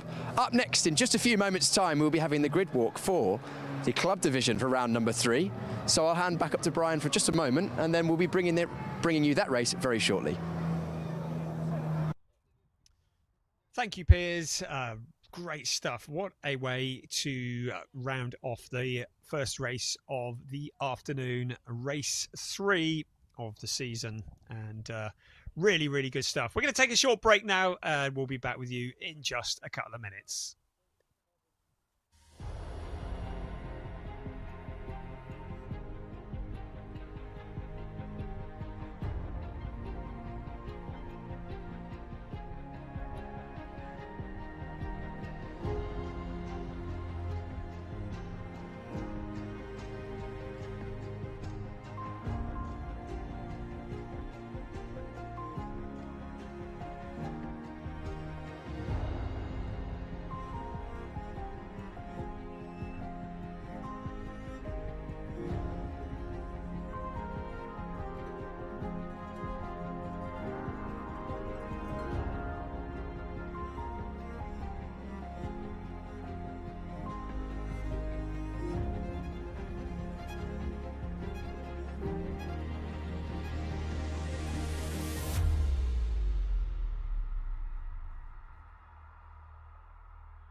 Here we are for round 3 of the club division in Porsche Sprint Challenge Southern Europe, and we're here on the grid just a couple of minutes before we roll out on the formation lap. Slight difference if you were just watching the sport division. It was a one staggered with pole position on the outside, but with the rolling start in the club division, we have our pole driver Andre Fernandez in the green car here, starting on the inside, a 2x2 rolling start. He's just getting a few words of encouragement from his team. Outside of the front row, we have Angelo Fontana, and I'm going to see if I can grab a quick word with Angelo. Would you reckon he'll be happy to have a chat? Angelo, of course, a strong qualifying, was looking like he was going to take pole position until the dying moments. Angelo, second place on the grid, very good pace in qualifying, just pipped at the end. Good view down to turn 1. What can you do in this race? Yeah, we're looking to win. We hope to win. Absolutely, and I'm sure you've got the pace to do so. After watching the sport race, it looks like overtaking is certainly possible around here. I see this track is very hard to pass, so you need to find the place. Not easy. Not easy, but I'm sure you'll give it a good go. Angelo, good luck in this race. Angelo starting second place for the S1 racing team. His teammate on the inside of row 2, Javier Ripoll Jr. We've spoken to Javier many times throughout last year and this season. And outside of the second row, Reinhold Kran is going to be looking to get inside the podium if he can. We grabbed a word with Reinhold before this race, so I think we'll leave him to it this time. Inside of row number 3 for Team Parker Racing, Lee Mole, who we also caught up with during qualifying. He is going to be looking to make his way through the field. He was actually at the top of the times at one point in one of the red flags, so we know he's got pace in that Team Parker Racing car. Then we move back to row number 4, Alexander Dobic on the inside, and alongside him, Ernst Inderbitzen, a good qualifying for Ernst on the outside of row number 4. Row number 5, Eric Wagner for Team Enrico Fulgenzi. Alongside him on the outside is David Harrison. And then the final row of the grid, dramatic final row of the grid, Philip Wills, our championship leader, will be starting at the back of the grid. Great job by the Proton Huber team to get that car back ready again after what was a pretty heavy hit in qualifying. And then on the inside of the final row of the grid, Ajit Kumar, many of the fans' favourites, but he'll be looking to have a good race from there. So that rounds out our grid and our grid walk. I'm being told to leave the grid, so I'm going to hand back to Brian Oliver for race round number 3 of the club division in the Porsche Sprint Challenge Southern Europe. Thank you, Piers. Good job, and good job from Proton Huber Competition getting Philippe Wills onto the back of the grid. I get a feeling that's not the same car, but great to have him there. Andre Fernandez, he starts on pole position after a very lively qualifying session, but Angelo Fontana pressured him all the way, and he starts on the front row alongside him. Javier Ripoll Jr. and Reinhold Kran occupy row 2 ahead of Lee Mole and Carsten Prima. 7th on the grid, Alexander Dobic with Ernst Inderbitzen company. 9th on the grid is Eric Wagner with David Harrison, and then Ajit Kumar lined up 11th with Philip Wills 12th. That's Proton Huber Competition Porsche, and yeah, I think that might be a different car to the one that made contact with the barrier into turn 1, but top job from the team getting that car on to the grid. A lot of effort after what was a very lively qualifying session this morning. We have lost Lennart Heemstra as a result of him mounting the tyre barrier and that car with damage that can't be repaired today, but hopefully we'll see him when we resume in Valencia in a couple of weeks' time. So once again, the grid is formed and goes quietly, but unlike the sport division, which we saw just now, this will be a rolling start, so we'll still have the formation lap. We still have lots of people on the terraces, and a huge number of people here supporting Ajit Kumar. And for those joining us around the world, both online and on television, we say good afternoon, welcome along. And to all of you who are out on the terraces here in Estoril, we say good afternoon to you as well. We hope you are being thoroughly entertained with what you have seen. You are going to be entertained now as the club division rolls into action for round 3 of the season, the first of 2 races this afternoon at Circuito de Estoril, a circuit that is 4.182 kilometres around with 13 turns, 4 to the left and 9 to the right. It was an incredibly lively qualifying session this morning, which had its fair share of stoppages. Andre Fernandez, who started the qualifying session, pointed in the wrong direction in the gravel trap with the front splitter hanging off the car, then came back to not only complete in qualifying, but also to score a pole position. In fact, the only driver into the 1:39. Such was the strength of his car. Really, really good qualifying session, but Angelo Fontana in that second place, keeping him honest. And for a while it looked as though Fontana was going to have that pole position. The driver who we've seen guesting in Porsche Carrera Cup Germany, has also been in the FIA Motorsport Games and GT Single Make Series. He is a driver who has a lot of experience and will be taking all the pressure to Andre Fernandez at the front of the pack. On this formation lap, the driver is now currently just getting the heat into the tyres. Once again, tyre warmers not allowed, but unlike the previous class that we saw, they are allowed to run ABS on these cars. So ABS on all the cars, although that doesn't always make it easy, as we heard in some of the interviews earlier on today. All these drivers are in the AM category, means they're aged 40 plus with no professional motor racing background. We don't have any GT4 drivers on the grid this afternoon, but we have plenty of AM drivers to entertain us, and that's exactly what they're going to do, because in a few moments we will have 30 minutes plus 1 lap of racing ahead of us, and we will find out the winner, who is going to challenge Philippe Wills, because he is in this race. He's leading the championship.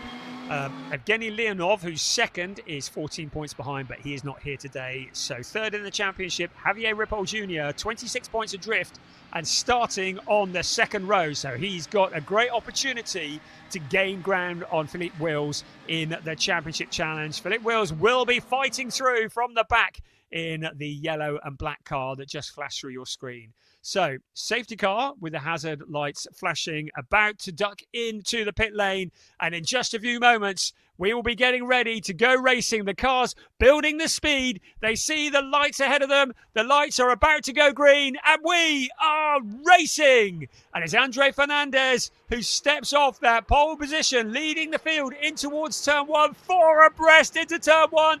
Are they all going to make it around? They very sensibly back out of it just a little. So Angelo Fontana into that second place.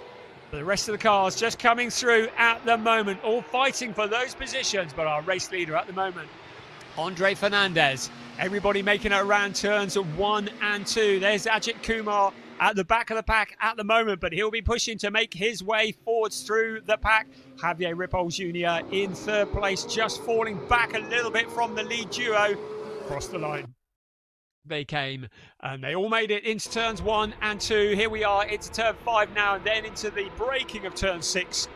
One of the hairpins here at this circuit. Andre Fernandez appears to have this under control at the moment. That's Lee Mole going very deep into the corner, just leaving himself vulnerable to Alexander Dobic. Dobic not really close enough to do anything about it. Now, the 1-2-2 car of Carsten Creamer, he's coming under pressure as well, and lots of positions that can be lost or won on this opening lap as they head into the S's. And there is Philippe Wills from the back of the pack, and he's already found his way past a couple of cars, so he's already making good progress, completing the first lap of the race out of the Ayrton Senna Parabolica and out onto the pit straight they come. And across the line they will come. 28.25 minutes plus 1 lap of this race to run, and our race leader, Andre Fernandez. Angelo Fontana showing at 0.482 behind. Then Javier Ripoll Jr., Carsten Creamer, Reinhold Kran in there as well in 5th place in 2.33. And Kran putting a bit of pressure onto Creamer for that 4th place. Then it's Lee Mole. Then Philippe Wills from the back of the pack, having got past Alexander Dobic, Ernst Inderbitzen, Eric Wagner, David Harrison and Ajit Kumar. He's got past all of those, is halfway up through the pack already with just one lap run of this race. So phenomenal progress from Philippe Wills. Really did not expect him to be even starting this race this afternoon. So 10 out of 10 to Proton Huber Competition for getting a car onto the grid for him to run in and to attempt to maintain that championship lead. And what a position he is in. So there is Carsten Creamer in 4th place. Reinhold Kran in 5th, just behind him. That is one of the closest battles on the track at the moment. Having said that, suddenly Angelo Fontana has closed in on Andre Fernandez for the race lead. So we could see a challenge for the race lead here. I would suggest that Fontana is the more experienced of the two drivers as they head into turns 9, 10 and 11 up that hill once again. I wonder whether Fontana is going to make a move as they head along the pit straight. We saw Philippe Wills just picking up another position. So here's our race leader, 1st, 2nd and 3rd. They've broken clear of Carsten Creamer in 4th at the moment. Javier Ripoll Jr. is now just staying in contact with Fontana. Out along the pit straight we come in towards turn 1. Here's our race leader, Andre Fernandez, lining up behind Angelo Fontana. Is he close enough to make a move? Probably not quite close enough heading into turn 1, but a challenge further back. Reinhold Kran and Carsten Creamer running together. Kran can't make it stick at the moment, but this is for 4th place. But that's a battle that's going to rage on. Here are your podium positions at the moment. 1st, 2nd and 3rd. Heading around turn 2 and turns 3. A little bit of undulation here. Nothing like what we saw in Portimao. But plenty to play for here at Estoril. Along turn 5, taken absolutely flat out in 5th gear, about 200 kilometers an hour, just picking up the apex of the corner. There's parts of the track there that's never been raced on. They all just cut as close to the apex as they can. Then under the braking into turn 6. That is Reinhold Kran, just ahead of him, Carsten Creamer. Right, battle for the lead, 1st and 2nd. Fontana looking very rapid. Proven by the fact he's just recorded the fastest lap of the race. On the previous lap, Andre Fernandez was the quickest of anybody in Sector 1. Javier Ripoll Jr. also putting in a quick purple time in Sector 2 on the last lap. So 3rd place is definitely closing in on our race leaders. So this 2-way battle for the lead has become a 3-way battle for the lead. We've still got 25 minutes plus 1 lap remaining of this race. Here's your 1, 2, 3. Out along the pit straight they come, in towards turn 1. Andre Fernandez leading the way. Angelo Fontana in 2nd, flashing the lights. The urgency now is starting to increase because he knows that Javier Ripoll Jr. is closing in on the both of them. He needs to try and find a route past before Ripoll gets close enough to challenge him. There's Lee Mole with Alexander Dobik. Mole in 7th place. Fastest lap of the race, Philippe Wills from the very back of the pack up into 6th place, working his way forwards. Is he going to be challenging for the podium position before too long? Well, he's almost in the same camera shot. There he is, Philippe Wills in the 912 car, the yellow and black car, having left the others in his wake, charging his way through the pack. Here's the race leader. Here he comes again, Andre Fernandez. Angelo Fontana tracking his every move at the moment. Into turn 6. Out of 6 they come. Towards turn 7. Onto the power briefly, then under braking. Once again, Fontana to the inside, sees a gap. Fernandez slamming the door in his face. I don't think Fontana had quite enough of his nose in the gap to be able to claim that position. Fernandez certainly didn't seem to think so either.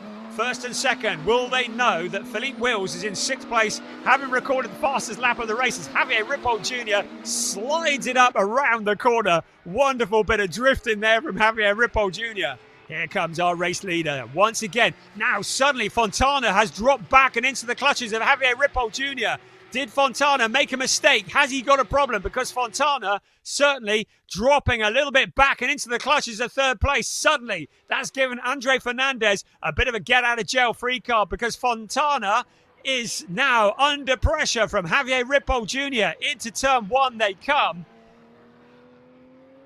So looking at the lap times, and certainly Angelo Fontana was about 1.1 seconds slower on the last lap than Andre Fernandez. So clearly a bit of a moment for Fontana, and that is giving an opportunity to Javier Ripoll Jr. But catching up with him is one thing, getting past him is another. So at the moment, Javier Ripoll Jr. in that third place. Carsten Creamer still in fourth and a little bit too far back to challenge. Here's our race leader, first, second, third. Now here comes fourth, fifth and sixth for Philip Wills. Then we wait a bit of a gap before we see seventh and eighth. That's Lee Mole and Alexander Dobic. And then a big gap before Eric Wagner comes across the line. There is Angelo Fontana in that second place. Now what has happened? He lost about a second to the race leader on the previous lap. It looks like he's picked it all up again. So clearly had a bit of a moment. But it's allowed Javier Ripoll Jr. to start a challenge for that second place. Philip Wills in sixth at the moment. Is there any more to come from the championship leader? We're about to find out. Into the S's we all come once again. The back wheels of the cars just bumping up slightly over the curb. There's Angelo Fontana, the car bouncing as he picks up just the right amount of curb, heading into the Parabolica Ayrton Senna turn 13 and then out onto the pit straight. Whatever was wrong with Fontana, it looks like he's regathered it a bit now. Across the line we come. It was 1.4 between first and second. It's now 1.5. So Fernandez stretching his legs further. Angelo Fontana no longer challenging for the lead. More worried about defending that second place to the inside. Philip Wills looks to the inside of Reinhold Kran. This is for fifth place from the back of the pack. Still with the fastest lap of the race. Great start from Philip Wills. Really, really solid driving. Remember, he had a mighty accident in qualifying this morning. I believe that's a different car. He's had to fight from the back of the pack. He is the championship leader. He wants to keep that championship leader. His main rival in the championship is currently in third place. He is just 3 places behind in sixth place. Looking down from the bridge once again, the flat out turn 5. Here they come in towards turn 6. Once again, Andre Fernandez. There is Reinhold Kran. Philip Wills just with him at the moment, not able to find a route past at this time. Of course, the further up the field he gets, the harder it is to get past the cars. But Philip Wills will be thinking of the bigger picture. He'll be thinking of the championship. He's got a gap on the inside of Reinhold Kran. Kran covers it off. This is the fight for fifth place that we're witnessing at the moment with 20 minutes of this race remaining, plus the obligatory 1 lap.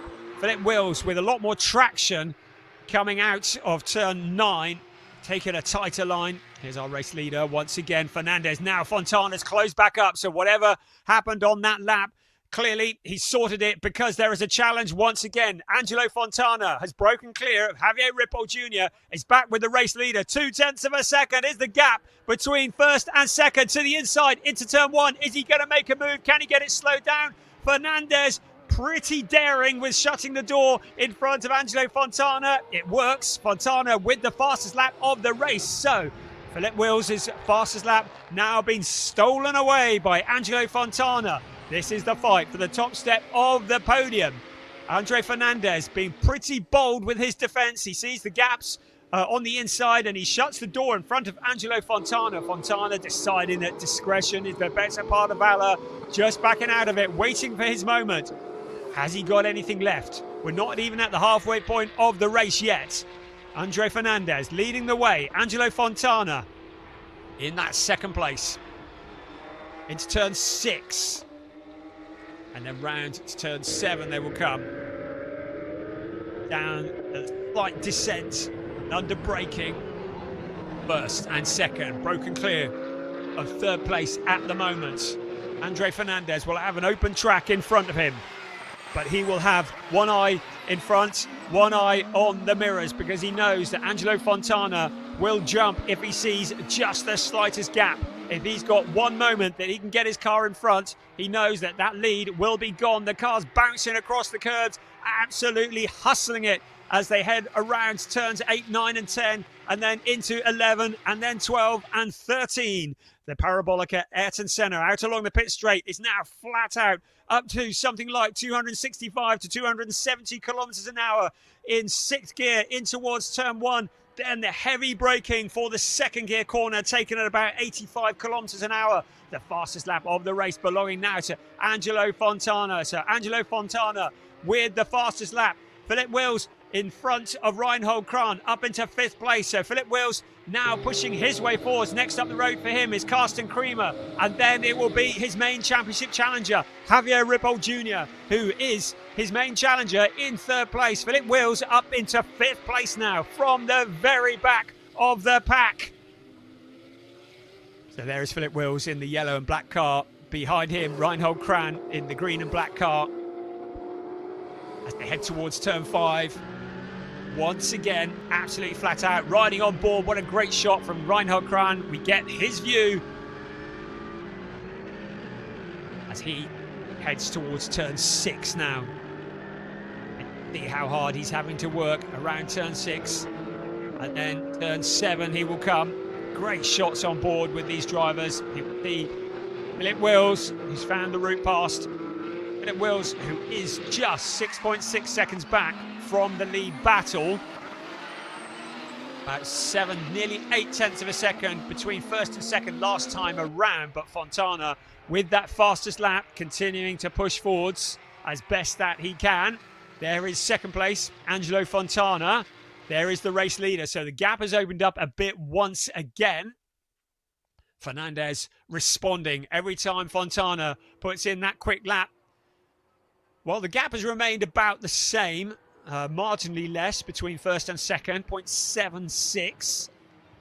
And Javier Ripoll Jr. by no means out of the equation. Carsten Creamer in 4th place. Philip Wills rushing to join this battle.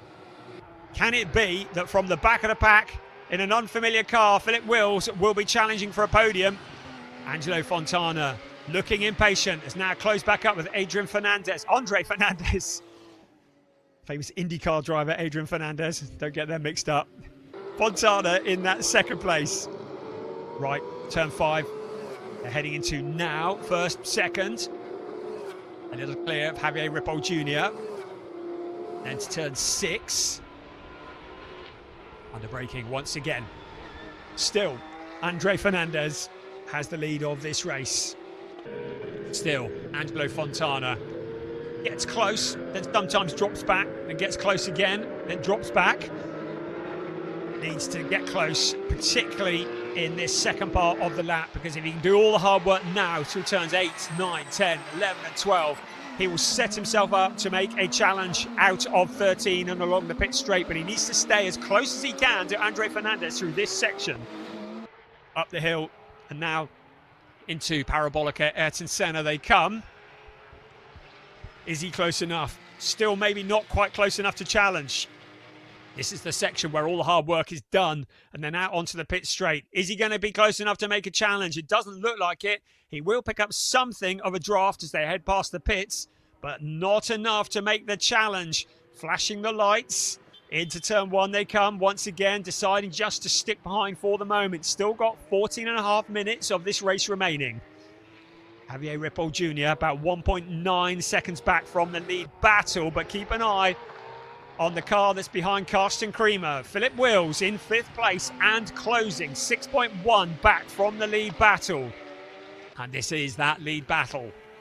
Angelo Fontana may be aware that if he doesn't make a move on Andre Fernandez soon, he may well have an additional car fighting for that position. As Philip Wills has left Reinhold Kran in his dust, Lee Mole in 7th place. A solid job, but 15.2 seconds back from the lead battle at the moment. We come once again. That is Philip Wills in 5th place. Ajith Kumar still out on track at the moment in 12th place. There is Philip Wills. Remember, he had that big accident this morning. It really shook him. The car was wrecked. I think it's a different car. And there is Ajit Kumar in that 12th place at the moment. The Indian superstar, the superstar actor who has so many fans from around the world. And a lot of people are watching Porsche Sprint Challenge Southern Europe this weekend to cheer on their man Ajit Kumar.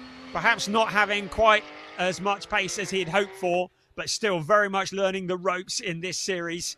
And the driver who finished third in the Dubai 24-hour race in the 992 Porsche 911 GT3 Cup a few weeks ago. So clearly has the pace, has the skill, but maybe the car not quite where he wants it at the moment. But in that 12th place at the moment, and picking up lots of experience. Back to our leaders. Andre Fernandez. Angelo Fontana was shown as 0.458 last time they crossed the line. Behind him, Javier Ripoll Jr. has dropped back from this lead battle a little. A little over 12 minutes plus 1 lap remaining. Are we going to see a challenge for the lead? Well, Fontana thinks so. Look at him flashing the lights, doing anything that he can to fill those mirrors of Andre Fernandez with flashing lights to distract him, to try and make him miss a braking point, to make him go wide. Fontana again. Drawing in just a little bit closer. Up to turn 8 they come. And then 9 and 10.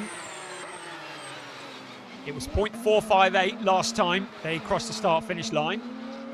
Fernandez was the fastest of anybody on the last lap, so clearly responding. So what will it be this time around? They're through that little windy bit, then onto the parabolica, the corner that feels like it goes on forever. Drivers just picking up the speed, allowing the car to drift wide on the exit of turn 13, and out across the line they come. And the gap, 0.561. So Fernandez just responding slightly, opening up the gap by a tenth or so. Javier Ripoll Jr. now falling into the clutches of the cars behind. Philip Wills in 5th place. Is there anything you can do about Carsten Creamer with less than 11 minutes plus 1 lap remaining of this race? 1st and 2nd. Still running together. A battle that you feel is going to go on all the way to the end of this race. And just to confirm, Piers has been doing his work in the pit lane. It is a different car for Philip Wills. I had a feeling that one was not going to run again that went into the barriers this morning. So yes, it is a new car for Philip Wills that he's had to familiarise himself with. But now he has closed in on Carsten Creamer. Can he make short work? And just ahead of them, Javier Ripoll Jr. And there's a gap on the inside. He doesn't need any more invitation than that. Filled by Philip Wills and up into 4th place. He is now just 1 spot away from a podium position. Creamer trying to cut back at him though. He's not just going to lie down and play dead here, is he? But Philip Wills has the position signed and sealed and delivered up into 4th place. Now Javier Ripoll Jr. just ahead of him. Can it be that Philip Wills, after that drama this morning, having started from the back of the pack, can it be that our championship leader can end this race with a podium position? We're going to find out in 9.5 minutes plus 1 lap, because that's how long is left in this race. 1st and 2nd, very much the same, but subject to change. There is the leader. There is 2nd. Fontana keeping Fernandez very honest. Fernandez, though, another fastest lap of 1:41.459. A very, very quick lap. There is Philip Wills, stealing the headlines from the back of the pack. His main championship rival, Javier Ripoll Jr., just ahead of him. 2nd in the championship, Evgeny Leonov is not here this weekend, so his main rival is 3rd in the championship coming into this race. Javier Ripoll Jr. was 26 points adrift of Philip Wills. If Philip Wills can get past him, he really will be in a very strong position for the championship. The AM Championship, the Club Division Championship for Porsche Sprint Challenge in Southern Europe 2025. Now we're getting to 8.5 minutes plus 1 lap remaining. Philip Wills wringing the neck of that car. The yellow and black 911 GT3. 4 litres of naturally aspirated power. Water-cooled 6-speed transmission. And with the aid of ABS here in the Club Division, closing in on Javier Ripoll Jr. in that 3rd place. The gap between them was 1.539 last time around. We'll see what it is next time around. Our race leaders out onto the pit straight. But the man on a mission, Philip Wills, from the back of the pack, trying to get a podium position. He's into 4th at the moment. And across the line they come. Here's our first and our second. So what has Philip Wills done? He's taken a couple of tenths out of Javier Ripoll Jr. So he's going in the right direction. He can see the target in front of him. And all credit to Carsten Creamer in 5th place. He's not allowing them to get away from him. There's first and second once again. 0.466 between them last time around. What can Angelo Fontana do? Andre Fernandez just doing everything right. He keeps it on the racing line, doesn't make any mistakes, but that's exactly what he makes. The back end of the car sliding on the exit of turn 4. He holds it all together, but that would have allowed Angelo Fontana to close in. A fastest lap now going to Angelo Fontana. They're trading the fastest laps here, but that was a bit of a leery moment for our race leader. You saw the back end just sliding on the exit of the corner. You get the feeling the tyres are starting to cry enough. 6 3/4 minutes remaining. Can Andre Fernandez hold on? Angelo Fontana focused, doing what he can to keep the 917 car completely in his sights. Now up towards 8 and 9 they come. Once again up that hill into 10 and 11. And then it'll be 12 and then the long sweeping parabolica. Our race leader picking up a bit of curb. Fontana looking pretty eager there. Into 13 they come. Once again that corner that just seems to go on for such a long time. Now onto the pit straight they come. Fontana just a little bit too far back still. 0.466 last time, 0.468. The gap is about the same, but Fontana records the fastest lap of the race once again. Into turn 1 they come. Fernandez needs to do what he's been doing all race long for another 5 minutes and 50 seconds, plus the 1 lap to take his first win in Porsche Sprint Challenge Southern Europe. He had a non-finish and a 19th place at Portimao. Showed loads of potential, but was not able to turn it into points. By his own admission, was very disappointed with that. Angelo Fontana, very rapid in the pouring rain at Portimao in race 2 last time out.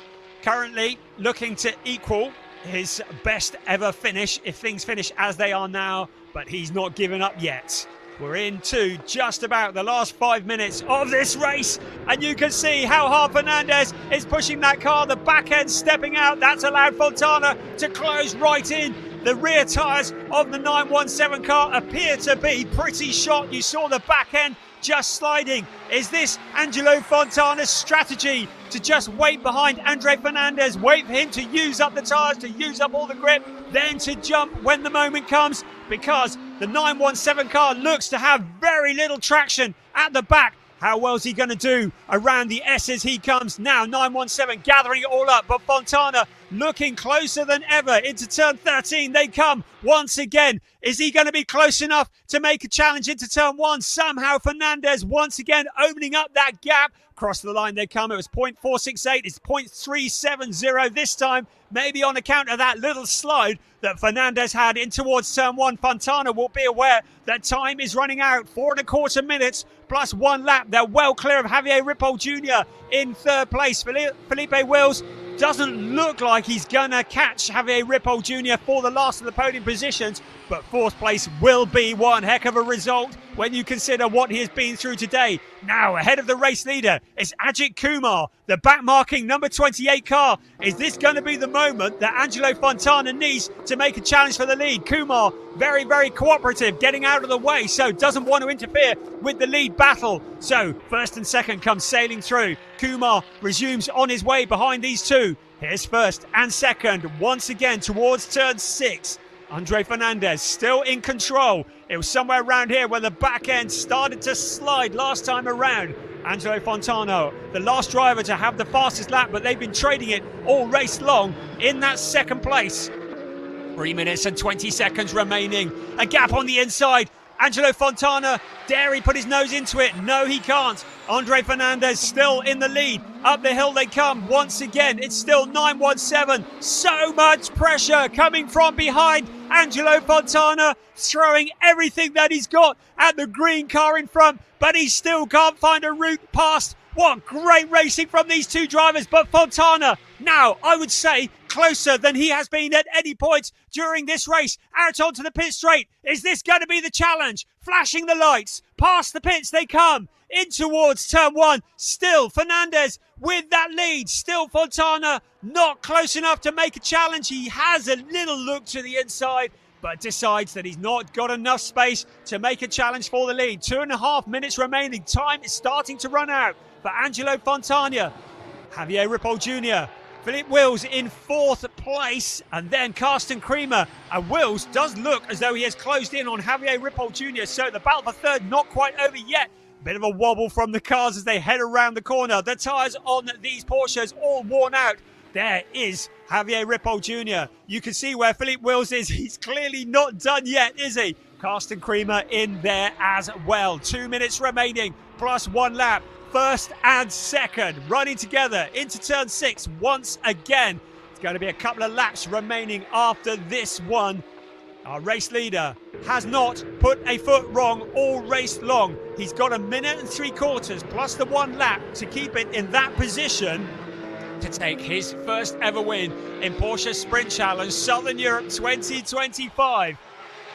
He's had his mirrors full of the S1 car of Angelo Fontana all race long. Fontana, though, has not been able to find the secret to get past that green car in front of him because Andre Fernandez has just held it all together.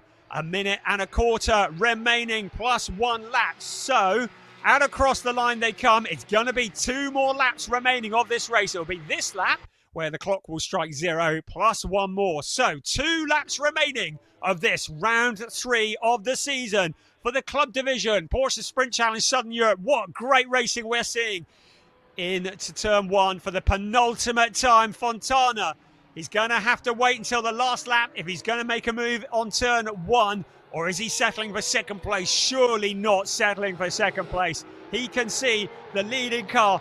He can almost touch it. He's that close. But Andre Fernandez still with 35 seconds remaining. 1 lap and 3/4 of this race remaining. Andre Fernandez just needs to keep on doing what he's been doing all race long. He needs to keep his head. He needs to not allow the pressure to get to him. He doesn't show signs of cracking yet, does he? Andre Fernandez has done it all right. Fontana along behind him into turn 6 they come, under braking for the penultimate time once again. The clock now about to strike 0. It will be the remainder of this lap plus the 1 more for that man there. 9:17 will be our race winner if things remain as they are, but he's still got to hold it together for just over another lap. So here we go. Up the hill once again into the S's. And then into turn 11, 12, and then into Parabolica Ayrton Senna for the penultimate time to see the last lap board, which will be shown to car 917. Still Fontana close, but not close enough. It looks like he might be out of options. Now out onto the pit straight. Surely this is the last big opportunity that he's going to get. The final lap is now started for Andre Fernandez. Is Angelo Fontana going to ruin his dreams? He's flashing the lights. He's trying everything that he can, but he can't find any kind of route. Fernandez opening the gap to 0.559, looking solid to take his first ever win. Javier Ripoll Jr. has fended off Philippe Wills. Wills in that 4th place still. A very solid job from the very back of the pack. Into turn 4 they come for the very last time. It's Andre Fernandez holding off Angelo Fontana, who has tried everything to try and find a route past. So, the final lap of the race. Andre Fernandez leading the way. Angelo Fontana, Javier Ripoll Jr. This is Fontana, 2nd place. Surely the last chance now to try and make a move past. But you think maybe the opportunities have run out, because Andre Fernandez looks to have this well under control towards turn 7. He comes for the very last time under braking, just being careful not to allow that back end to step out, not to miss a braking point. And now Angelo Fontana looking closer than he has done at any point. Fontana, has he got one more trick up his sleeve? Is he just going to put the pressure on for the last time? Into turn 8, into turn 9, and then to turn 10 they will come. And then it'll be the Parabolica air to centre for the very last time. Out onto the pit straight. Fontana has kept the pressure up all race long. Andre Fernandez has just kept his head, kept it cool. Around the Parabolica they come, out onto the pit straight. It's going to be a first ever win for Andre Fernandez. Angelo Fontana matching his best ever score with second place. Javier Ripoll Jr. will close in slightly on championship leader Felipe Wills with a third place, but Felipe Wills in fourth place. What damage limitation that is from the back of the pack in a new car. Then a great drive from Carsten Kremer in fifth place ahead of Reinhold Kran. And then we wait a few moments and it's Lee Mole who will cross the line in seventh place along with Alexander Dobik, Eric Wagner, Ernst Inderbitzen, and then David Harrison in 11th place and Ajit Kumar who finishes a lap down.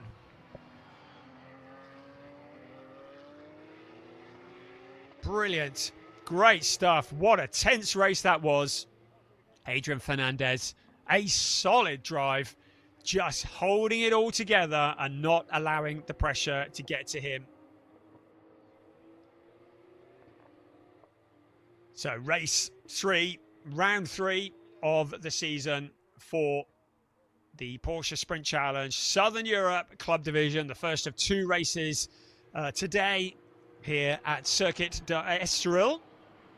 And what a good race that was. The rest of the cars just coming through and they will head into Parc Fermé. The good bit is we get to do it all again. I haven't seen a grid for the next race yet, but you get the feeling it might be the same contenders towards the front. There is your confirmation. It's subject to official confirmation, but that's what we've got so far. Andre Fernandez ahead of Angelo Fontana, Javier Ripoll Jr. That's your 1, 2, 3. Felipe Wills in fourth place from the back of the pack in a new car. Carsten Kremer in fifth ahead of Reinhold Kran. Lee Mole in seventh place ahead of Alexander Dobik. Eric Wagner, Ernst Inderbitzen rounding out the top 10, and then David Harrison and Ajit Kumar a lap down in 12th place. But a solid drive from Ajit, and you just know that they're going to be working on that. So all the Ajit Kumar fans, don't be disheartened because he's a driver who is getting quicker and quicker. And we won't be long before we see him challenging some of the drivers further up through the pack. There is Andre Fernandez. I did call him Adrian Fernandez at one point, who was a very, very quick IndyCar driver in the 1990s, not to be confused. Angelo Fontana from Venezuela. I would just say Adrian Fernandez is from Portugal, local driver, and Javier Ripoll Jr., another Venezuelan driver. So Est1, a great team, the Estonian team, great to have them here in second and third place. So a very successful day for Est1. Javier Ripoll Jr., mind the paintwork, chat, please, don't want door dents. Javier Ripoll Jr. Will have closed in slightly on Felipe Wills, but that was a sobering thought for them when you see the progress that Wills made from the back of the pack. A bit of a reality check. There is our race winner though. Piers spoke to him. Oh, there is Dylan Pereira, ace Porsche driver and indeed winner in the blue hoodie there, congratulating Andre Fernandez. I don't know whether he's been coaching or not. If he has, that would explain an awful lot. But Dylan, the superstar in his own right. And I ought to recognise the guy with the glasses as well, but I don't. Yes, Andre Fernandez. Let's not remove the focus there. Piers spoke to him earlier, and he's going to speak to him again, I think. So down to you, Piers, in the pit lane. Brilliant, thank you, Brian. Yeah, grabbing Andre Fernandez. Andre, you soaked up a lot of pressure in that one. Yeah, look into the mirrors is not good, but I keep my team saying, look forward, stop looking in the mirrors. I don't know how they see inside the car, but they already saw. and I tried to keep the distance and control the race, so no spin again. and try to get a win, the first one, and get some points. Congratulations! It must feel really good to get your first win in the championship. It is, feels good, feels great. Appreciate it, guys. Amazing series. Yeah, good race. You were pushed all the way. It looked like the gap was ebbing and flowing a little bit. You would get a bit of a gap and then make a small mistake. Angelo was right on you. He'd make a small mistake. It really came down to just being pinpoint perfect. Yeah, try to control the distance, push it back, pull again, push it back, pull again. This way, no race too much, but keep a little bit distant. Some part of the track. Fast and clever. Yeah, thank you. Andre, congratulations. That was a great race from Andre. I'm hoping to grab a word with Angelo Fontana as well, because it was such a good race. If we could get Angelo in, because, we saw that. If you were watching the race, so close for the whole thing.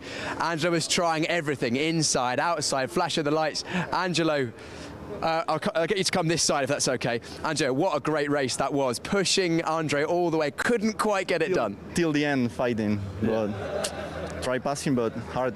He make little mistakes, so it's really hard to pass him. You tried everything. I saw you flashing the lights, left-hand side, right-hand side, deep, wide. What are you going to do in the next one to get one over on him? Well, I think the next one I'm starting a bit in the back, so I have to fight and come back in the front. Anyway, great result for yourself and great result for the team with the 1-2-3 as well. So we'll see you on the podium in a moment, and I'll hand up to Brian to go through some of the highlights for what was a brilliant round 3 in the club division. Thank you, Piers. How good to hear from those drivers. There's such enthusiasm. I love the fact that Andre Fernandez's team was saying, stop looking in your mirrors, because they could tell, couldn't they? Brilliant. Let's have a look at some of the highlights of what was a fantastic race. Porsche Sprint Challenge, Southern Europe Club Division. So it was looked like a fairly solid start from Andre Fernandez, 4 abreast into that turn 1. I didn't think they were all going to make it, but they did, so all good there. We didn't have our eyes on Philip Wills because we thought, oh well, he's at the back, he's going to stay there, isn't he? No, he's not. He's obviously seen how he can drive in that new car, but there was lots of action further up. There was Lee Mole and Alexander Dobic. They were exchanging a bit of paint at one point or the other, but Philip Wills had already picked off a few places from the back of the pack and was charging his way through. Eric Wagner and Ernst Indebitzen were having their own battle as well further back, but this was the fight for the lead that raged on all through the race. It looked at one point as though Angelo Fontana was going to get past Andre Fernandez, then it looked like he wasn't, then it looked like he was. While all that was going on, Philip Wills was just picking off the places one by one up into that 4th place. This was such a great battle, and as Angelo said just now, he could see little moments of mistakes, but not enough to be able to capitalise. Andre Fernandez did what he needed to do. Philip Wills, from the back of the pack, he found a route past Carsten Creamer, picked off another position. He got up to his main championship rival, Javier Ripoll Jr., but that was about as far as he was going to go in this race. Carsten Creamer didn't exactly lay down and play dead either, did he? He was fighting back Philip Wills, but it was still Andre Fernandez at the front. There was Ajit Kumar having a bit of a lonely race at the back, and there'll be a little bit of analysis going on in that team along with Red Ant Racing to decide how they can find a bit more pace. But at the front, the battle raged on. It was a familiar story. It looked as though it could all change at a moment. Andre Fernandez knew that one slight mistake and he would have surrendered that position to Angelo Fontana, but he just held it together. You could see how delighted he was. You could see how hard he was having to fight for traction with the rear end of the car. There was Lee Mole once again, and there was Alexander Dobic once again, and they had their own fight going on. It went the way of Lee Mole in the end because he got a 7th place, Dobic in 8th place. But as the race came to a conclusion, Fontana looked as though he was winding himself up for one last challenge, but it didn't appear to materialise, and things remained as they were. That was Lee Mole, Alexander Dobic.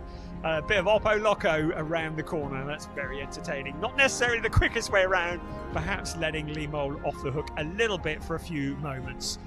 This was the battle once again, 1st and 2nd. They were this close together for the whole race. That is how close these cars are. They're all identical cars, And they all carried on. There was Alexander Dobic. He did poke his nose in, but Lee Mole was having none of it. Thank you very much. They ran side by side, but it was advantage Lee Mole at the end. It was advantage Andre Fernandez at the checkered flag, taking his first ever win. Certainly one that was overdue, but you know we're not going to have to wait long to see Angelo Fontana on the top step. And this fight had been raging on. Lee Mole, Alexander Dobic. What a great fight between them as well, all race long. Andre Fernandez, for the first time ever, stopping in the first place position in Porsche Sprint Challenge Southern Europe, taking a well-deserved win already. Can't be long before Angelo Fontana will be stopping in that position. We will see, maybe in the next race, which is coming up later on today. Right, down to Piers, who's at the podium. Brian, thank you so much for running us through the highlights. We're ready to have the one and only podium in the club division, and in third place, the number 91 from Venezuela, Javier Ripoll Jr. His teammate for S1 was from Venezuela also. It's Angelo Fontana. Pushed so hard to get the win, couldn't quite get it done, but it was a brilliant drive from our winner, Andre Fernandez. Congratulations, Andre. The Portuguese driver taking victory in Portugal, and will now have the Portuguese national anthem.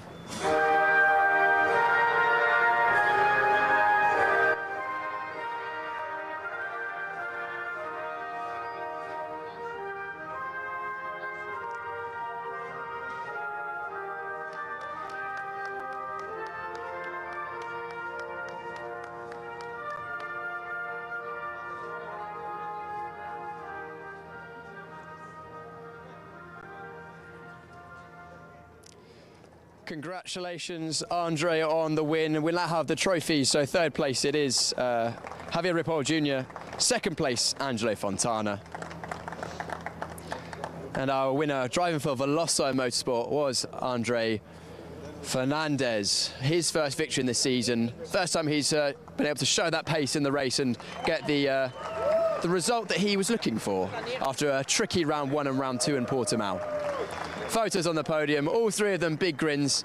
Good race for S1 Racing as well with, oh, we're having some champagne. We weren't expecting that. But no, I'm going to get champagne on me as well. Good to see the celebration from the guys. I'm sure their cars will be smelling slightly of champagne. And that is our only podium for the club division. So I think we better hand back down as we're about to have the sport division round number 4. Let's hope that it's as good as the first one this morning. Thank you so much, Piers. That'll teach you to get too close to the podium, won't it? Yes, the celebrations have started, and in just a few moments, we're going to be bringing you the second race of the day. It will be round 4 of the sport division. We'll see you in a couple of minutes.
Welcome back to Estoril for round 4 of Porsche Sprint Challenge Southern Europe Sport Division.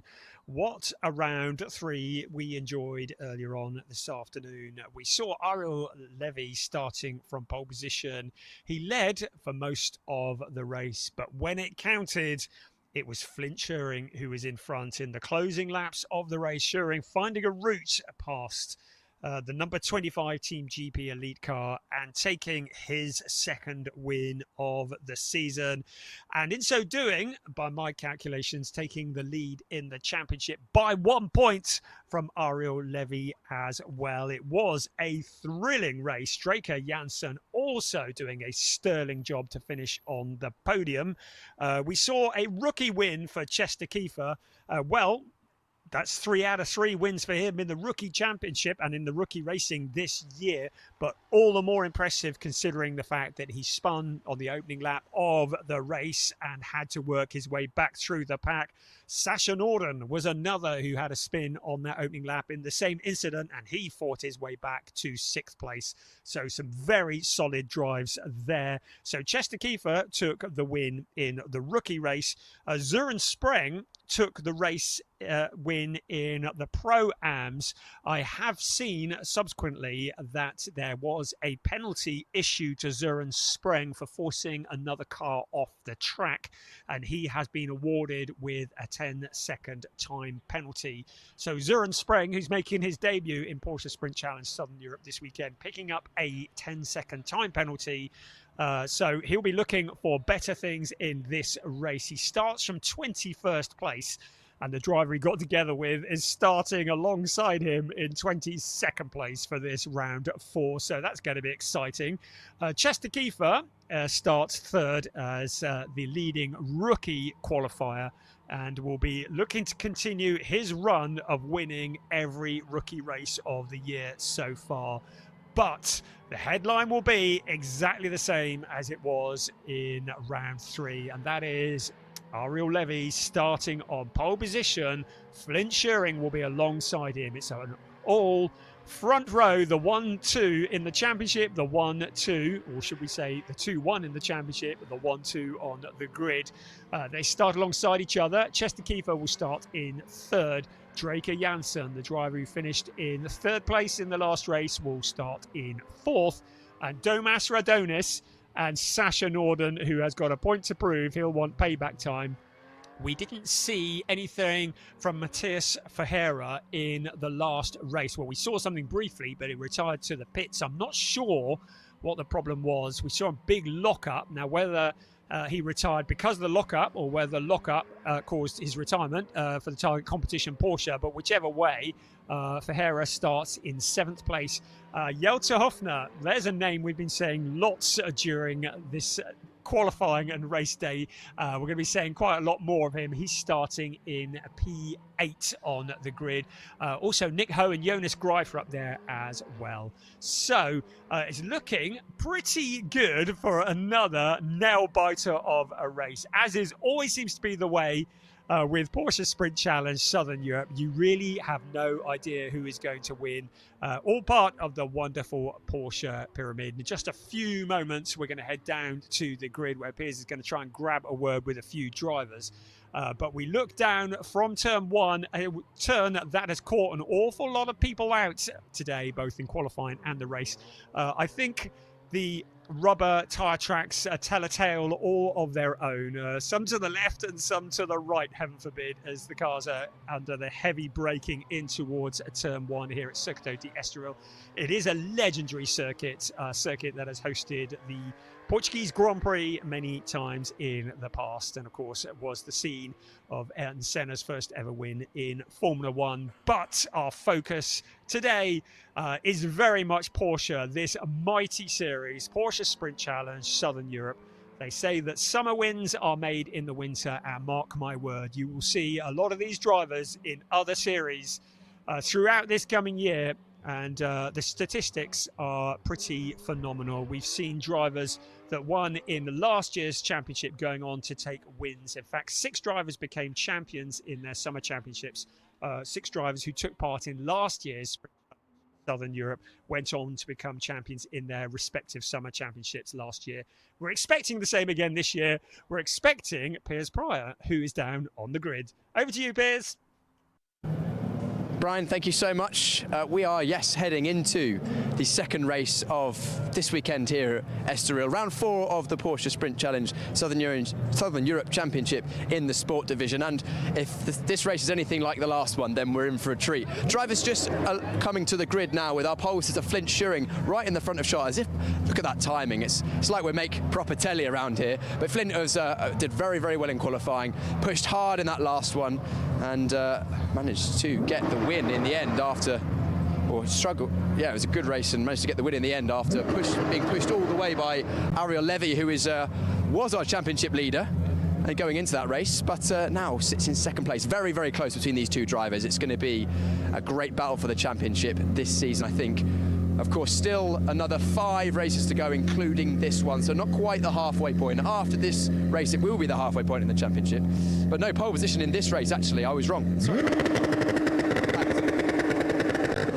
Just let Ariel Levy rev the engines there. Sorry, my mistake. It is Ariel Levy on pole position in this one. Flint Schuring in second place. Of course, Flint did take the win in that last one after a good final couple of laps. Let's grab a word, I think, with Chester Kiefer, who is starting slightly higher up the grid in this one, third place, owing to his second fastest lap time in qualifying being slightly better than his first, because the grid is set by each of the drivers' second fastest lap from qualifying. I'll just let Chester get the final few words from his race engineer before I jump on in and hear what he's feeling and hoping from this race. Chester, can I grab a quick word ahead of this race? Yeah, sure. Yeah, Chester Kiefer. Chester, a good race in that last one after being unfortunately spun round at the start, came through and still took rookie victory, but I imagine you want more than just rookie victory in this one.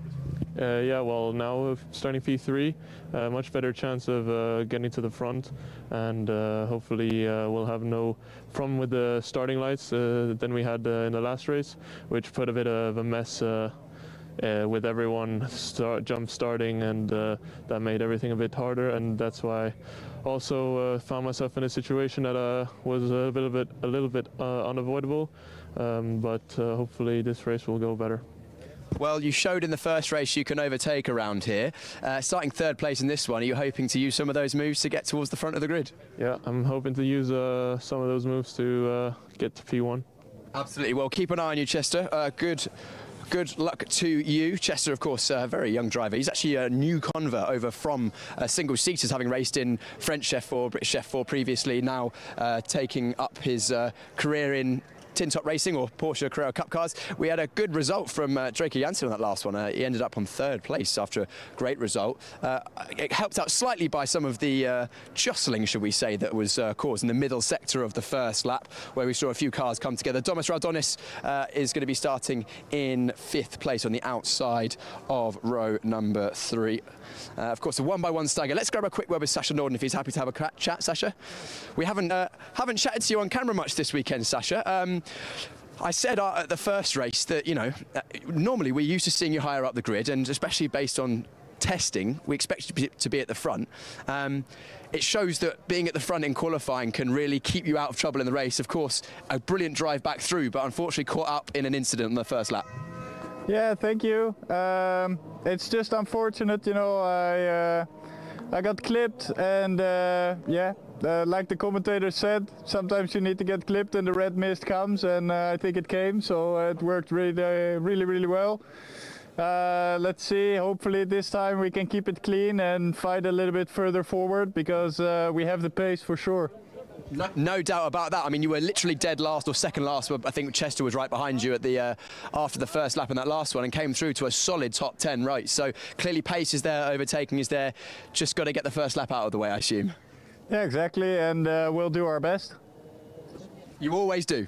You always do, Sasha. Great to hear from Sasha. Always good to chat to. Matthias Verheere actually was very strong. He was our highest placed driver on the grid in the rookie classification in that last race. Can I have a quick chat with Matthias? Brilliant. Matthias all the way from Brazil. Matthias, just thoughts ahead of this race. What are you hoping to get out of this one? I think I have a really good expectation for this race. Unfortunately, in the race one, I got a puncture and I couldn't finish the race, but we could see the pace was really good. So just get a good start, go lap by lap and see what we got, because it's just my second race in this category and I'm really enjoying it. So yeah, I hope the best, you know. I want to win the rookie race, but yeah, let's see. I'll just do my best and we see what. Matthias, good luck in the race. Thank you very much for chatting to us. Matthias, again, another one of our drivers in the rookie category. I think he's only 17 years old. So a lot of these drivers very young, starting their motorsport racing career. Jelter Hofner over there, he's again another young driver, 18 years old, had a good race in that last one. Unfortunately got a jump start, but still showed well defending from the drivers. Then in Nick Ho, who had a very strong race actually in that last one. I think he finished 5th on the road if I'm not mistaken. Great race. You can see a few little scuffs on the car there from all of the battling he was doing in that one. And I'm being told to leave the grid, so that means that this race is going to be coming to you very imminently, and I'll hand you to the capable voice of Brian Oliver to run you through the start of this race. Hopefully it's going to be just as good as the previous. Thank you, Piers. Capable. I've never been called that before. How's your ears? It always hurts when they rev up. If you've never seen a Porsche racing before, it's something to behold, both sight and sound, as we get ready for race 2 of the weekend for the sport division, with Ariel Levy on pole position, Flint Schuring. It's battle resumed for these two. Chester Kiefer, Draker Janssen on row 2, and Domas Radonis and Sasha Norden on row 3. Row 4, Matthias Ferreira and Jelter Hofner alongside him in P8 on the grid. Nick Ho with the scuff marks has Jonas Greif for company. Henry Tuamala, he's on pole in the Pro-Ams. He lines up 11th with Rodrigo Almeida for company. Sid Smith was very much in the battles. He's got Alex Ryman in this race alongside him, and Josh Stanton and Thomas Cangro are row mates on row 8 of the grid. And then Milan Marchak and Charles Visser line up next ahead of Luciano Martinez, Mace Muller, Zuran Spreng. A bit of work to do from the back there, and he's got Anthony Imperato. Well, it's gloves off between those two. Let battle commence as we get ready for race 2 of the weekend, race 4, round 4 of the season for Porsche Sprint Challenge Southern Europe Sport Division. Once again, there is silence on the grid, and in just a few moments these engines will burst into life. All the spectators will need to stick their fingers in their ears, because these cars are blooming loud. I have to tell you, I have heard them firsthand. Great to see Draker Janssen with that livery. He's got pictures of his dog on there. It's a reproduction of his dog. He says, well, if I can't bring my dog to the racetrack, I'm going to have a picture of him on my car. It's a wonderful livery, and you really need to check it out close up. Have a look online at the number 17 car with his dog, whose name I don't know. I'll find that out. On the side of the car. The two Schumacher CLRT cars look like they are about to gang up on Ariel Levy, but the Israeli driver is made of stern stuff, and he will not allow the pressure to get to him from those gold and black cars that surround him and bear down on him. He starts on pole position, his second pole position. Oh, there it is. There is the dog on Draker Janssen's car, and the great livery. What a great livery that is. And yeah, hats off to Draker for doing that, and hats off to Team GP Elite for providing a very rapid car. So the grid has cleared. You can see the heat haze. The engines are running. All of the cars now fired up. The 4-litre naturally aspirated Porsche engines burst into life, and Ariel Levy leads them off the grid. He will be weaving hard to get the heat into the tyres and into the brakes as they head towards that turn 1. The formation lap, a critical lap.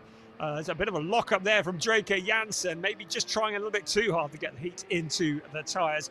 But a very, very important lap. They're not just tootling around enjoying a Saturday afternoon. It's all about getting those tyres into the window so that the next time they arrive at this corner at some pace, they're going to have some kind of grip that they can all get around there. So the weaving commences. Ariel Levy will be keen not to get too far ahead of the pack. He does not want to be sat on the grid with his tyres cooling down. But he needs to have good traction, because Flint Schuring will be looking to beat him off the line and make it 2 out of 2.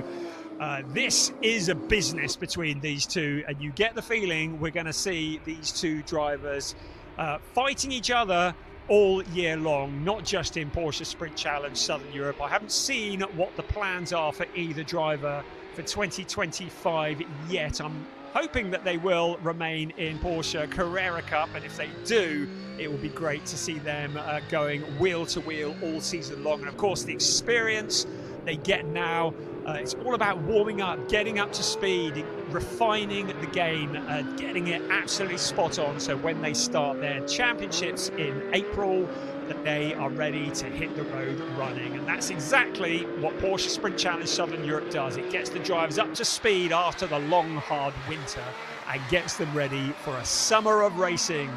So the cars just heading up that little uphill section where we see quite a bit of controversy into turn 9, it has to be said, round to turn 10 and 11, and then back onto the grid. And then we will have 30 minutes plus 1 lap of racing ahead of us. Just to reiterate, Henry Tuamala is our leading Pro-Am qualifier. He is 11th on the grid. Søren Spreng, Anthony Imperato also in the Pro-Am category. They are occupying the back row of the grid. Our leading rookie, Chester Kiefer, taking a bit of stopping there in 3rd place. Second in the rookies, Matthias Ferreira and Jelte Hofner. They line up 7th and 8th respectively. So the cars now coming round to take their position on the grid. The heat haze continues in glorious conditions here. It's not bright and sunny, but it's nice and warm. We're not expecting any rain. Hooray, says us after Portimao race 2. We're expecting close racing, because that's what we always get when these identical cars, 22 of them, all burst into life at the same time, all let loose the 510 brake horsepower, and all head in to that turn 1. So now the hearts will be racing, the palms will be sweating, the cars into position, the revs have dropped, but in a few moments, the noise will rise. We have clearance from the back. We are ready for round 4, Porsche Sprint Challenge, Southern Europe Sport Division. Eyes to the lights. We are go. And it's a good start from Flint Schering. It looks like he's got the jump on Ariel Levy. Levy, though, on the wide outside, coming in towards turn 1. It's Flint Schering who's going to come out of turn 1 in the lead. He's got the jump on his main rival. The rest of the cars working their way through. It's a gaggle of cars around turn 2 and turn 3. The 1, 2, 3. Into turn 3 they come. A little bit of action further back. Some blue smoke puffing up into the air. But everybody's made it. No, they haven't. There's a car gone spinning. That's on Henry Tuamala. The pole position car in the Pro-Am category into the gravel. Now, if he can't get that going, we're going to see a safety car early on. At the moment, Flint Schering has got the jump on Ariel Levy. Levy with the problem that Schering had in the previous race. In 2nd place, trying to find a route behind. Can he execute revenge on his championship rival? The rest of the cars coming through, but one eye on Henry Tuamala. Is he stranded in the gravel, or is he able to get going? At the moment, Ariel Levy having a little look to the outside while the tyres are fresh. Is he going to make a challenge? Looking, and it is, looks like it's going to be a full course yellow. Yes, it is. So full course yellow for the 1, 2, 3 car. This may well turn into a safety car. So the car's now being asked to reduce their speed to 80 kilometers an hour. Safety car is on standby and may well, and here it comes. Safety car is now out onto the track. So safety car will bring the cars down to a nice slow pace as determined by the safety car driver. Hopefully enough pace though to keep heat in the tyres. And Henry Tuamala, for the 2nd race running, brings out a caution and has the 1, 2, 3 car removed by a breakdown truck. And that is bad news in terms of his Pro-Am Championship lead. Anthony Imperato 2nd in the championship, the Pro-Am Championship, just 10 points behind coming into this weekend. Ziad Geris was 3rd. He's not racing this weekend, so it could be advantage Anthony Imperato. Of course, Søren Spreng, also a very experienced pilot, looking to pick up the places in the championship. So those are your positions after a slightly chaotic first few corners. It was Flint Schering who beat our pole sitter Ariel Levy into turn 1, well, certainly after turn 1. Chester Kiefer, the blue box next to his name indicating that he is a rookie driver. The white box next to Søren Spreng's name indicating that he is a Pro-Am driver. Now I'm just looking to see where Anthony Imperato is. The answer is nowhere. He is showing on my screen as not having started. So I think that Søren Spreng, if I'm correct, is the only Pro-Am runner. Let's have another look at the start here. As you can see Tuamala in the background, just trying to get the car dug out. Have another look at the start here. And we had the clearance. We couldn't see the lights, but they both got away pretty good. But I think that Flint Schering may be just a little bit quicker on the reaction time. He had that line into turn 1, and Ariel Levy had a little look to the outside. But of course, if he had tried to attack round the outside, he would have left himself vulnerable to Chester Kiefer on the inside. So decided to tuck in behind, but Ariel Levy sees his main rival in front at the moment. Here come the rest of the cars. That was Jelte Hofner. And that was Henry Tuamala going spinning. And the race stewards will no doubt take a look at that and decide whether there's any punishment to be dished out. The clock continues to tick. When we're behind the safety car, the race is still underway. We are in racing conditions. Drivers are just not allowed to overtake. The speed is determined by the safety car driver, and he determines the pace. Enough, hopefully, to keep the heat into the tyres, so that when we go back to green flag racing, which hopefully won't be too long, then the tyres will still be up to temperature. So 25.5 minutes remaining on the clock, so we're only 4.5 minutes in, so we've plenty of time for lots of good racing. I don't think it's going to take very long to get Henry Tuamala's car towed to safety.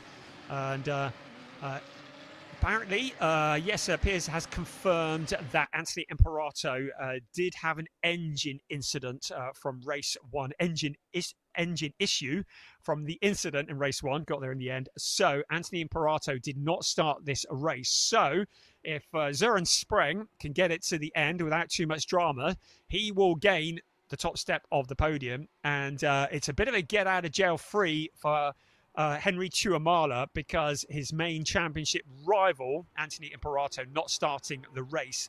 I think it means that Tuamala should be somewhere near, if not at the top of the championship standings in the Pro-Am when they leave Estoril and head towards Valencia in a couple of weeks. Right, notifications. Safety car is in on this lap. So in a few moments, the lights will go off on the safety car.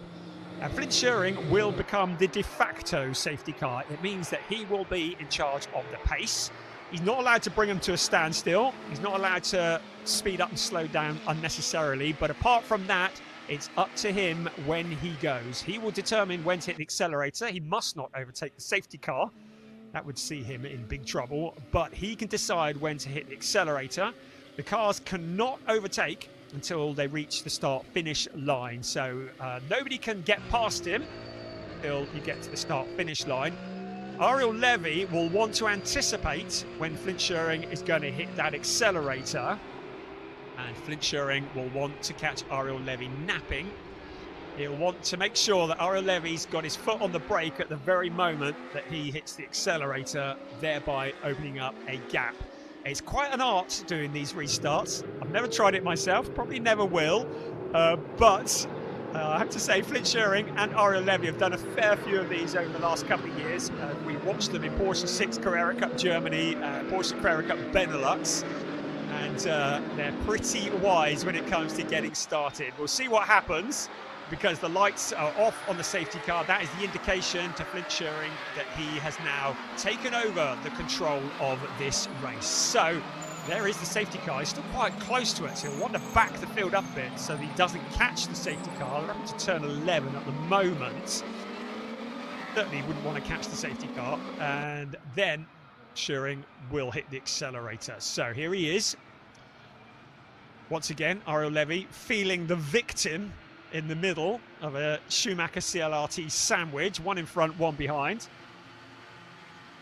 So we just wait for a moment, the single file, everybody just waiting. Now, Flint Schuring has hit the accelerator out of turn 13. He's not got a big gap. Out along the pit straight they come, fanning out. There's a car that's just peeled off into the pit lane. I don't know who that was, but we're looking into turn 1 here now for the lead. Flint Schuring hedging his bets a little bit. Look to the outside, then to the inside. It was Rodrigo Almeida that's peeled off into the pit lane. But Flint Schuring carrying on as he left off. Now, somebody in the background who went straight on there, I think, as well. So we got a bit of drama. Now, Søren Spreng in the background also going backwards into a gravel trap. So we've got a bit of drama going on. The fastest lap in Maze Muller, I think that was just behind the safety car. That doesn't count. But Søren Spreng, we saw him just going backwards into a gravel trap just now. We've lost somebody else. I think it was Charles Visser. But the rest of the positions very much being challenged. That's Nick Ho and Domas Radonis running side by side. So Nick Ho, we've got a full course yellow flashing up on the screen once again. Now, whether that's for Søren Spreng, yes, I think it is. So I think the last of the Pro-Am runners, there he is, Søren Spreng, who is stranded. That's between turns 2 and 3. So once again, we're under full course yellow. All that anticipation, all that building up. Charles Visser, who I think was the car that went out wide in the background, is at the back of the queue, but he's able to join the back of the queue. But once again, safety car is out, and all that tension and all that building up, and suddenly we are back. Let's have another look here at the start. I'm looking more in the background than I'm at the front, actually, because there was Rodrigo Almeida that disappeared into the pit lane. Just looking, yes, there at the back, that's Charles Visser going straight on. And then in the background here, we're going to see Søren Spreng turn around now. What's that? I'm not sure whether that was Anthony Imperato. Was it the? No, he wasn't. He's not in it, is he? No, who was that could have been? Mace Muller, maybe? I don't know. But there was a car that was behind. Of course, Imperato didn't start, did he? Flint Schuring, well, the fastest lap that's flashed up. Not sure whether that counts for anything behind a safety car. He is the race leader still. The clock is ticking down. We're approaching 1/3 distance and we've barely had a lap of racing. So we've got Søren Spreng to be removed. That's not quite the initiation he was hoping for when he signed up for Porsche Sprint Challenge Southern Europe, Estoril style, but hopefully we will see him back again in Valencia. Great to have him here. The very likeable German driver, very capable. He's the 2 times Pro-Am champion in Porsche 6 Carrera Cup Germany. Knows how to deal with pressure. And as he's already mentioned, also a star in Porsche Carrera Cup Middle East as well. But not really what he was looking for here in Southern Europe. And it does mean that we will have no finishers in the Pro-Am category in this race. Which is a bit of a disaster for the Pro-Ams, really, although Henry Tuamala would probably take that, I should think, because that means his championship lead is intact. But plenty of other cars still on track. Our leading rookie is still Chester Kiefer. Matthias Ferreira is still second in the rookies. He is 7th overall. And Jelter Hofner is 3rd in the rookies and 9th overall. So he'll be ready to do another selfie on the podium if he can keep that one going. Right, have we had any news of the safety car coming in? Yes, no, potentially. So the lights are on at the moment, and I've got safety car in this lap on my screen. So I think a nice short safety car period. Hopefully we can get some racing in before we hit the halfway point of this race. So once again, Flint Schuring becomes de facto safety car. Flint Schuring decides when to hit the accelerator. Ariel Levy did a pretty good job last time around anticipating it. And this is what it looks like on board. You can see Flint Schuring weaving to get the heat into the tyres. You can see Ariel Levy doing no such nonsense. He's just ready to go. The lights were off on the safety car that you just saw. So we are about to go. Of course, Flint Schuring can weave as much as he wants because it's his decision when he's going to hit the accelerator. Ariel Levy practically pushing him around turn 13. Come on, get on with it. I've only got 17 minutes and 55 seconds to get past you. Along the pit lane they come once again to receive the green flag. The car's fanning out as they head towards turn 1. And it's Flint Schuring. Look at Chester Kiefer, though, putting the pressure onto Ariel Levy. Suddenly, Levy, who wanted to challenge for the lead, coming under pressure. But Draker Janssen looking to the outside of Chester Kiefer. The two young chargers running side by side. It's gone the way of Draker Janssen. So Janssen up into third place. Chester Kiefer relegated down into fourth place. That podium that he's looking for in the overall race is having to wait at the moment. He's still got just over 17 minutes plus 1 lap remaining to get back past Draker Janssen. But that was not in his game plan when this went green flag. Bit of blue smoke rising in the air, a bit of debris rising in the air. Flint Schuring has broken clear of Ariel Levy. There is Draker Janssen with his dog painted on the car. There is Chester Kiefer now not wanting to look at his dog. Nick Ho behind him, and then Matthias Ferreira as well. There's Jelter Hofner challenging on the outside. Nick Ho picking up a bit of dirt, a bit of smoke rising up into the air. So Nick Ho and Matthias Ferreira are challenging for position at the moment. It is Nick Ho in that 5th place. There is Domas Radonis. He's had a bit of a lively lap as well because he's been mugged by Ferreira. Jelter Hofner, and there's Sid Smith as well. The rest of the cars scrambling up the hill with their elbows out, trying to find as much position as they can, as much space on the track. Nick Ho at the front of that particular queue at the moment. There is Domas Radonas in the orange, black and white car. And there is Sasha Norden again in the carbon fibre zone at the moment. He needs a little bit of that red mist he spoke about in this race as well. Well, Draker Janssen's got the windscreen wiper on. I think he might have just hit that by accident because I don't think it is raining. But I can tell you that Flint Schuring is the fastest man on the track as Matthias Ferreira and Domas Radonis go side by side for position. It's advantage Ferreira at the moment. There is an investigation under Nick Ho overtaking under a full course yellow. So Nick Ho potentially under investigation at the moment. Flint Schuring leading the way, but if Nick Ho is seen to have overtaken under full course yellow, his 5th place will be very much under jeopardy. Our leading rookie, Chester Kiefer at the moment. He had Draker Janssen get past him, but he's still got Nick Ho between himself and Matthias Ferreira. There is our race leader. At the moment, Flint Schuring, it was about half a second over Ariel Levy last time around.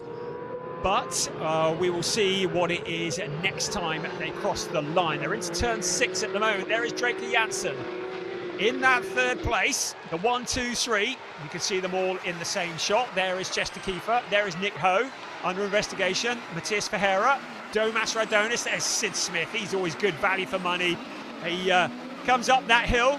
There's Jelter Hofner behind him, just in front of him, Sasha Norden. So 8th place for Norden. He's not going in the direction he'd hoped for, but he's still got 14.5 minutes. Chester Kiefer, the leading rookie at the moment.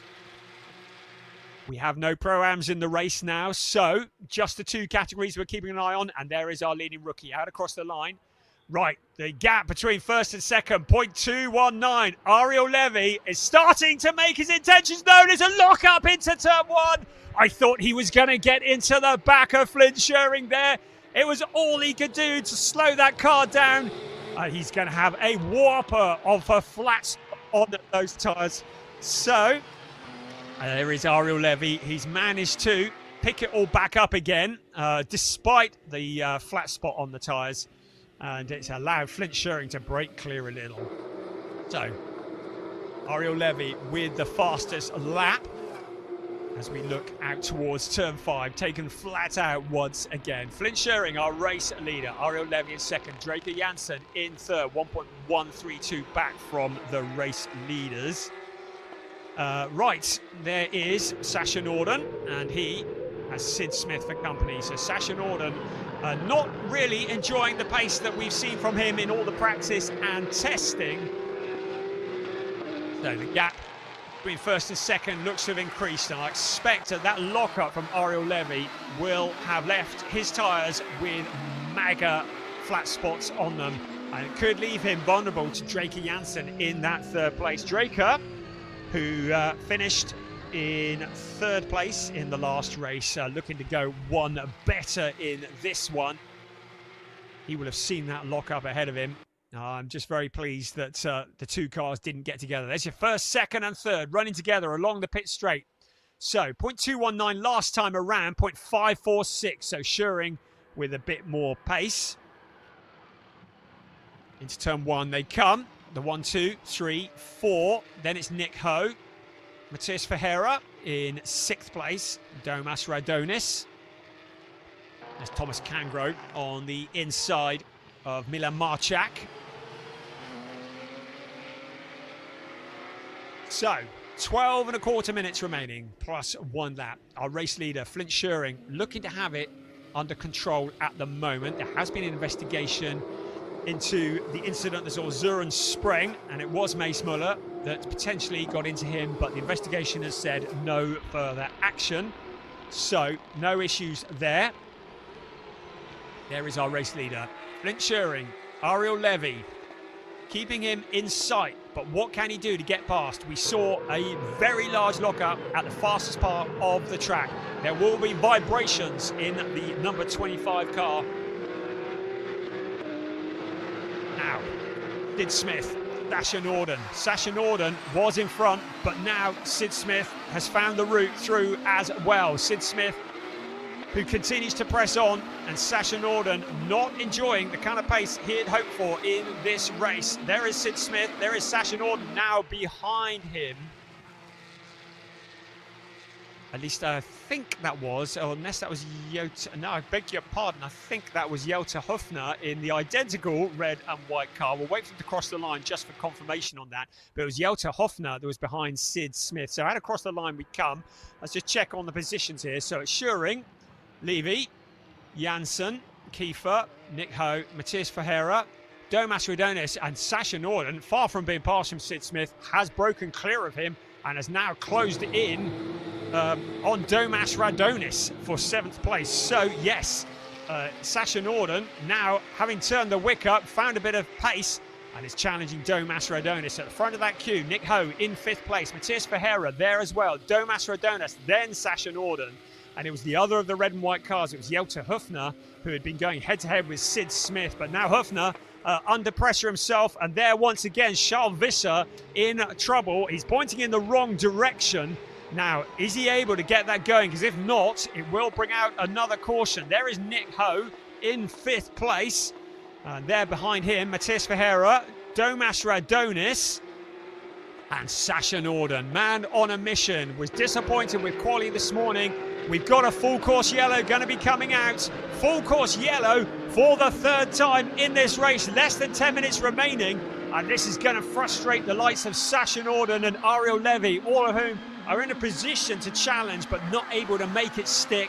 They get up to speed. Suddenly the full course yellow is out. And I think this is for Charles Visser. And another car that looks like it's made contact with the barriers. That's Milan Marchak on his debut weekend. You can see he's gone straight on. The recovery truck has come as well. An incident between 55 and 21. That'll be Sid Smith and Sasha Norden under investigation. That's going to be investigated after the race. So the stewards have got a lot of work to do here. They're keeping an eye on all sorts of shots and camera angles, reviewing all sorts of stuff that's been going back. Let's have another look at what brought out the safety car. We're going to get a replay of that in just a couple of moments as we look at the cars into turn 1. Right, here we go. And so it was the same incident. So it was Charles Visser and Milan Marchak who got together. Marchak looked like he might have made contact with the fence. I don't think it was anything too heavy, but that's what's brought out the safety car. We've lost a fair few cars as well. We've lost Zuren Spreng, we've lost Rodrigo Almeida, we've lost Henry Tuamala, and Anthony Imperato didn't even take the green flag. So down a few cars here. So it's very much a race of attrition at the moment. Not so for Flint Schuring in the number 99 car, looking for his 3rd win in 4 races. But Ariel Levy will be thinking hard about what he can do, because once these 2 cars are moved out of the way, we are going to be well under 8 minutes of racing, probably quite a bit less than that. Time is starting to run out to make moves forwards. I think Sasha Norden will be feeling something similar as well, having started a long way down through the pack, been involved in various things as well, and he will be impatient to get past Domas Radonis and Matthias Ferreira. Nick Ho in that 5th place, to remind you that he has also been under investigation for overtaking under the full course yellow. So we'll let you know if we get any news on that, but that may well be something that is updated after the race has finished. The clock reaches 7.5 minutes, so it keeps ticking even though we are behind the safety car, and I'm just waiting for news of when the safety car might come in. I've got my eye on about 3 different screens at the moment, just trying to give you any update, because we want to get this racing. This is shaping up to be another grandstand finish, just entertainment all the way. Porsche Sprint Challenge Southern Europe, the sport division, just providing so much entertainment. Of course, the car's just working hard to keep the heat into the tyres as they circulate behind the car. Flint Schuring has had a fair few rehearsals of this just in this race himself, and he will once again lead the field around. So we're up to turn 10 at the moment. Doesn't look as though it's going to be this time around, but hopefully next time around we will see the safety car lights off and we'll be able to get this thing underway. 6.5 minutes plus 1 lap remaining. Round 4 of an 8-round season. Unbelievably, after this race, we will be at the halfway point of the season. Right, safety car is in on this lap. That was quite a late call once again. So it's going to be this lap. Safety car is coming in. The lights are off. It means that Flint Schuring once again, and look at Draker Janssen. He's itching to get past Ariel Levy. I mean, he's like, I could just boot it now and get past, couldn't I? No, you can't. You've got to wait to the start-finish line before you make a move on car 25. He is eager. Also is eager Nick Ho looking at the back of Chester Kiefer. Flint Schuring has made his break. The green flag is out in towards turn 1. 5 3/4 minutes plus 1 lap remaining. Draker Janssen to the outside of Ariel Levy into turn 1. Chester Kiefer under pressure from Nick Ho. Matthias Ferreira as well. There's Alex Ryman, Jelte Hofner running side by side through the corner. Sasha Norden in there, Domas Radonis as well. They've all made it around turn 1. Into turn 2 they come. Now Draker Janssen, he drops back behind Ariel Levy, but there was a lock-up in that corner. I saw the puff of blue smoke. That's allowed Flint Schuring just to break clear of the battle for second place. He looks to have this under control. 5 1/4 minutes plus 1 lap remaining. Looking back towards turn 4. There's 2 cars that have come out of 4. 3 cars. 1 into the fence now. Can they all keep going? I don't know who it is. I think one of them might have been Thomas Kangro. Looks like Jelte Hofner. Just seeing who it is. It's gone past there. So there's 1 car that's still stranded on that corner. So that has been noted by the stewards. Now, is it going to clear by the time we get round here next? I'm not sure which car it is. We'll find out in just a moment. But it's Flint Schuring leading the way. So Ariel Levy in second, Draker Janssen, Chester Kiefer. But I'm looking to see whether the car that spun across the corner, across turn 4, has been able to move. So no notifications of any yellow. So I think it has. And we'll find out in a bit who it was that's dropped down to the back. I think Mace Muller might have been one of them. The rest of the cars continuing. So out along the pit straight we come once again. Flint Schuring leading the way. Ariel Levy in second place. Has lost about 4/10 to the race leader. Then Draker Janssen in that 3rd place. There's Sasha Norden taking a different line. Sid Smith coming to challenge him. Norden goes to block into turn 1. Smith goes to the outside, leaves himself vulnerable to Alex Ryman. But still the positions remain as they were. But Sasha Norden taking a completely different line along the pit straight. Not enjoying the kind of pace that he had hoped for here. The cars that were involved at the back, I'm pretty sure one of them was Mace Muller and Thomas Kangro. I think the other might have been Josh Stanton. I think it might have been. But you can see from that shot there, they've all cleared. There's 3.5 minutes remaining. Feels like this race has only just started in terms of racing laps, but it's all still to play for. Flint Schuring looks to have this a bit under control at the moment. Ariel Levy, remember, he's got some seriously flat-spotted tyres. He's struggling to stay with Flint Schuring. Draker Janssen looking pretty solid in 3rd place. Chester Kiefer wondering what he's got to do to finish on the podium in the overall race in Porsche Sprint Challenge Southern Europe. Sid Smith now with Alex Ryman for company. That's allowing Sasha Norden just to break clear and make his challenge on Domas Radonis ahead of him. Matthias Ferreira as well in 6th place, and also Nick Ho at the front of that queue. There is our race leader coming through, and there's the rest of the cars. There is Nick Ho in that 5th place. 2.468 back from the race leaders, but 2.5 minutes remaining. It's going to be a close finish, whichever way you look at it. 1st, 2nd, 3rd, 4th, 5th, all across the line. Pretty well as one here. And then there's Nick Ho, there's Matthias Ferreira, there's Domas Radonis. Sasha Norden to the inside of Radonis into turn 1. Radonis tries to shut the door, but Norden has got his nose in the gap. The 21 and the number 5 car running side by side in towards turn 2. Norden has that position. Sid Smith trying to follow through in his wake as well. Sid Smith also relegating Domas Radonis, so it's down 2 places for car 5, but now Radonis is coming back behind them. Alex Ryman trying to take advantage of this battle, but finally Radonis is able to drop into line, but he's lost those 2 places as a result. As we look back towards turn 4, the car's heading flat out towards turn 5. And now our race leaders, there is Sid Smith, keeping the pressure on Sasha Norden. Norden not having it his own way at all. Up ahead of him, Matthias Ferreira in the gold and white target competition car. Less than 1.5 minutes remaining of this race. Our race leader at the moment is Flint Schering. Ariel Levy about 0.6 of a second behind. Running out of time, running out of ideas to get to the top step of the podium. Draker Janssen in that 3rd place. Pretty solid ahead of Chester Kiefer. So Janssen running pretty well on his own in that 3rd place. 1 minute of timed racing left. So it's going to be this lap that is about to start, and then one more. 2 laps remaining of this race. Round 4 of the season.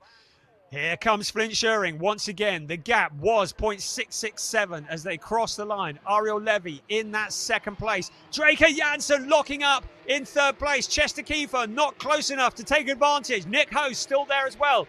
Matthias Ferreira just behind. Then Sasha Norden. There's Sid Smith in the green and white car behind them in the queue. Draker Janssen has not really backed out of it despite that lockup, or has he? Yes, he has. Chester Kiefer has found the route past, so the car that's behind in that 3rd place is Chester Kiefer. That lockup for Draker Janssen has proven to be disastrous. He's surrendered a podium position. Chester Kiefer looking for his first overall podium in this series. Now having broken clear of car 17, Chester Kiefer into that 3rd place. Draker Janssen will have a big flat spot on his tyres too. But in 4th place behind him, Nick Ho, still no news on the investigation into him. So he is in 5th place at the moment.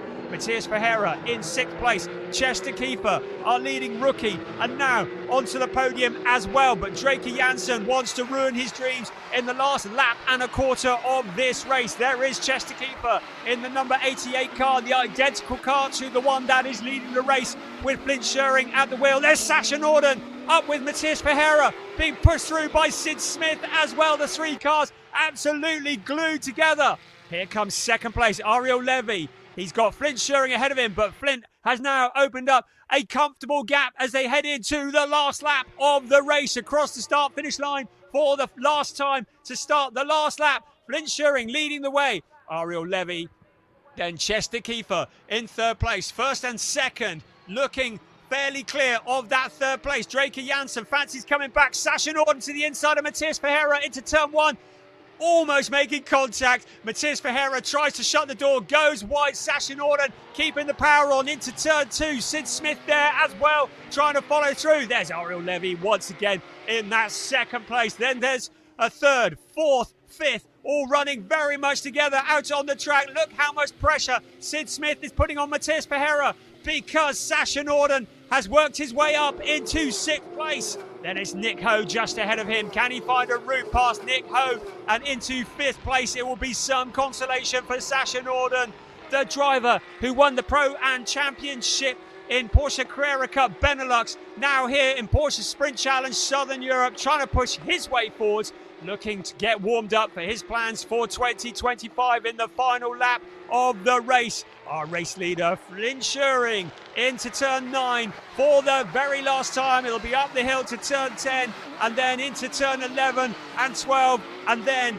it'll be Parabolica Ayrton Senna for the very last time. It's going to be out of turn 13 in just a few moments for Flynn Schuring because Ariel Levy too far back to challenge. You get the feeling he's got a big flat spot on those tyres. No such problems for Flynn Schuring. Out of 13 he comes to receive the checkered flag. It's 3 wins out of 4 for Flynn Schuring in Porsche Sprint Challenge Southern Europe. It's another second place at Ariel Levy. A first podium for Chester Kiefer in 3rd place. Draker Janssen in 4th. And there, across the line, Nick Ho and Sasha Norden almost side by side. It went the way of Nick Ho, but to remind you, Nick Ho is under investigation for overtaking under a full course yellow. Second in the rookies, Matthias Ferreira in 7th place. Great stuff there from Porsche Sprint Challenge Southern Europe Sport Division. And here comes Thomas Cangro across the line, running very much on his own. He's down in 14th place. Wonderful racing, though. Good stuff. Real action all the way. Jelter Hufner didn't have a great day. Neither did Josh Stanton. You can see a fair bit of damage to his car. So a few of the cars at the back have been in the wars. But Flynn Schuring once again taking the top step of the podium, making his intentions known. Ariel Levy with another second place. Chester Kiefer making it a Schumacher CLRT sandwich. He in turn was sandwiched with Ariel Levy in front and Draker Janssen behind. Then Nick Ho for PG Motorsport in 5th at the moment, ahead of Sasha Norden for Proton Huber competition. Matthias Ferreira in 7th, ahead of Sid Smith. Domas Radonis, another driver who'd been in the wars for much of that race. Alex Ryman rounding out the top 10 ahead of Jonas Greif. Then Mace Muller did well to come back to 12th, ahead of Luciano Martinez and Thomas Cangro in 14th place. In 15th, Josh Stanton with a bit of damage to the Proton Huber competition car. And then Jelter Hofner, Charles Visser, Milan Marchak, Zoran Spren, Rodrigo Almeida, Henry Chuamalo. Those were drivers that all received damage and brought out safety cars. So the last runner was Jelter Hofner, and he was in 16th place. So much drama to keep on top of in that race.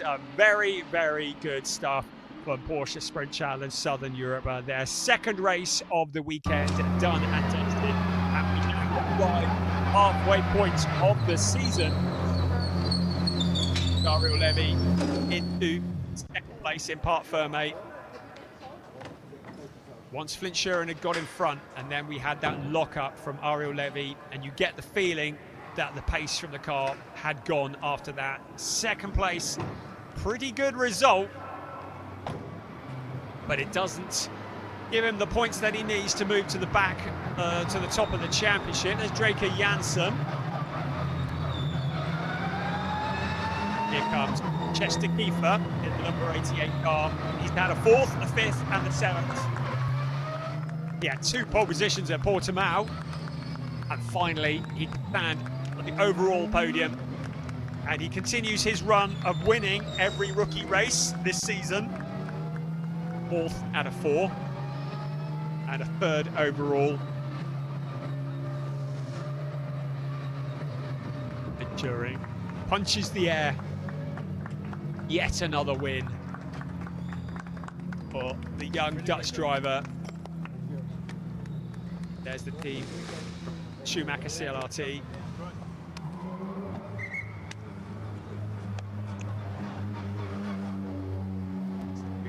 Their congratulations. Haven't seen Flint's dad Gavin around today.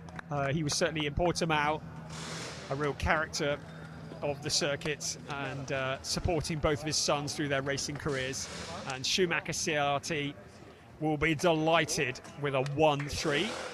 As Lars Plato, who organises this series, does a phenomenal job. And congratulating the drivers. And of course, the Michelin hats, Michelin long association with this and many other Porsche series. And They get to put on the lovely blue Michelin hats, and we get to throw down to Piers, who's in the pits. Brian, thank you very much. Yes, going to get some reaction from the drivers on the podium. Hopefully once Flint's had a quick word with his team, we can grab a word with him. But in the meantime, I might grab a quick word with Chester Kiefer. Chester, third place in that one. Come this side for me. Third place. You were watching the battle for the lead happen ahead, but you also had a battle of your own. Yeah, it was quite nice, quite calm actually, the race. And then Draker made a mistake going into turn one. He locked up, pretty big one, went straight off track, lost time, and I was able to get through and then had to defend corners. But then I think he had a bit too much of a lockup on the tire, where he wasn't able then to re-attack me. So it was an easy P3 then. Easy P3 and another win in the rookie category as well. So congratulations, Chester. And I'm going to grab a word with our overall race winner now, Flint Shearing. Flint, if we could grab a word, come on this side. I need all the length of my arm if possible. You're a tall man. Flint, 3 wins in a row in the championship now. Must feel pretty good. Yeah, it's been going very well so far. Was a difficult race, but managed to get out in first again. And you did it, you had to do it the hard way. It wasn't, lights to flag victories. You had to make your way past Ariel both times today.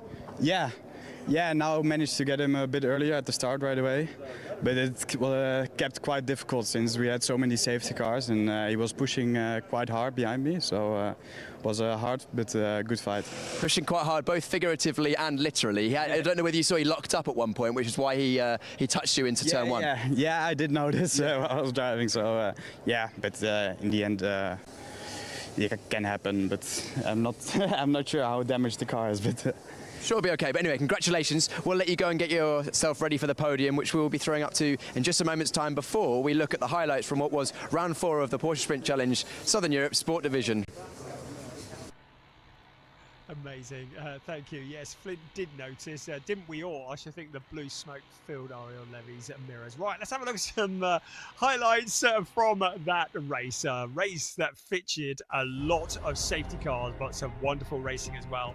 And it was all won and lost on the start, really, wasn't it? Ariel Levy starting on pole position, but getting the jump into turn 1. Flint Shearing, he had his nose in front and stole that lead away as they headed into turn 1 for the very first time. A lot of jostling for position further back.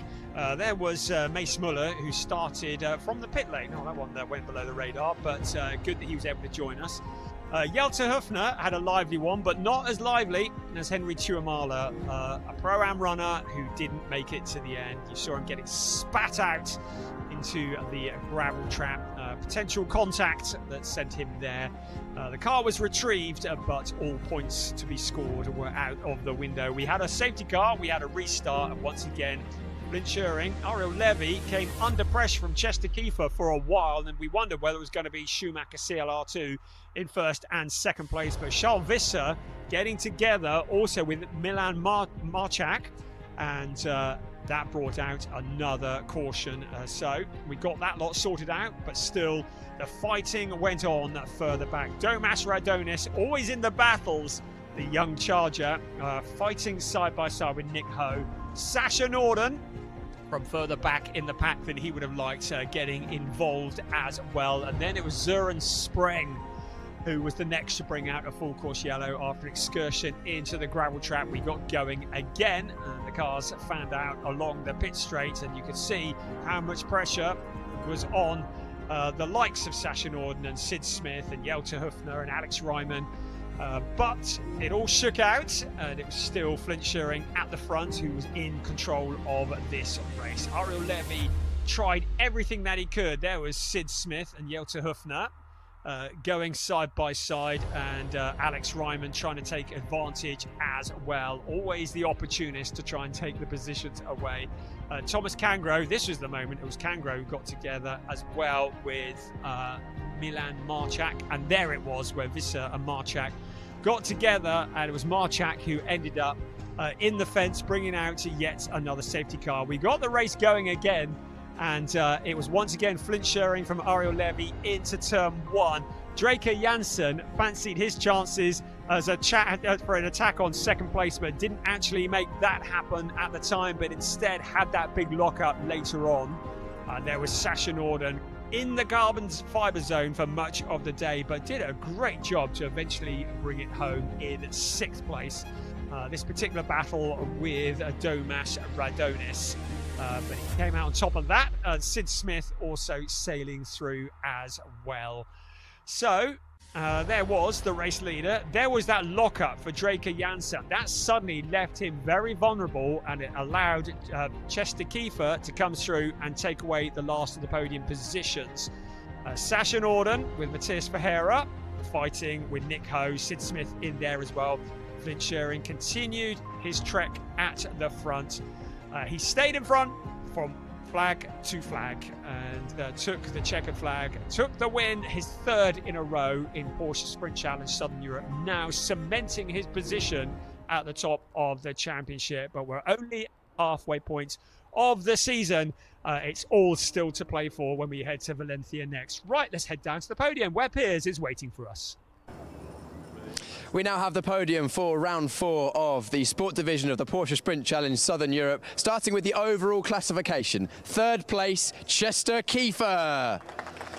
Chester driving for Schumacher CLRT. In 2nd place, number 25 from Israel, Ariel Levy. And your eventual winner after another brilliant drive, 3 wins in a row for Flint Schuring. Flint also driving for the Schumacher CLRT team. Flint is Dutch, so we will now have the national anthem of the Netherlands.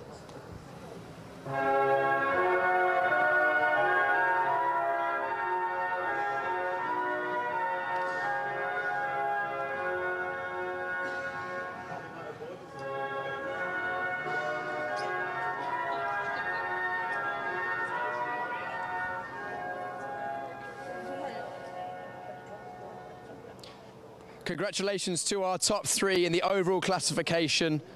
It was Chester Kiefer in 3rd place receiving his trophy. Ariel Levy in 2nd place, driving for Team GP Elite, and Flint Schuring, our eventual winner. Very, very good racing from all 3 of these guys today, but it was round 3 and 4 that belonged to Flint Schuring, and all 3 of them will now have their photo on the top step of the podium. Championship lead now stands with Flint Schuring. It's extending a gap ever so slightly over Ariel Levy, and now time for the champagne. Time between rounds to launder their race suits, so a bit more time for celebration. Congratulations to all 3 of those drivers, and we'll be seeing one of those drivers again in just a moment, as we will be very shortly having the rookie podium. And the rookie podium is going to be headed up. In 3rd place is going to be the driver from the Netherlands, number 67, Mace Muller. Mace Muller, 3rd place in the rookie podium, driving for PG Motorsport. 2nd place, Matthias Ferreira. Matthias is Brazilian, number 27, driving for Target Competition. And our winner, Chester Kiefer. Chester finishing 3rd overall and being a top rookie in round 4. And we'll now have the national anthem of Luxembourg.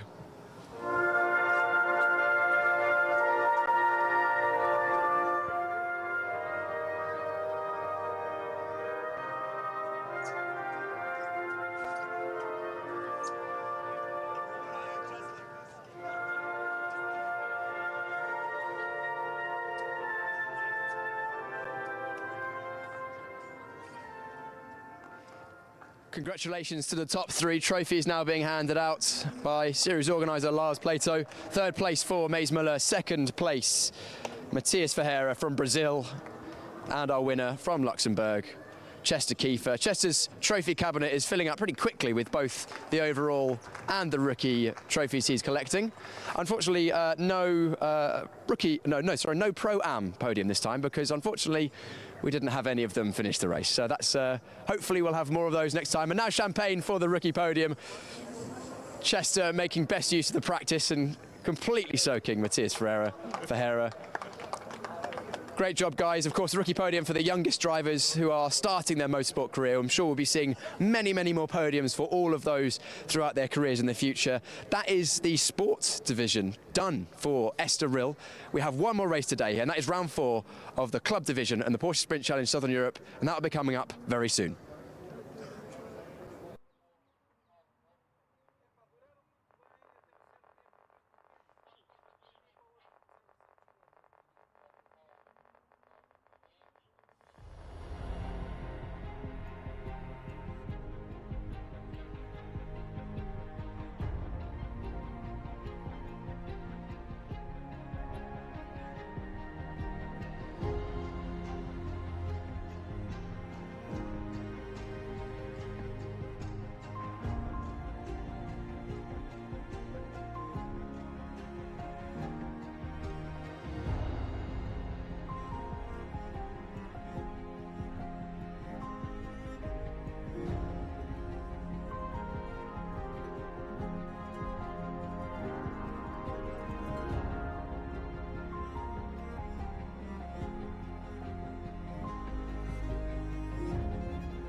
Welcome back to Estoril for our final race of the afternoon.